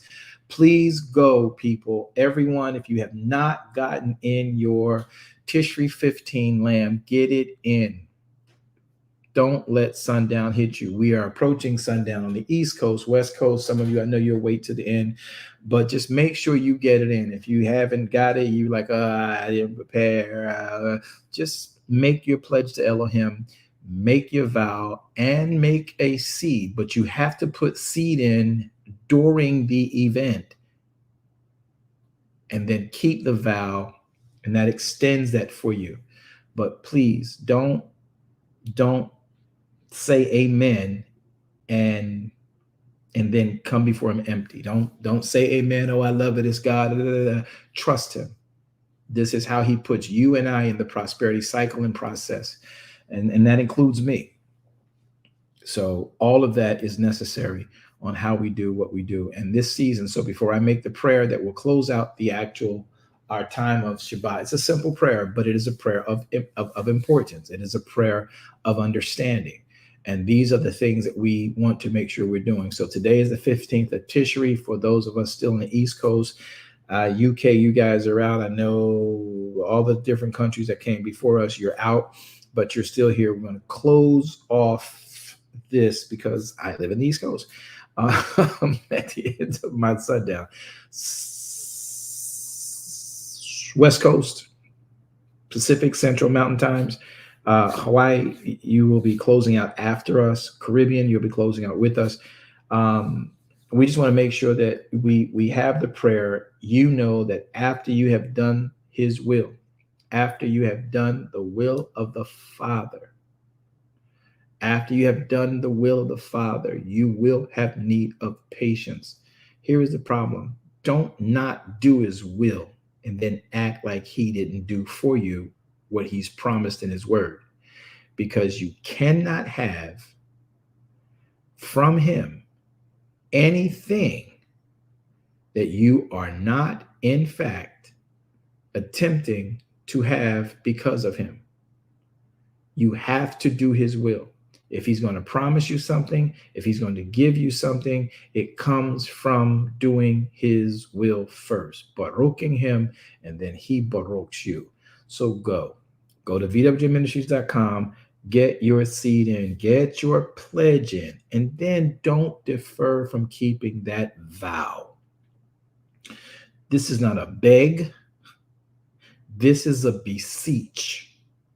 I feel like Paul right now. I beseech you, therefore, brethren, by the mercies of Elohim, that you present your bodies. We've done that. A living sacrifice, holy and acceptable unto Elohim, which is your reasonable service. And if you've kept his word, you know that in this day, Devarim 16, you do not appear before him empty. Compliance with the instructions are everything. Your lamb this day throughout the next to the 22nd is your reasonable service. But this day in particular, we gather as we have done and are doing in a Kodesh Mikra. Do not appear before him empty. You know what need be done. Get that part accomplished. Elohim wants to bless you. And you're not buying blessings. It's just compliance to his instructions. That's what it's really all about. So make sure it doesn't matter if you do or you don't. It is between you and Elohim. You know where you are. You know where he is with you. Make sure that you and your time with him are working to budget for what he would to have done.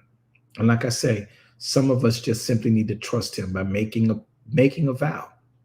Father, I know I didn't prepare like I should have because I know you already gave it to me, but I'm going to give my best offering right now, and I'm asking you to help me leave a blessing behind so I can honor you from my barn to make you the Lord of my harvest. Just trust him for it. Compliance is everything. All righty. And this is not about guilt trips for anybody or anything of that nature. Zion, this is between you and Elohim, but make sure I've learned to honor him. That's just the message of the day. So we'll be praying in about half an hour to close out this time in this service for Sukkah, the first day of a 8-day weekly celebration. Some of you have been off and took off all these days. Yeah. That's what you want to do. And that's what we want to make sure we are doing. Make sure, remember what he's asked for. He's asking for a lamb on those days. And definitely will be coming back on the 22nd, which is the 6th of October at sundown. Do not be here. And be prepared to bring your body, presenting your body a living sacrifice, and don't come before him empty. Compliance is everything. I like that, Simone. I proclaim Sukkah. I too proclaim Sukkah. Anybody want to take a break just to proclaim Sukkah while Sukkah is still in us?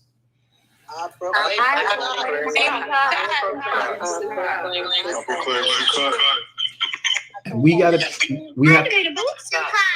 have to trust Elohim for what he does by his word and his process. I love it when the children proclaim Sukkah. I love it. All right. What was our next question? Everybody check your mics. Make sure you're on mute. Mods, what's our next question? Veronica, sir. Veronica. Shabbat shalom. My question goes back to when we were talking about circumcision. You talked about how the Jews kind of incorporated this, and now it's like a thing that we do in the hospitals and whatnot. But I guess my mind was like, but it's an immediate thing, but aren't the 8 days a significant thing that we don't do? Did I not ask that question right? You're talking to me when you say that. I got 8 ways of looking at that. Say your question again. Don't feel you need to redo it, but just repeat it.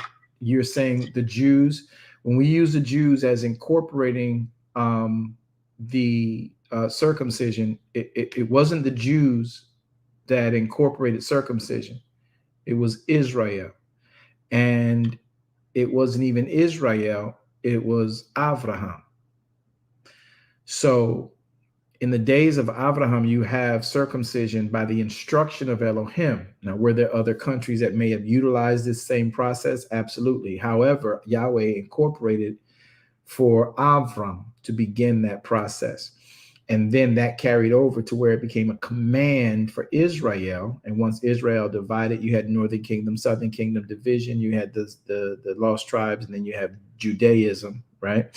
And that's where you get Jewry from, and that's where you get the Jews from, but that's just a segment of Israel. So it wasn't given to the Jews. However, the Jews, being as hard joined to the synagogue as they were, they began to, through the Torah and through the sages and through the different books they put together in surmising the Torah, they used both attorneys or lawyers, we call them, as well as scribes to start making their points and conveniencing the Torah in all different types of scenarios. And then you have the halakha created. Now, they did the same thing let's fast forward to today's time, in modern times, particularly with, in fact, let's just say the American culture. We have a lot of Jewish individuals who live here, a lot of Torah observance. We have Hasidic, we have Sephardic, we have Yemenin, we have Mennonites, we have a whole bunch of Messianic, we have Orthodoxy. So we have a whole lot of Torah observant people, and they are, in fact, really stitched into the fabric of America because they are lawyers, they are accountants, they are politicians, they are financiers. So all that is crucial to a world and an economy to go. They are in the medical, they are in the psychological realms and arenas with very rich entitlements and very well educated. So they begin to process for us and cause a procedure for us of incorporating their practices into our civilization. America is not about Jews, but the Jews are also huddled masses. And if it wasn't for the Jews in America, George Washington would have never beaten the Redcoats. Because the Jewish population at the time America was on a very pivotal time of the war, George Washington got a loan from the Jewish community for back then $4 million so that they could buy metal to make the pellets that go into the guns. And if that procurement did not happen, which gave them a foot into the politics, gave them the foot into the government, and gave them a foot into the inner circles of America, now that they've helped to secure a great deal for America, we have our liberties. So that whole storyline is put in because those very types of actions help to form what America is. And since they were so pivotal in that, they also now are a part of the politics, a part of the legal, a part of the legislation, a part of how we write policies up, and a part of the medical and all of that. So they stitch in their Torah observances. Not everybody, George Washington and all those people, were Torah observant. Some of them were into the Masonic, some of them were into some other mysticisms and what have you. So they found ways to incorporate good policies. The judicial system is still the best judicial system on the planet because it comes from some lawyers, i.e. Jews, who knew how to write it in a way that it made sense to the people and it could be complied with easily. And thus you have the 10 Commandments as the actual foundation for the judicial system of America. And the 10 Commandments come from the Torah. They didn't give the whole Torah. They just gave the 10 Commandments a good starting place. And that's how that began to happen. So with that same process filtered in legislation through the medical arena. And once medical arenas made it scientific and science made it medical, I should have said, science made it medical, they found a value medically, scientifically, and for the sake of insurance, so that it could be something that you do in the hospitals when every child is born. Now we're to the point where we've been doing it so religiously under the medical clausing that we forgot it came from a spiritual covenant, and we don't even practice the covenant. We just practice the medicinal. And so there we are with that. That was a very long response to your thought and question. I am not certain I answered your question, but I think that I brought us back to why you say that the Jews were a part of incorporating circumcision into your culture, my culture, which is America, and in other cultures around the world. So UK ain't far off, and Caribbean ain't far off. All of that works together, and a lot of that stuff does come from Torah. If you really take the moment to go back over it and look at its history, who wrote it in, you'll see it came from their cultural preferences. So, Veronica, I hope I didn't talk too much. And you did kind of answer my question, because my question was in regards to circumcision. Like now, you have a baby boy, they do it almost immediately rather than waiting the 8 days. And You kind of said, because they're more geared towards the medical aspect of it and forgetting the whole spiritual and covenant side of it. Correct. And that's what we do. We hijack a lot of stuff.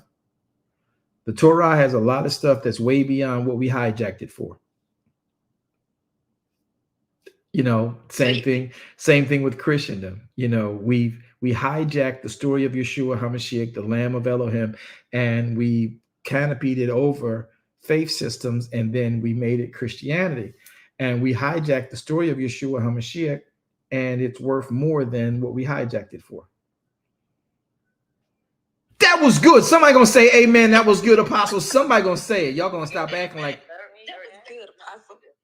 Yes, very good. Thank you, sir. You did answer my question. Thank you for answering the question. All right, who's next, y'all? Daphne is next, sir. What's up, Daphne? Tell Ron I said, what's up, Daphne? Where's she at? Yeah, I got your Apostle. No. Tell Ron I said, what's up first. Ronnie get my respect. Man, Ronnie, respect Ronnie. Apostle said, what's up? He better be tuned in too. Yeah, he is. He downstairs though. We can't be together. Tell him my house.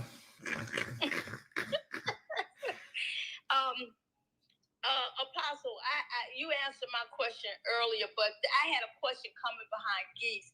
So that's where in the commandment it comes in when you just gave us that example of not only the people, the human gathered the coriander seed and everything, it was the animals also. So that's why Yahshua put into place everything must cease and delight in him and stop.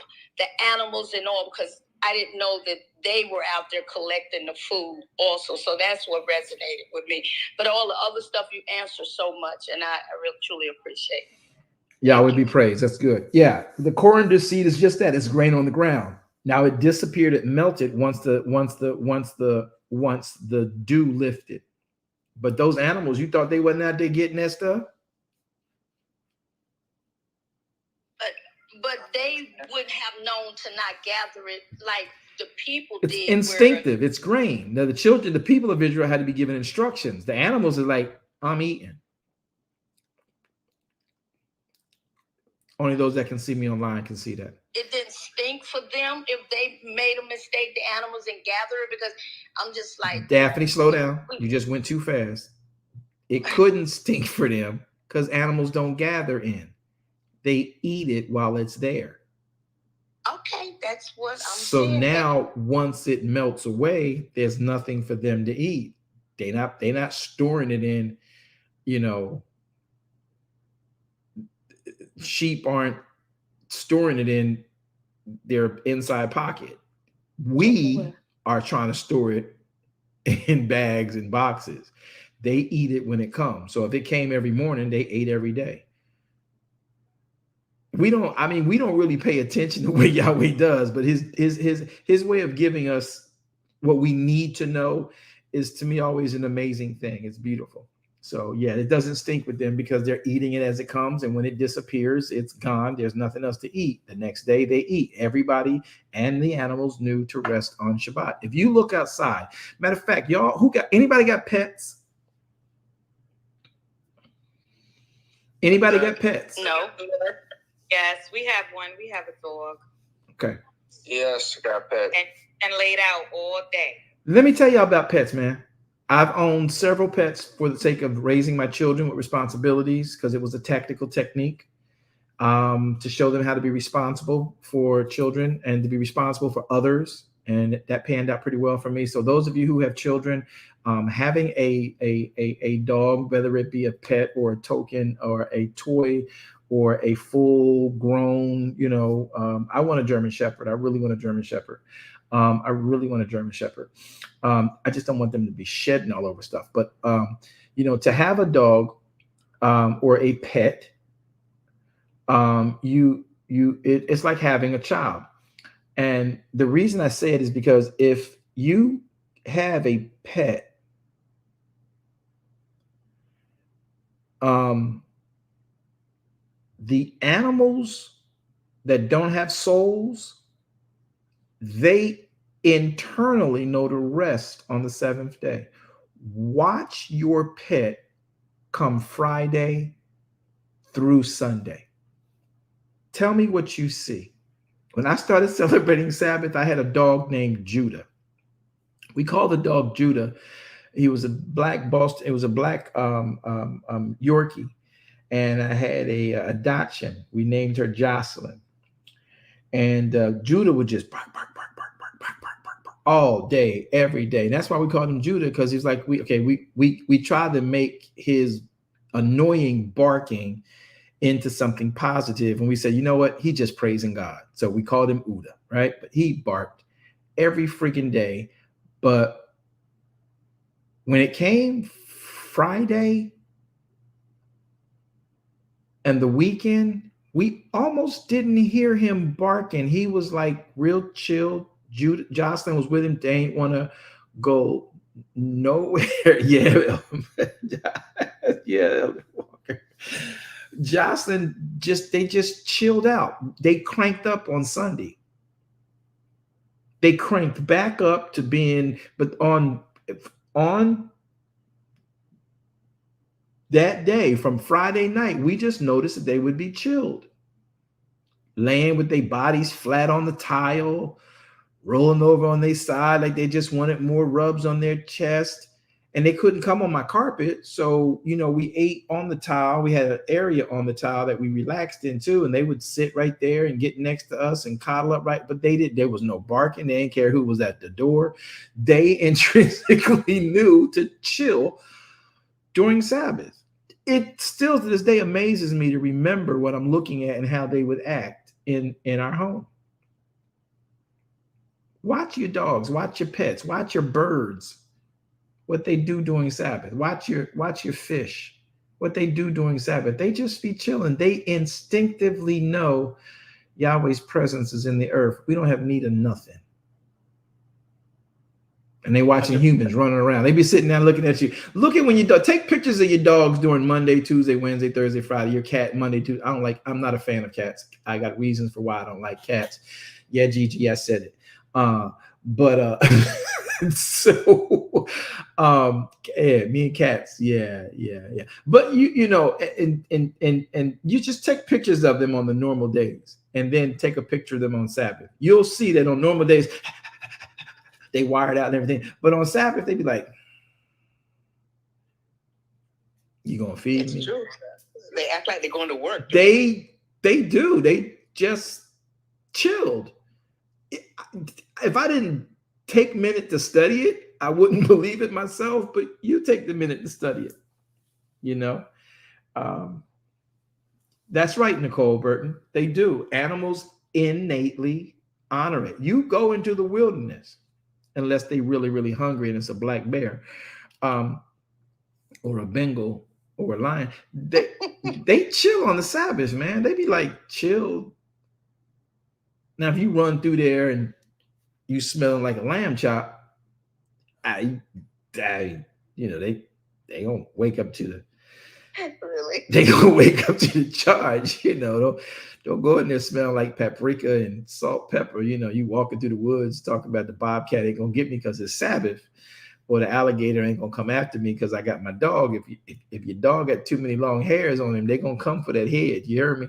So that's just the nature of things. But they naturally are in a much lesser aggressive mode on Sabbaths. I didn't believe it until I looked at it myself for like 2 months. I'm like, wow. So just don't believe me. Try to take a picture, maybe just 3 pictures in a week, 2 of them during the weekday and 1 of them during the weekend. Do that for like 3 weeks and look at the difference and date the pictures, Sabbath or not Sabbath. And then look at the Sabbath photos as compared to the weekly photos. I promise you, they in work mode and then they in chill mode.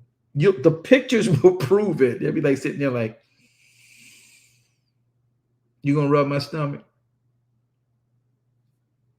And then Tuesday, they're like, yo, what we doing? Where we going? We walking today? Where the food? Where the food? Who's at the door? Why they at the door? You know what I mean? All right. It's 100% true. I could prove it. Yeah. So I'm saying, if you pay attention to it, you'll see it. I promise you. All right. Mods, who's next in queue? Real quick. We got 7. It's almost 7 o'clock. We got to get ready to do our prayer. Who's next? Last one, sir. Danielle. We have a last one? Absolutely. Shada. Eglo. All right. Danielle, what's good? She not here no more. Danielle. She's here. We put her to sleep. I'm sorry, I'm here. My fingers are wet and I couldn't get to the microphone. No problem. I had a couple of questions. Wait, I need to get to my notes. Yeah, breathe, child, breathe. You in Sabbath. Child, slow down. You good. Just messing with you, Danielle. Okay, so going back to I had 2. At the beginning, you were talking about how we're not supposed to be running after spirits and all of that. But to be honest, that's what I've always been taught. And it's kind of hard to come out of it, right? So my questions to you is how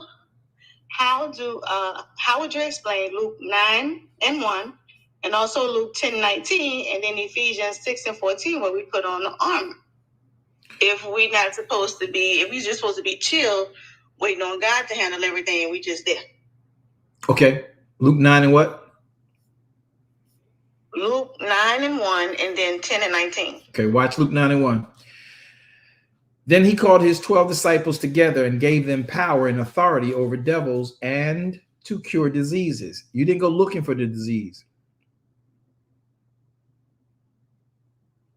Remember, when the enemy comes in, Elohim lift up the standard. Remember, when your enemy comes in one way, because of the authority in you, they will depart 7 ways. You ain't looking for him. You ain't going out to find him. You ain't on the battlefield for him. That's Luke 9:1. You said also 10 what? 10:19. Good. Look at Luke 10:19 now. It says, behold, I give unto you power to tread on serpents and scorpions and over all the power of the enemy, and nothing shall be by any means harm you. So when you're looking for trouble, that's different. But when something is trying to harm you, it's looking for you. Again, you're not looking for trouble. You're not looking to chase demons. He ain't give you power so you can start a war. He didn't give you a gun so you can go and shoot somebody. He didn't give you a bow and arrow so you can go after somebody because you want to. So when he tells you that he gave you power, that's what he gave you the word. Because if your hedge is cracked, that's a protection for you. The serpent will bite. You have power by his word to tread on what's beneath you. Serpents are beneath you. Spiders typically are beneath you. Scorpions are typically beneath you as well. You got power to tread on them. Don't even worry. Just keep walking in the word. Just walk by faith. Keep moving. You'll be good. And your last one, Ephesians. You said Ephesians 6? Yes, sir. 14 through 17, where he's talking about the armor. Oh, I'm getting ready to go there. I know. Y'all ready? Watch. Look at verse number 11. Verse number 10 says, let's start at verse 10. Put it on the screen so y'all can see it. Verse 10. Y'all ready? 6:10. Look at what it says. Finally, my brethren, be strong in who? Adonai, right? Right. Yeah. So be strong in what? Be strong in the word, right? Okay. And be strong in his power. Of his might, not yours, his. Verse 11. Put on the whole armor of Elohim that you may be able to stand, not run, against the wiles of the enemy. Because we don't wrestle against flesh and blood, but we do wrestle principalities, and we wrestle against principalities, powers, rulers of darkness of this world, spiritual wickedness in high places. Spiritual wickedness in high places. Because of that, verse 13, take unto you the whole armor of Elohim that you will be able to withstand, not attack, in the evil day. And having done all, stand, not attack. Stand, verse 14, because of this armor, here is its inventory. Having your loins girt about with truth, the word, having on the breastplate of righteousness, righteousness comes from the word. Verse 15, having your feet shod with the preparation of the gospel of shalom, that's the word. Verse 16, above all, taking the shield of faith, faith comes by hearing, hearing by the word, wherewith you shall be able to quench all the fiery darts of the wicked. You're the one getting shot at. You ain't shooting at nobody. But if you got this armor on, when the shots come, you will withstand. You will be standing. You will be able literally to quench any fiery dart the wicked shoots at you. Oh. And remember, the battle's really in your head. Take the helmet of salvation and take the sword of the Spirit, which, by the way, is the word of Elohim. Talking with God, praying always with all prayer and supplication in the spirit of the word, watching thereunto with all perseverance and supplication for all saints.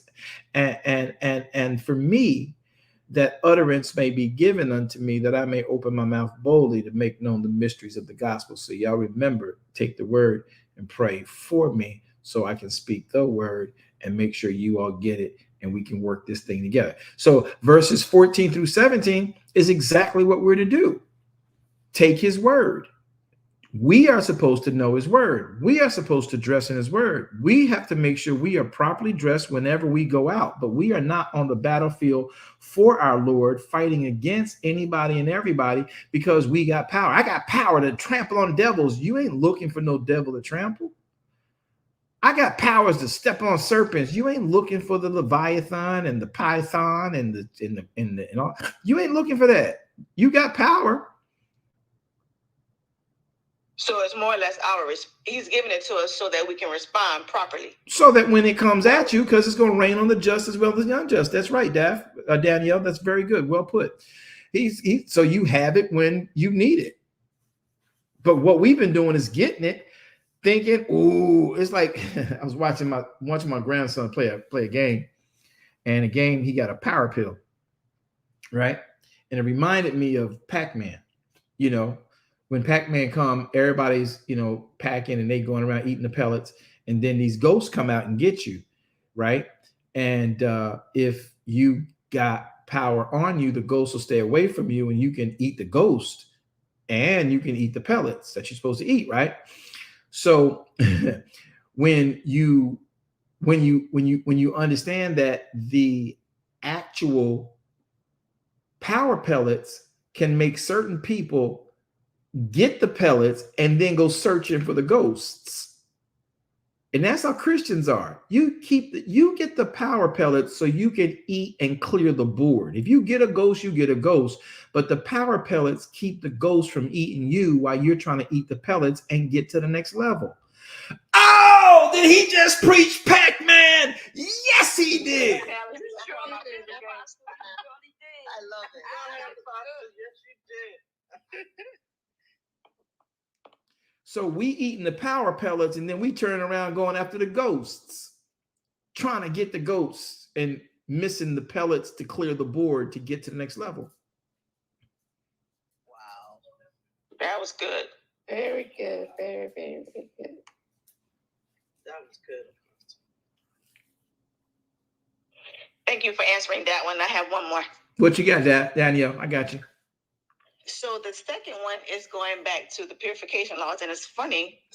Someone else had questions about that because I woke up with that playing in my ear. But it was in Leviticus 15, where they were talking about the bodily discharges and whatnot. Mm-hmm. And I had to question why did they have to present a sin offering? I didn't get it. So I was kind of thinking, I was like, okay, well, maybe is it they were sinning when they had sex and the bodily discharge is maybe a disease or something. I don't know. Can you explain, please? Well, now you're in a different area because you're talking about uncleanness. But there is a sin offering in the child in Leviticus 12 connected to the cleansing process for the woman via male child or female child. So there is a sin offering connected that you do want to be like, well, why did I have to give a sin offering? It ain't my business. Yahweh said, give a sin offering. When Yeshua comes, he'll be the propitiator for the sin offering. Listen, y'all, even Yeshua, if you notice, had to give that offering when they had to give that on his behalf when he was born, because that's how children were born. None of this changes until Yeshua dies. He becomes the lamb that takes away the sins of the world. Though coming in, he had to come in like everybody else. He had to be redeemed. There had to be a sin offering for him. Apostle, could that not be because of being born or the sin nature? That's what I thought too, Elder. It can be a part of that process. I can't say that that's not a part of it. But what I wondered was, Elohim, why? And the only thing I could think about was Adam. We're born in sin. We're shaped in iniquity. So give a sin offering. I'm also going to redeem this, but I want the first that cracks the matrix to be deemed Kodesh. Bring me 2 pigeons or 2 turtle doves and bring the sin offering as well. And that's what you do. That's what he wants. Now, to her question in Leviticus chapter 15, when we talk about the bodily fluids, that's a different processing and programming. Again, every one of those seeds, bodily fluids, is a potential life. Now whether it's that or not, there are several different. I remember a conference with some. It was an ecumenical conference, and there was a nice rabbi there that he and I got along really well, and I didn't like how the Christians were attacking him because he was Judaism.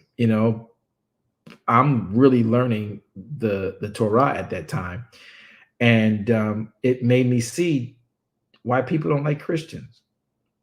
And one of the things was, we ain't got to do all them laws that y'all got to do. And I'm like, you a pastor and you supposed to be a minister globally. And this man is local, I'm local. And we're here to communicate about how we can make our faith better for people to have to stop, competing for faith. Which one of us going to get the most members and most billboards?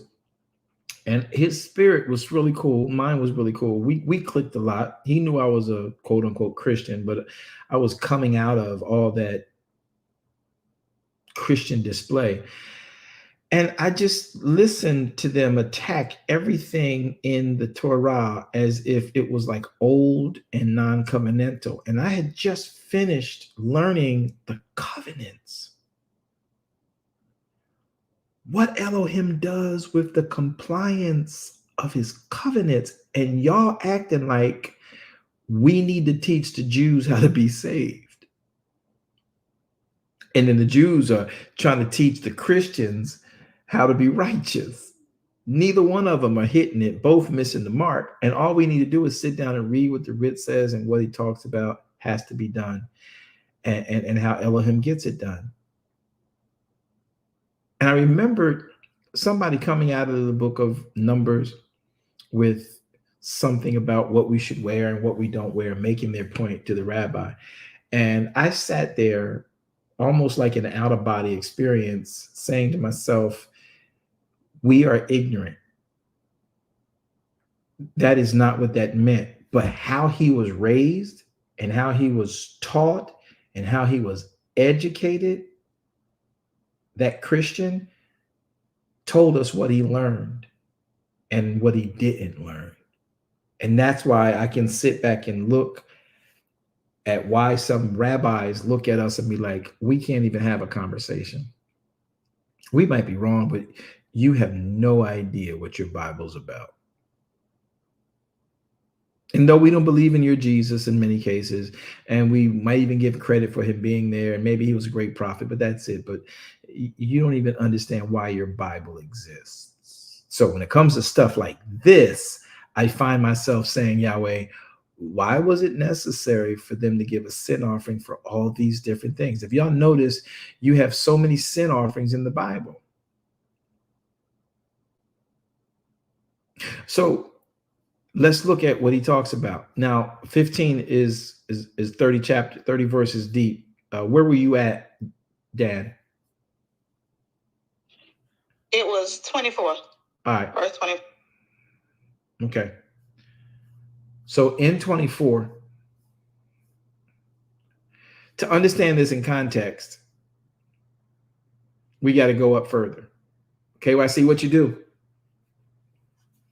3 up. 3 up. 3 up. 3 down. 3 down.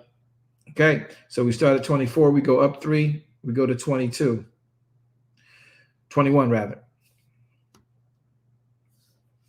Matter of fact, there's an and there. We got to keep going up. 18 says there's also. Got to keep going up. And. Okay, maybe verse 4. We might be able to stop at verse 4. It says every bed. Okay, every bed whereon he lies. So that means that there is something that went on before that. So let's go back to verse 1. Do y'all see why I did it on purpose? Y'all see what I did there? Yes, sir. All right.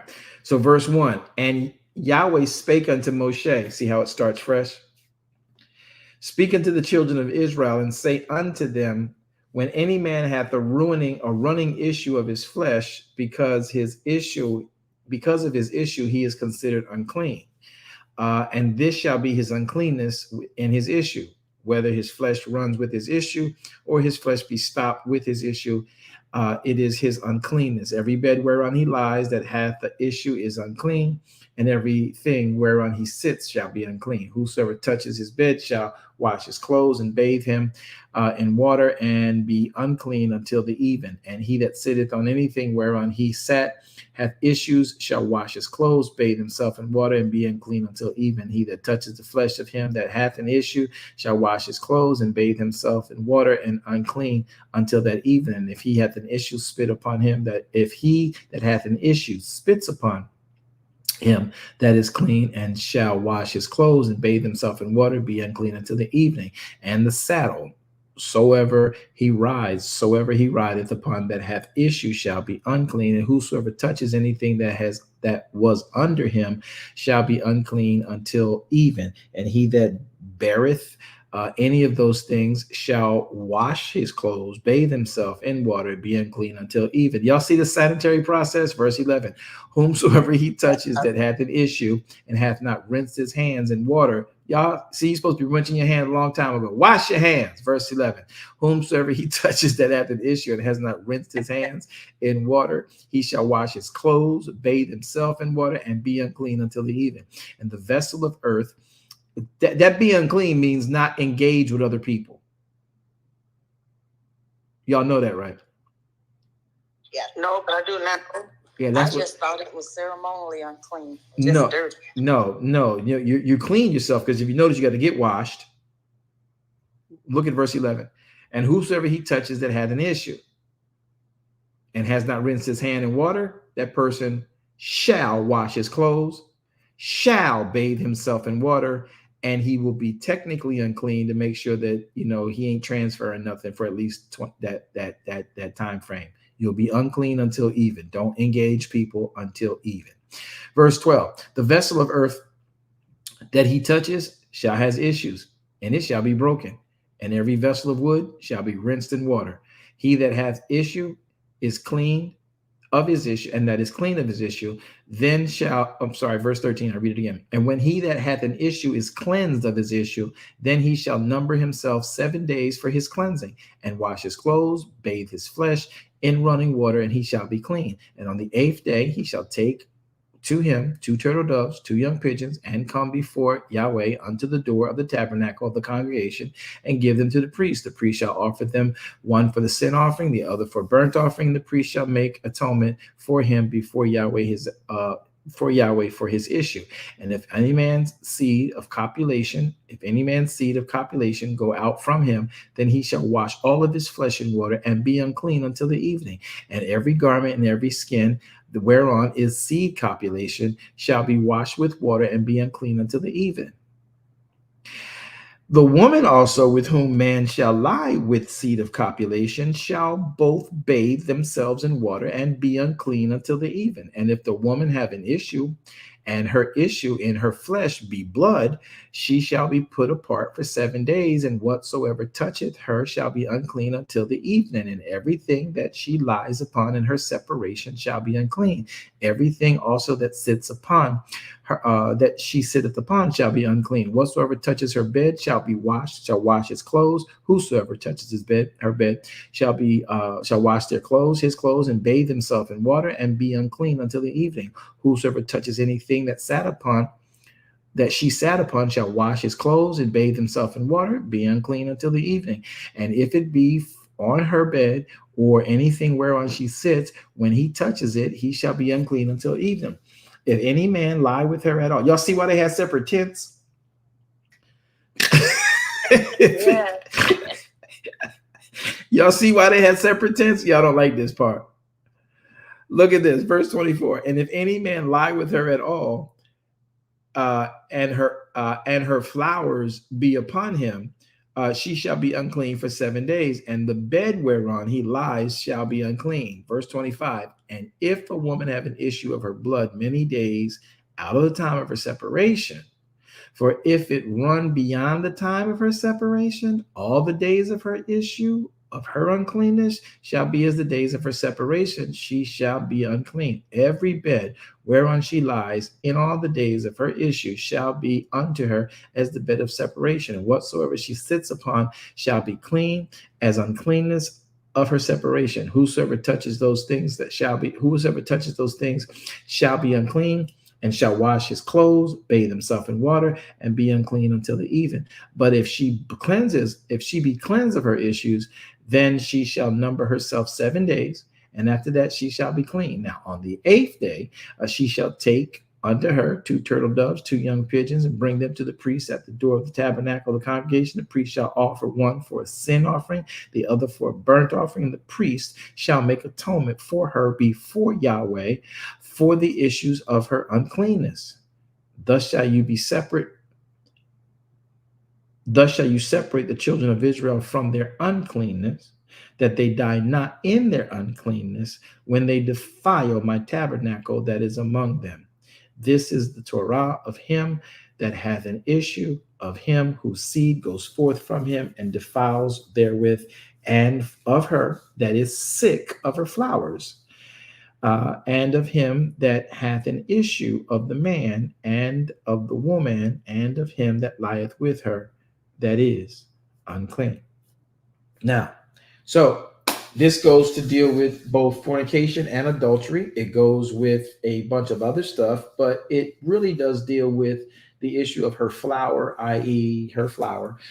If in fact she is having, like the woman had the issue of blood, There are things that happen, and back then they didn't have the medical technology we have today. But if she kept bleeding longer than which would be a traditional thing, most were 7 days, 10 days, whatever, you knew what to do. But if it continued, it went on, you were unclean. If you touched anything, they were on while they were unclean. This is why they had the separate tents, for the husband and wife whenever she would go into her time. So those 7 days be separate. 7 days later, make sure you were clean. On the 8th day, you offer an offering for your uncleanness. Now, that's what Yahweh wanted to have done. Why? We don't rightly know, but we do know that's what he wanted. He knows better than I do. That's what he wanted for them to do. We still have those issues today. We have better medicines, better ways of identifying problems, knowing what they are. We still, in fact, if there are issues, we come before the Father and we let him know, hey, here it is. The sin offerings, YAHSHUA has taken care of. If he's blessed you and done something for you, people tell you, oh, give God an offering. No, he tells you exactly what to give. When you come through and you come forward, a time of giving an offering, you have specific offerings that there are in there. For Christendom, we have a problem going back into the writ and monetizing the animals because we thought it was about the animals. And it was really about the monetization and being a blessing and sowing a seed of what we call faith to Elohim, who said, bring this to me for this issue. And now with all the shenanigans that go on in church, since you got to bring it to the priest, now that translates into the pastor. And if the pastors are not being stewards over what is being done, you got a problem bringing it and giving it. Plus, well, those were animals. The temple, like Elder Roger said earlier, the temple ain't even erect no more. What we worried about that for? But to deal with the sin piece that Danielle is talking about, if you read 2 chapters before this, you'll start to see in Leviticus some of the things that were also incorporated with fornication, adultery, and when they give this in a very PG version, but it's very cryptic. If his seed go out, clearly we're talking about ejaculation. If his seed go out, it doesn't indicate whether it goes out properly or goes out under a fornication or adultery, or if it goes out under self gratification. It just indicates if that seed go out, this is what you need to do. And it also talks about if there be an issue where we have a running of blood or whatever, then this is an unclean thing. You don't touch the unclean thing. You don't touch the unclean person. You stay from engaging. You wash your clothes, wash yourself, wash your hands, sanitize, go be separate, stay by yourself until evening, and really gives you chance to be introspective of how you got there, because you can't engage with people until even. You can't go out. You are considered unclean, meaning in some instances you had to cry unclean, unclean until even. So not being in that culture, but understanding some of the ways of that culture from those who have, real bloodline connections to those cultures, it's amazing. But Danielle, I don't know why it was for sin. I'm like Elder Rogers and Apostle Walker. We're dealing with the fact that we are born of sin. We are born in sin. It doesn't seem like there was a transgression of sin in these issues when he says, if the seed should go out of man or go out of woman, there you gotta be cleansed for that. So that, I know I got children on the line, so I got to be cool. When y'all get each other to those points, and if it's not a proper relationship, that would be transgression. If it's, rape, adultery, fornication, or whatever. Now, if it's in the marriage bed, that's a different process, right? The marriage bed is undefiled, right? And that's what he was telling them in that book. But when you are not in proper covenant with partner, then these things are transgressive. So sin, I can see that being incorporated as well. But that's the best I can say about it. Did I say too much and not say enough? I got you, Apostle. That was too long. Thank you. She was like, man, shut up. That was good. She was like, man, be quiet. She was like, man, you just talk too much. You got too much rest, man. Go back to sleep. That's what you said. I heard you, Danielle. Go ahead. Thanks, Danielle.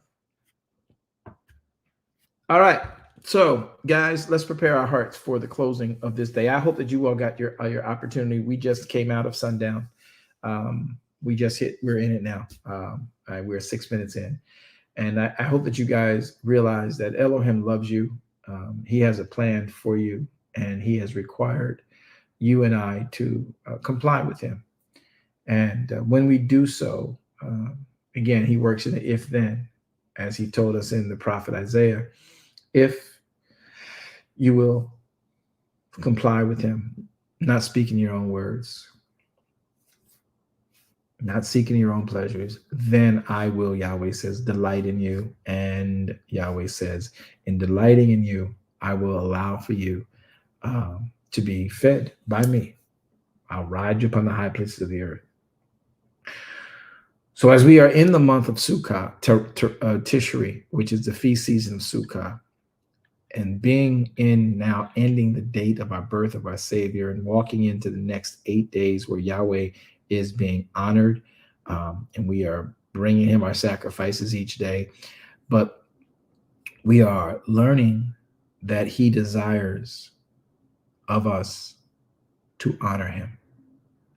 The prayer, the simple prayer, and I've stopped saying it in Hebrew only because it confuses a lot of Christians or causes them to think they need to do it themselves. I'll be reintroducing these prayers to you guys in the Hebrew tongue, but I wanted to make sure that those who were living this life understood that wasn't the goal to get you to speak Hebrew. The goal is to get you to understand Hebrew and the translation from Hebrew to English and get a better interpretation. But the prayer is one you've heard me say many a time, and it is the prayer that Yahweh told Moshe in Numbers chapter 6. He said, when my people, and I want to pull it up for you so you can see it, put it on screen so you can work with this. In the book of Numbers, chapter number 6,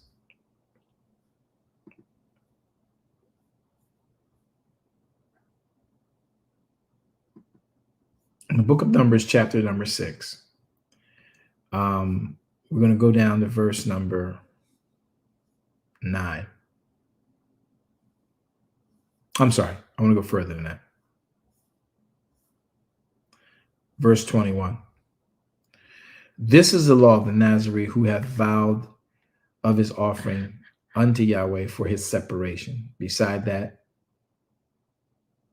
his hand shall get, according to the vow which he vowed. So he must do after mitzvah of separation.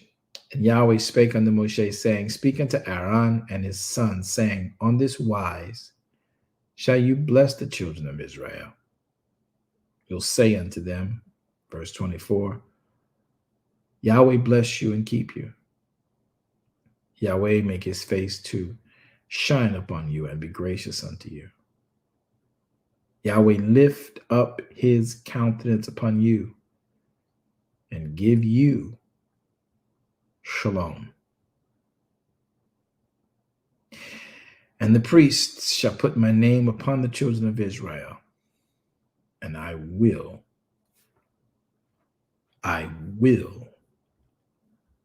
bless them. May Yahweh bless you and keep you. May Yahweh make his face to shine upon you and be gracious unto you. May Yahweh lift his countenance upon you and grant you all 13 attributes of his shalom. This we pray in the name of YAHSHUA HaMashiach. Amen. Shabbat shalom aleichem to you. And for those of you in the West Coast, we pray that this prayer meets you also at time of your departure from this particular 15th day of Tishri. Make sure you got your seed in. Make sure you got your lamb in. Compliance is everything. So keep those things true and keep his word in you so he can bless you. Remember, Ruach HaKodesh hastens to those of us who have his word in us. That's what he hastens to. Have his word in you. Love you to life eternal. Hope you guys have been blessed and empowered. And at this time, we're going to let you guys go. I'll see you tomorrow, 10:15, I think 10:30ish a.m., 10:45 a.m. tomorrow, because we're going to be doing some teachings, probably with our board in the studio when I get over there. And we'll be able to share with you all things I believe that are Elohim, and all things that you and I need to learn and understand of him in that season and in this time. There'll be still much to talk about Sukkot and what's going to be happening on the 22nd and why we do what we do over these 8 days. Stay faithful. We'll see you. Remember to come back and join us for Preceding Word, Monday, Wednesday, and Friday, 1 p.m.ish Eastern Standard Time. Then Bible Book Club on Thursdays at 7 p.m., Bible study on Wednesdays at 7 p.m. And of course, we're going to be starting back up KYC. So if anybody's interested in KYC, know your calling. We'll be starting that back up, I think, in the first week of December. For those of you who'd like to be a part of that coursing, there is a monetary fee that goes with that. There are scholarships available as well to those who qualify. And we look forward to those trying to bring yourself up to a better way of reading the Bible, understanding the word, and knowing how to dissect all that is within there. All right. So at this time, we want to make sure you all are where you need to be in him today. And let's work together on getting our relationships better with Elohim. Well, I'm going to see you guys soon. We'll chat. We'll talk at another time.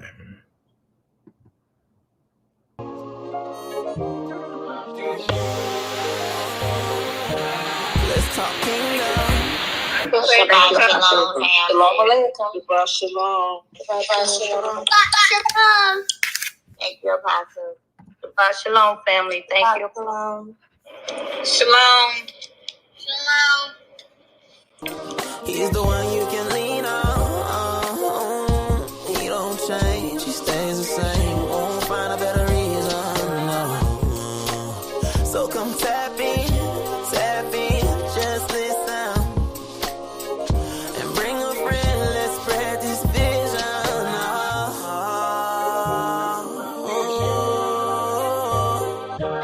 Let's talk kingdom. He's the one you can lean on. He don't change, he stays the same. Won't find a better reason, no. So come tap in, just listen. And bring a friend, let's spread this vision.